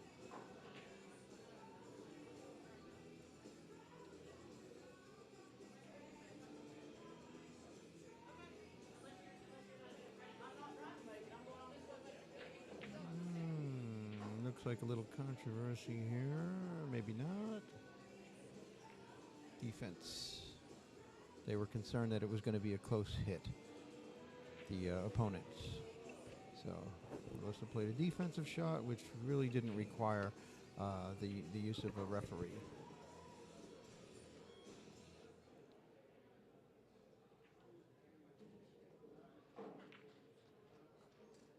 Good try. Ooh, very close. Long, straight shot. It was tough. It looked like she chicken winged it a little bit.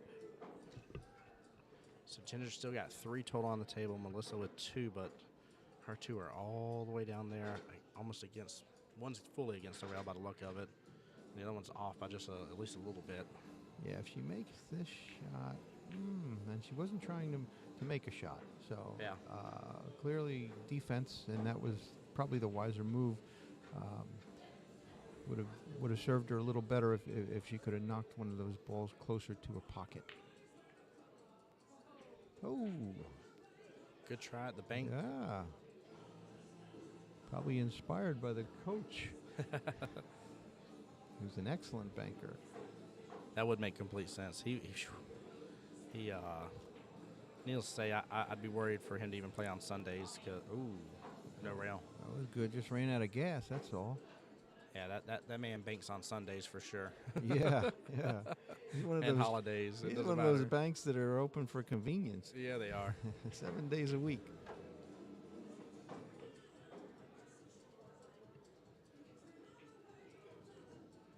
But it is awesome to see, though, because if that's what she was thinking, it's amazing to see how much an influence of a good coach and team captain Yeah. really have on their players with that kind of stuff. You know, I find that women have a natural propensity for banking and kicking more so than men. At least, you know, that's my perspective. I see a lot of women that just are not afraid to bank, and they do it well.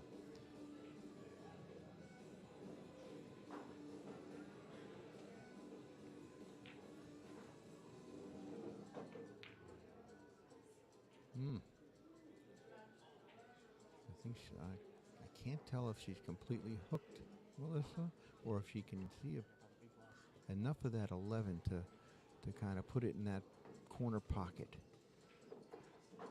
Yeah, if it's not completely on that rail, a little left English, a little left of it. Ooh, missed it altogether. No. Not a good She situation. had the idea though. Yeah, absolutely, absolutely. When you try to cut a ball thin, but you know that's the danger. Yep.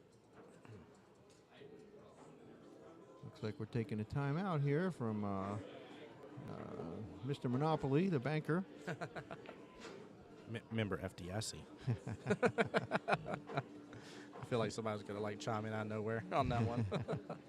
Yeah, we're not getting too many comments anymore, but that's all right. We that's what we're here for, to commentate, right? Oh yeah.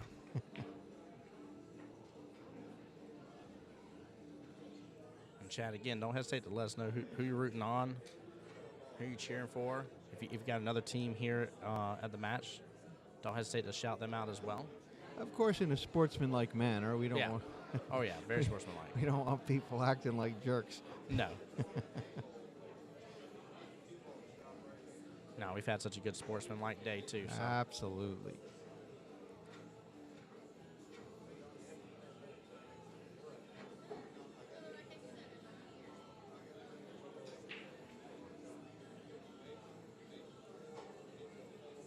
So again, looks like he's looking. 5-3, yes. Yep, looks like he's looking at the entire situation. He's talking to her still primarily about that shot. And he's talking about where to hit the 8 net. Yeah. So he's talking to her about the next 3 shots. Absolutely. Great timeout. Good coach. Absolutely, yeah. Because that 8 can carry him off the back of the 11 there. Yeah, it can. And again, she puts it towards that pocket, at least blocks up that pocket. I still wouldn't want that in this instance, just where the opponent's balls are and potential for like hitting it and following it in later. But yeah, too much can go wrong there. Yep. And that is a precision shot. yeah, And not for nothing, but Ginger on these long shots, she's not. I don't know if she's able to get down far enough on the stick. Ooh, okay. all right. Well, she's got a great chance here to redo what she was just trying to do a second ago. Yeah. Well, let's just hope there's not a repeat of that. No, yeah. Let's get a little bit of that left English. And it's going to be hard to keep shape because it's such a thin hit that cue ball is going to travel. All right. Nicely done. All right. So again, good speed. She should be set on the 8. Good speed. Almost. Died out on her. Oh, that was so close. Very good try. Yeah. Now, I dare say we do still have a potential for a scratch shot here off of that side pocket by the look of it. Yeah, depending on what she does with Yeah. that. If she shoots the 5 or chooses to cut the 3. Got to cut that 3. I think that just gives her I agree. like you ain't got to do anything special here. Hitting that 3 gets you natural. On that 5, keeps you from taking a long shot on that 3 if her cue ball doesn't come back up the table from here. There's too many ways for that to go wrong. And it drew right, It drew right towards that pocket and then finished up on the rail. Yeah. So even if she makes this, what is she to do with that 8 ball? And if she tries to bank the 8 ball, she's going to hit in her opponent's ball. Which is no problem because it'll keep her from scratching. But This is true. if there's room enough to get around it and carry them off the back of that 10 ball, she could scratch. Yeah.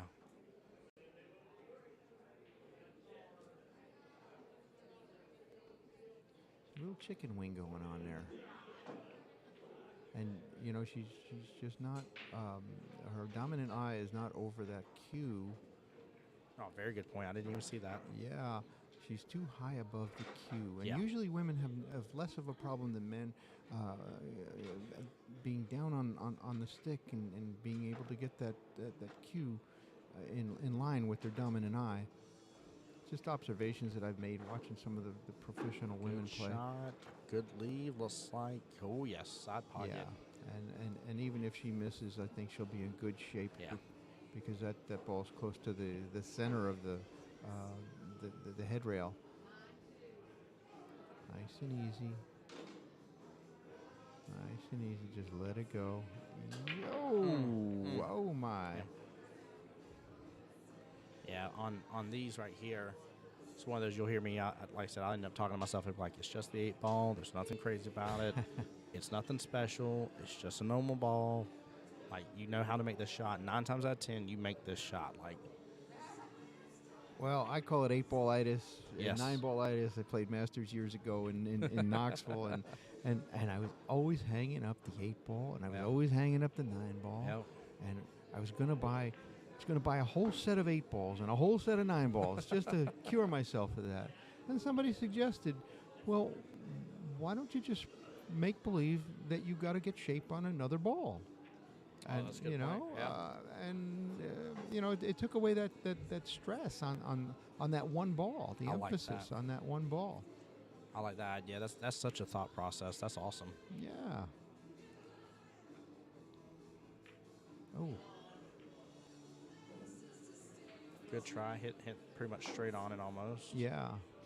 So here she's got a difficult cut, and if she cuts it and doesn't hit it hard enough, she's going to have a bank on the 8, or if she banks it, she's still going to have a bank on the 8. Safety. Yeah. Safety. I think they're having good conversations in between these shots here. Yeah. Really smart. Yeah. So Melissa's got to drive that ball closer to whatever pocket she intends to put that in. You know, ideally, if she can put it in the pocket just past the corner pocket, just past the 3, Yeah. that would be the right way to go. Steve wants her to Oh, I cut didn't it in realize the she still had a opposite one. timeout. Yeah, I don't think she took one this rack. The issue, if she's cutting into that back right-hand corner, issue with that is where the cue ball gets left for her opponent for that 3 ball. Yeah, I don't like it because No. if she misses, she could leave her opponent out. Yep, and she could already be pushing that 8 ball close to that Yeah. pocket. It's a, Oh, no. Yeah, Again, we haven't had it happen. We don't want to see it happen. Don't go scratch on the no, 8. We don't no, need that. No.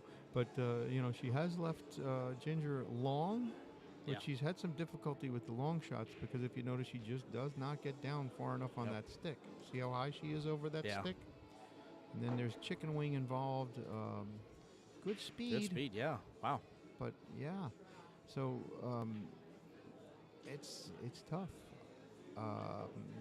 Melissa would be wise to play that in the side pocket and leave her opponent long in the event that she misses. Yeah, absolutely. Right on You that. ain't got to that- worry about scratching as long as you don't go doing any sort of crazy English out of nowhere for no reason. Yeah. Just go to make your shot. She's close to the rail, so she's got to hit it with top, and that Yeah. could influence it to go towards the corner pocket. But good speed. Good speed. Yeah. Is it yeah, in yeah, there? Yeah. Oh, There it look is. at that pocket Boom. speed. Very nice. Very Well nice. played. Okay. So Melissa is up 2-0. Ginger needs 2. Melissa is on the hill. It's a very interesting match because at this point, they're definitely going to be in a sudden death. If Melissa can pull out this 3rd game, it'll tie. Each team will have 2 matches. Yep. So each match will count tremendously to determine who wins the third match. Guys, that means we could be coming down to whoever gets put up for the 5th match if that's what happens. Yeah, To meaning it's just literally the one rack.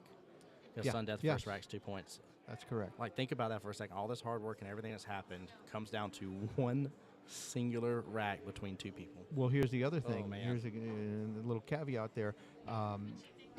If let's say Ginger does get there and ties it up, Yeah. can the other player win if they win 2 points? So if Ginger gets 1 here Yeah. and Well, Melissa still wins overall, that'll make it 4-6. And that means that whoever plays next has to win both racks. Yeah. Yeah, so Melissa can't afford to let her get that Yeah. point. Yeah, make it where it's just the one rack. Gives you a better opportunity. Yeah.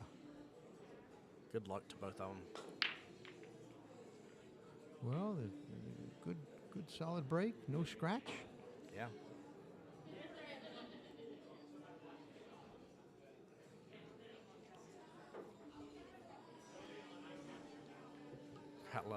Got a little vertical line of balls, almost a Yeah, it kind of looks like the four- Big Dipper or something yeah, right there. Yeah, it does.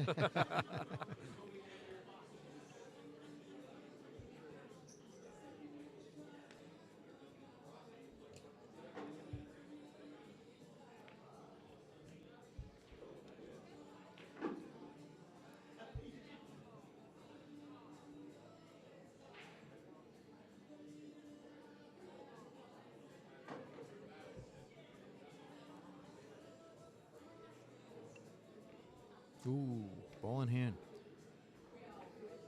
I think she was afraid of the close hit, and in doing so, she just didn't hit it hard enough. Yep. So open table, Melissa's got ball in hand. Let's see what she chooses. Highs or lows, stripes or solids. I believe, yeah, she's solids because I think the shot right before that, Ginger hit in a stripe in that top Did right she? corner. Okay, Yeah. I wasn't paying attention. You're good. But I mean, she still got on each of those solids. Like, you have tons of choices. So Yeah, yeah.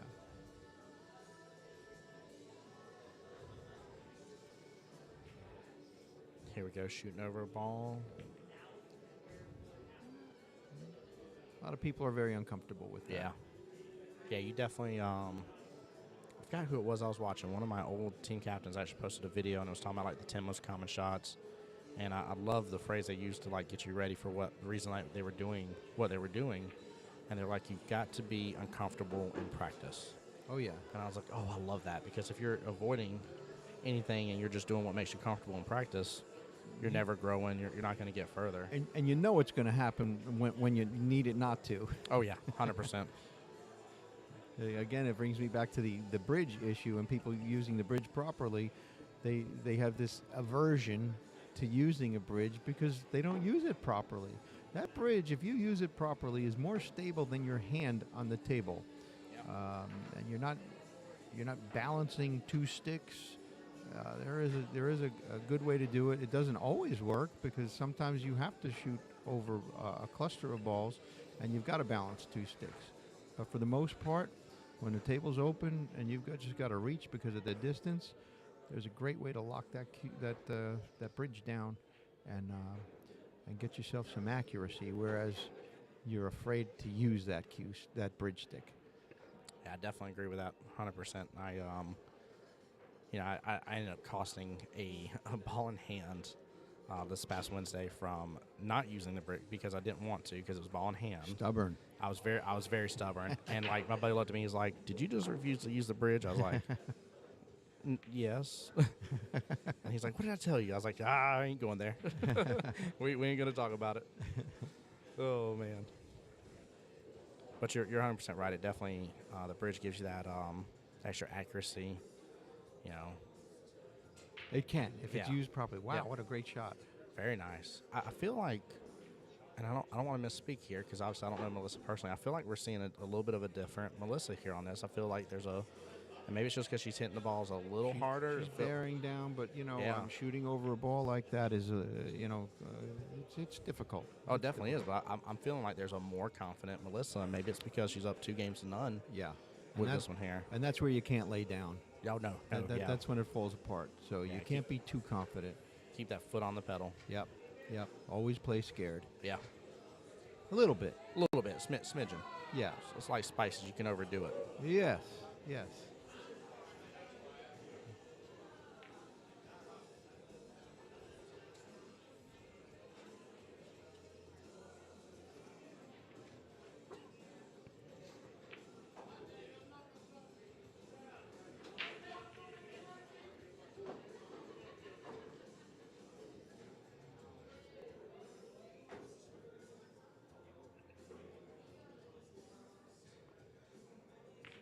Nicely done. Yeah, great speed, good control.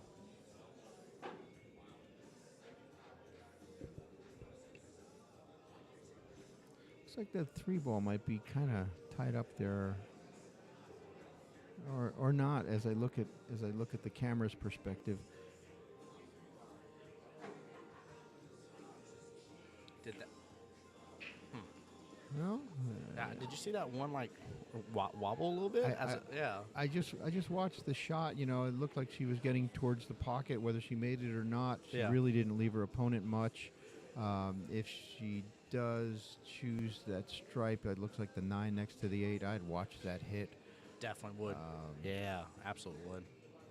Maybe it doesn't require the watch, and maybe it's very obvious, but I don't know. Did she get a rail? I can't tell what happened there because we were completely blocked. Yeah, they're not.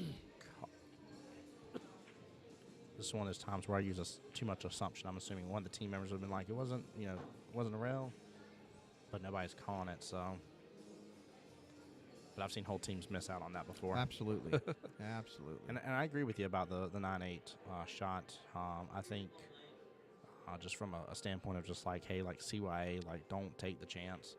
Like just get it watched because all your opponent has to say is, of course it was a good hit, and then that's done. That's over. That's right, Like, because you didn't have it watched. yep. Like that's the right. end of the discussion. There's Call no goes more to the shooter. Yes. Yeah, no more to fight about it. No need to fight about it. It's Right. over. That's right. That's right. Those are the rules, and if you Yep. if you don't know them, you're not going to win by them. Yeah, I was talking earlier during the very first matchup today.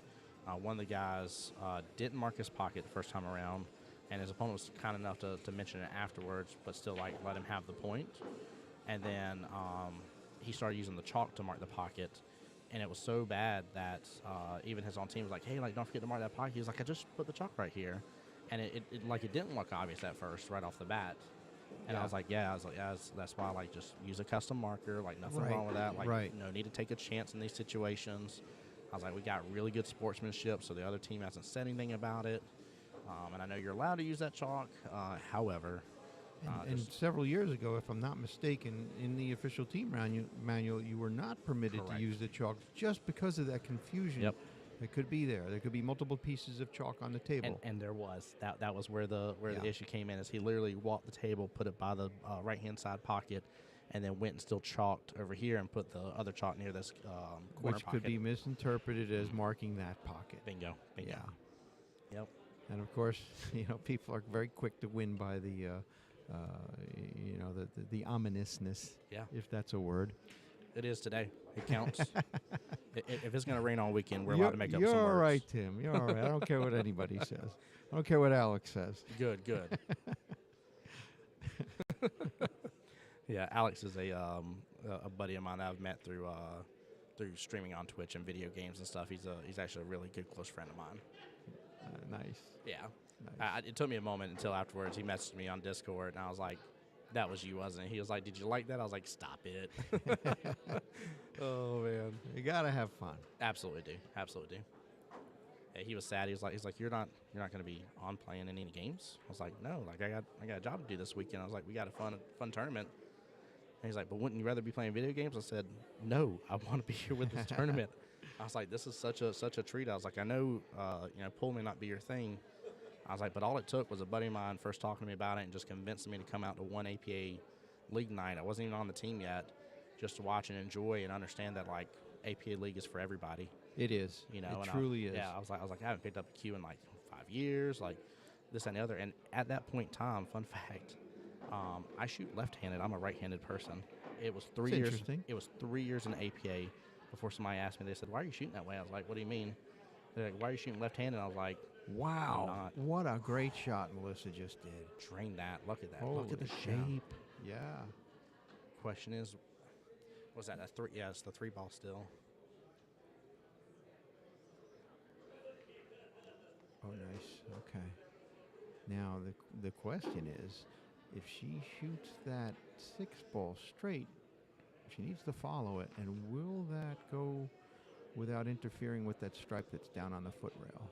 If she shoots in the corner, she's got to avoid a scratch. I mean, in the side, rather. All right. Okay, it's not terrible. Yeah, that's not a bad leave. The opponent's stripe there on the The top 13, rail. it looks Yeah. like. As I look out at the table, it appears to be orange, which is the real color of the ball. Right. These TV balls. Yeah. They get me every time too when I see that pink Yeah, ball. yeah, it throws me in the brown. And it's Yeah. I'm like, I don't know what's going on here. But it's good for the camera, I guess. Yeah. She's left herself in a really, really difficult position. But if she makes that 9 ball, let's say, she might be able to knock Might be that able to get a 13 breakout. out. Yeah. Yeah. Yep. Looks like it kind of naturally goes. You ain't got to do Yeah. nothing special. Absolutely. So let's see what happens She's already here. going to do. She chicken winged it. She did. Did she tie him up first? Ooh, I don't know. Yeah, it looks like they're a little closer now. Wow. So, yeah, they are. Although, looking at it from the higher perspective, it looks like it'll go in the corner pocket where Melissa's standing. She feels she got right down on it too to do that by the luck of it. Maybe come back. Well, still Sit there. Still. Hey, that's get it good. close to the pocket. Yep. And in this instance where you're having these troubles, right? Just 8 balls where you can like nudge it, get it closer. Nothing wrong with that. Right. And I'm guessing that's the 11 back here that she's in front of. She makes that. Yes, she did. Great She shot. could get Is shape. she going to get the window? Got the shape. She got the shape. Such a tiny window too. Yeah, well, I mean, if she makes that shot, she's going to hit the 8, and who knows what's going to happen there. Yeah. So this would be a good time for... Yeah, that 8 could come back to what? The back left-hand corner on us? Could just, it depends how hard she hits it. yep. I mean, it could stop the cue ball from scratching. It could cause the cue ball to scratch. It could Right. cause the 8 ball to go in the wrong pocket. It's anyone's guess on that one. Yeah, but it's... Oh, that's my goodness. There was the chicken wing. You That's- better believe it. Yeah. That was it was a picture in a dictionary for a Yep. chicken wing. Yep. Holy cow. You know, some people, they pop up and, their head comes up. Well, that was the arm came up there. Yep.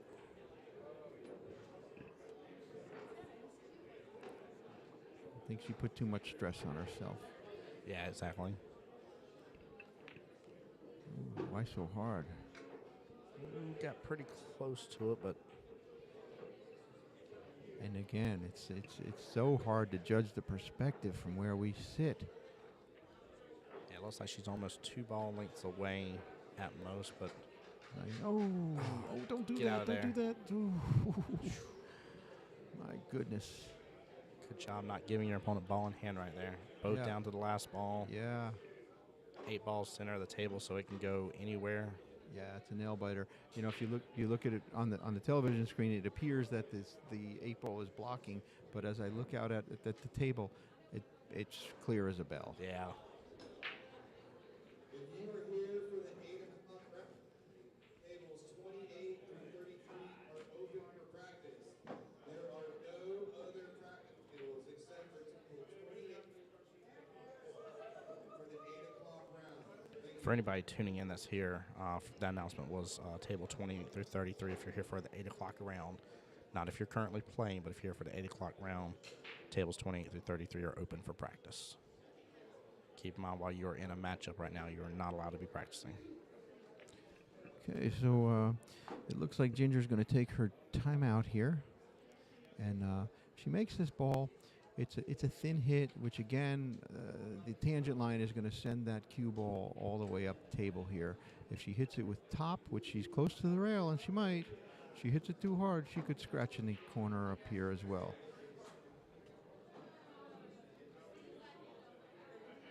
And if her nerves get her, well, Yeah. all bets are off. Yep.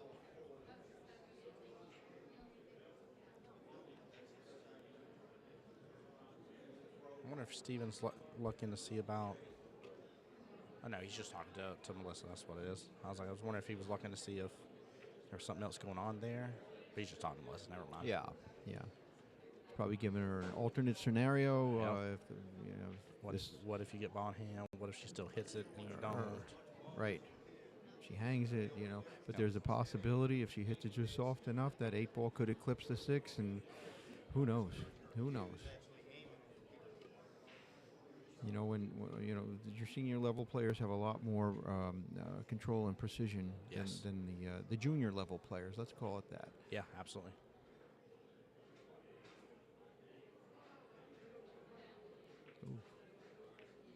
Great Nicely hit, good done. shot. Nicely done. Good speed.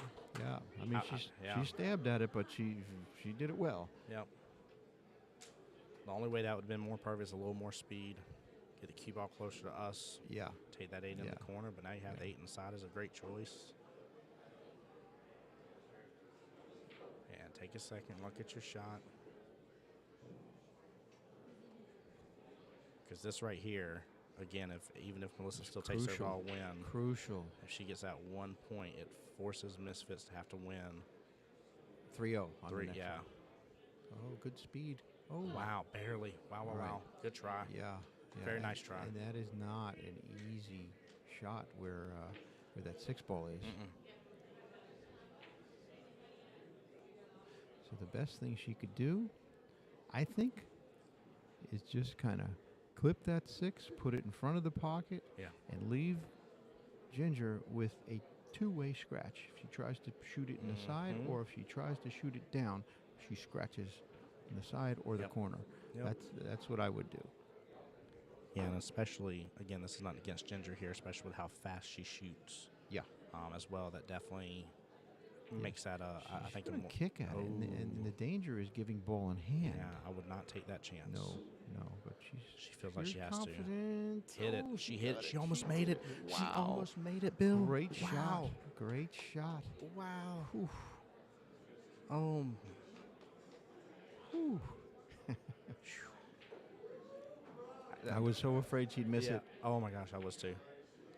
So it looks like Ginger's already got this corner pocket marked with a patch. Yep.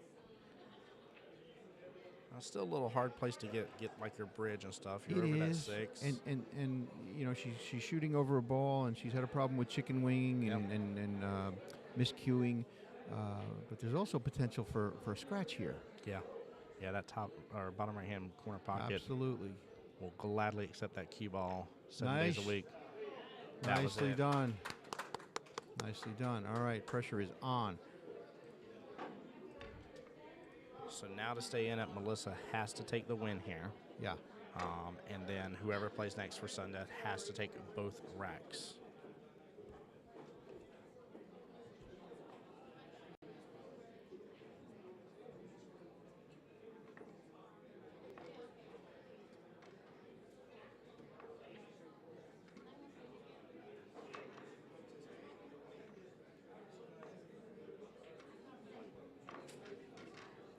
Now for team.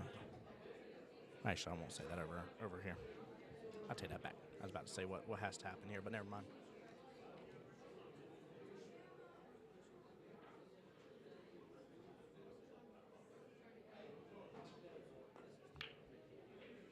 Four balls get a rail. I think we only got 3. I believe we only got 3 balls. We got the 2 on the left-hand side there, and then the 1, because I think the 1 is what came around.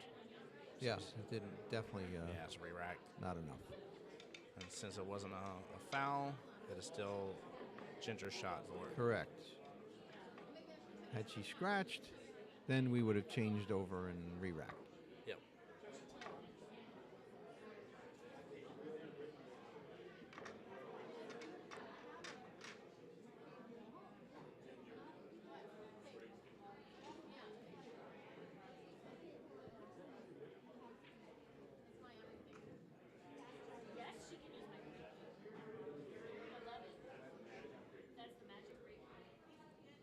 my recommendation here too for a lot of players, if you're struggling to get some power behind that kind of stuff, close up your bridge.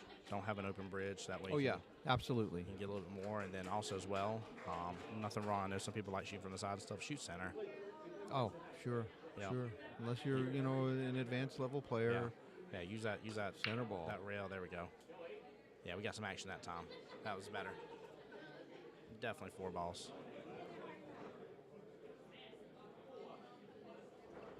Cluster there in the center. And that 8 still mixed right on in it. It sure is.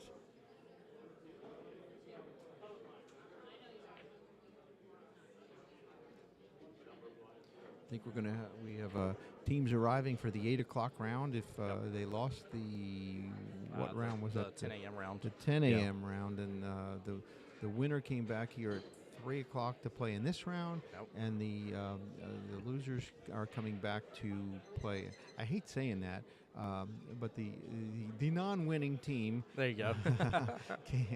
is back to play the 8 o'clock round tonight. Yes. Guys have got to be real cautious here with matches going on, walking around. Yeah.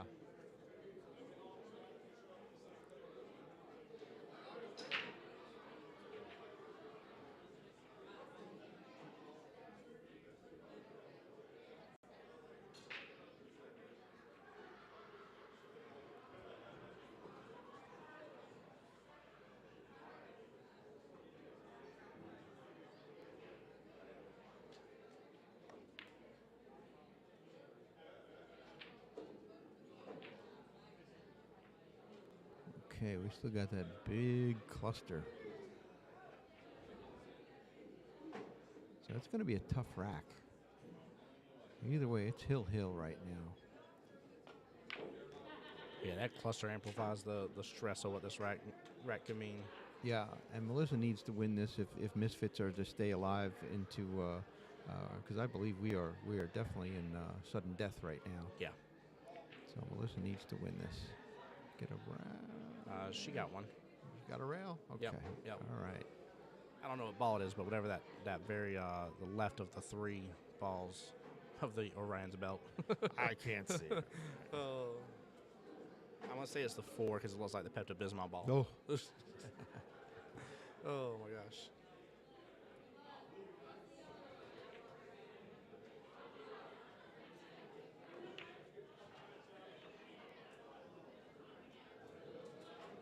One got bumped down a little bit further. Yeah.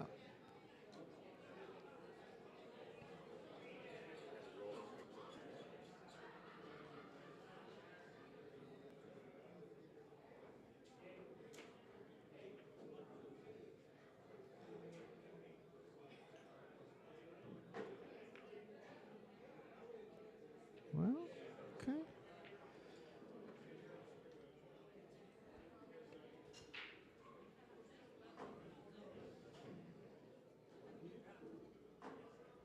So if I'm seeing this correctly for that top rail cluster, it's both 2 solids, 2 stripes. 2 stripes are on the almost like outer part closer to us.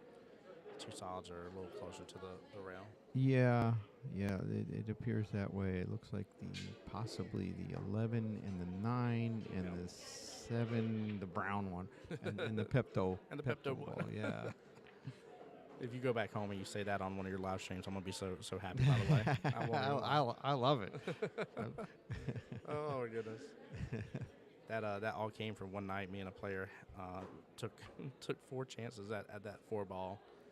And I was like, this thing's so annoying, it's giving me heartburn. And he's like, hey, Pepto-Bismol. And ever since then, I lost it. And it's the right color for it, too. Is. I It can really almost have that chalky taste, Oh, my gosh. It's there. You're welcome, chat. Good use of the bridge there.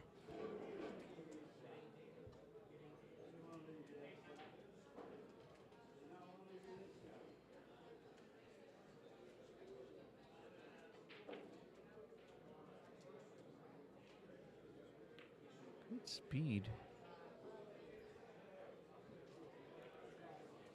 And again, we're faced with this cluster, but I don't know if she can see. I can't even tell. guess it's the 12 ball because that's oh man, oh that was so close. She took that all the way down. That was Yeah, amazing. I thought it was going. Yeah, nicely done. Yeah. Felt the good confidence in that shot too. She's like, I know where this goes. I got this.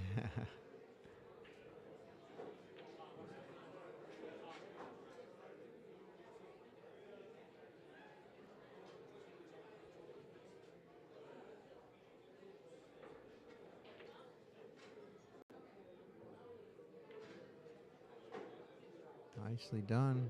Center pocket.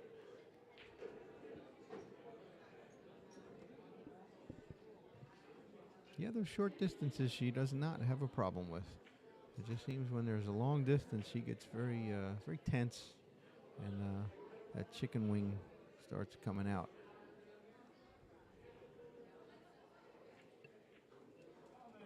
Yeah, if she ever gets rid of that chicken wing at all, that was like great Yeah, speed. It was. But yeah, if she gets rid of that, like she's gonna be extremely dangerous against her opponents. Yeah. Ooh, that was definitely a suspect double hit. Yep. The way that cue ball moved. Yeah, completely forward. Mm-hmm.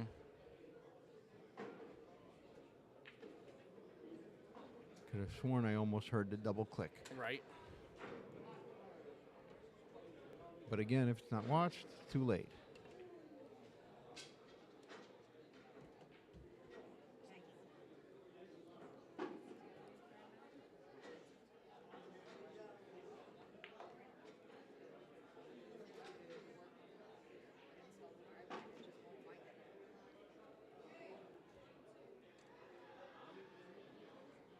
Guys, I'm going to leave y'all in Bill's hand. This is Tim. I'll be back here in a moment, but we got a tech problem I got to go take care of. Uh-oh.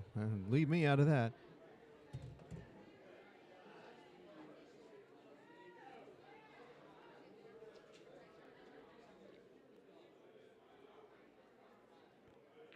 All right, so we've got a potential close hit here on the 6, but the angle is right.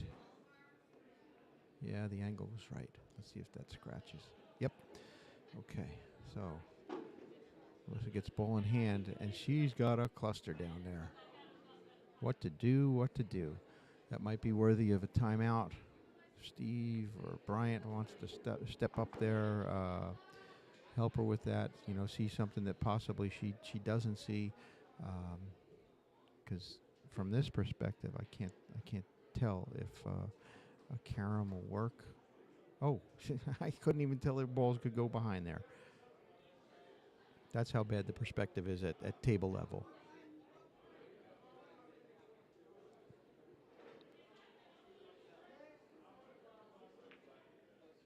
So, safety shot.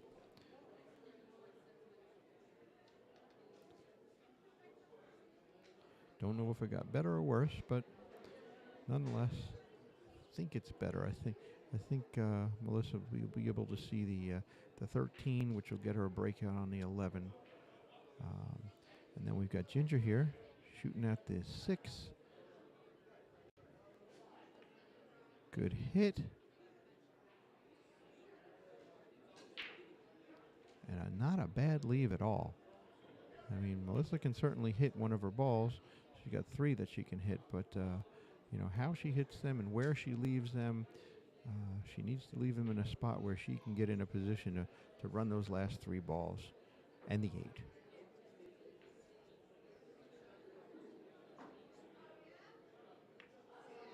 Okay. Ball on a rail. Don't know how effective that is because, again, you can't tell what goes by what down there.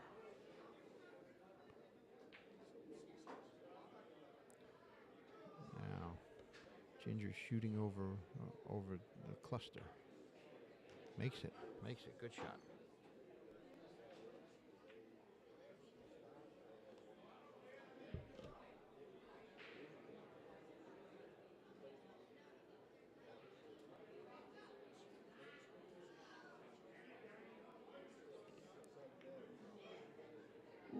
6 ball refuses to drop.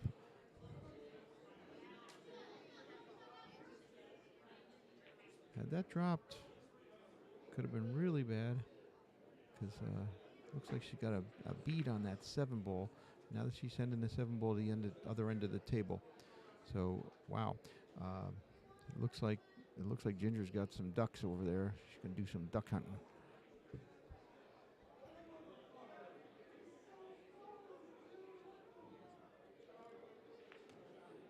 Okay, well, I don't think she wanted to be on that rail, but one shot at a time.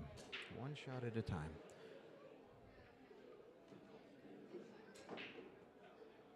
It appears that the 2 ball is well past the side pocket, so she's got to shoot that 7. Nicely done. Now here, she's on the right side of the 2 to make it in the side pocket, but it's a thin hit. It's a thin hit, and you know, that cue ball, you've got to hit it hard enough to get it to the pocket. It's such a thin hit.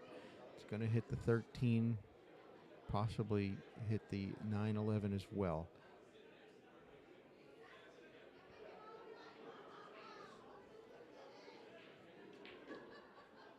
See if you can play with this mouse here. Oh, we can't see the table.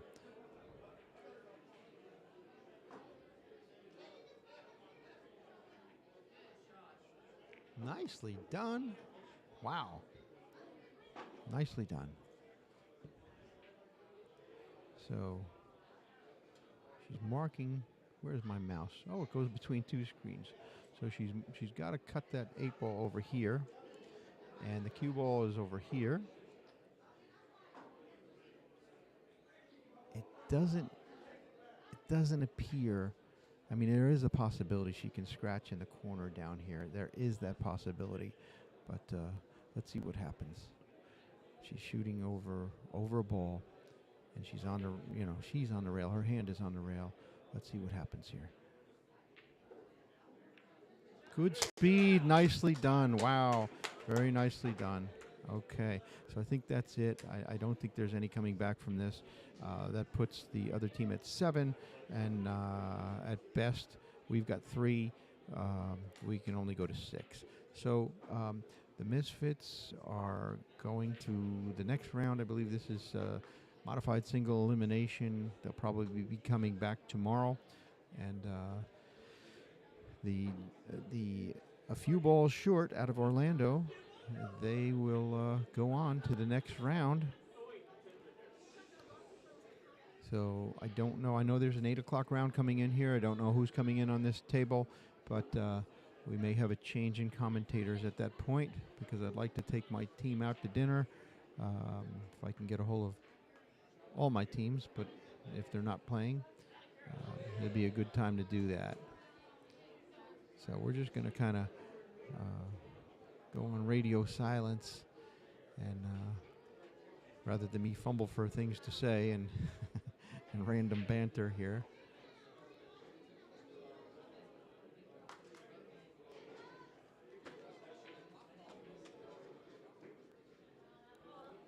When Tim comes back, he'll be able to update the scores, and I think there are teams waiting to come back here and play on this table.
All right, chat. This is Tim here.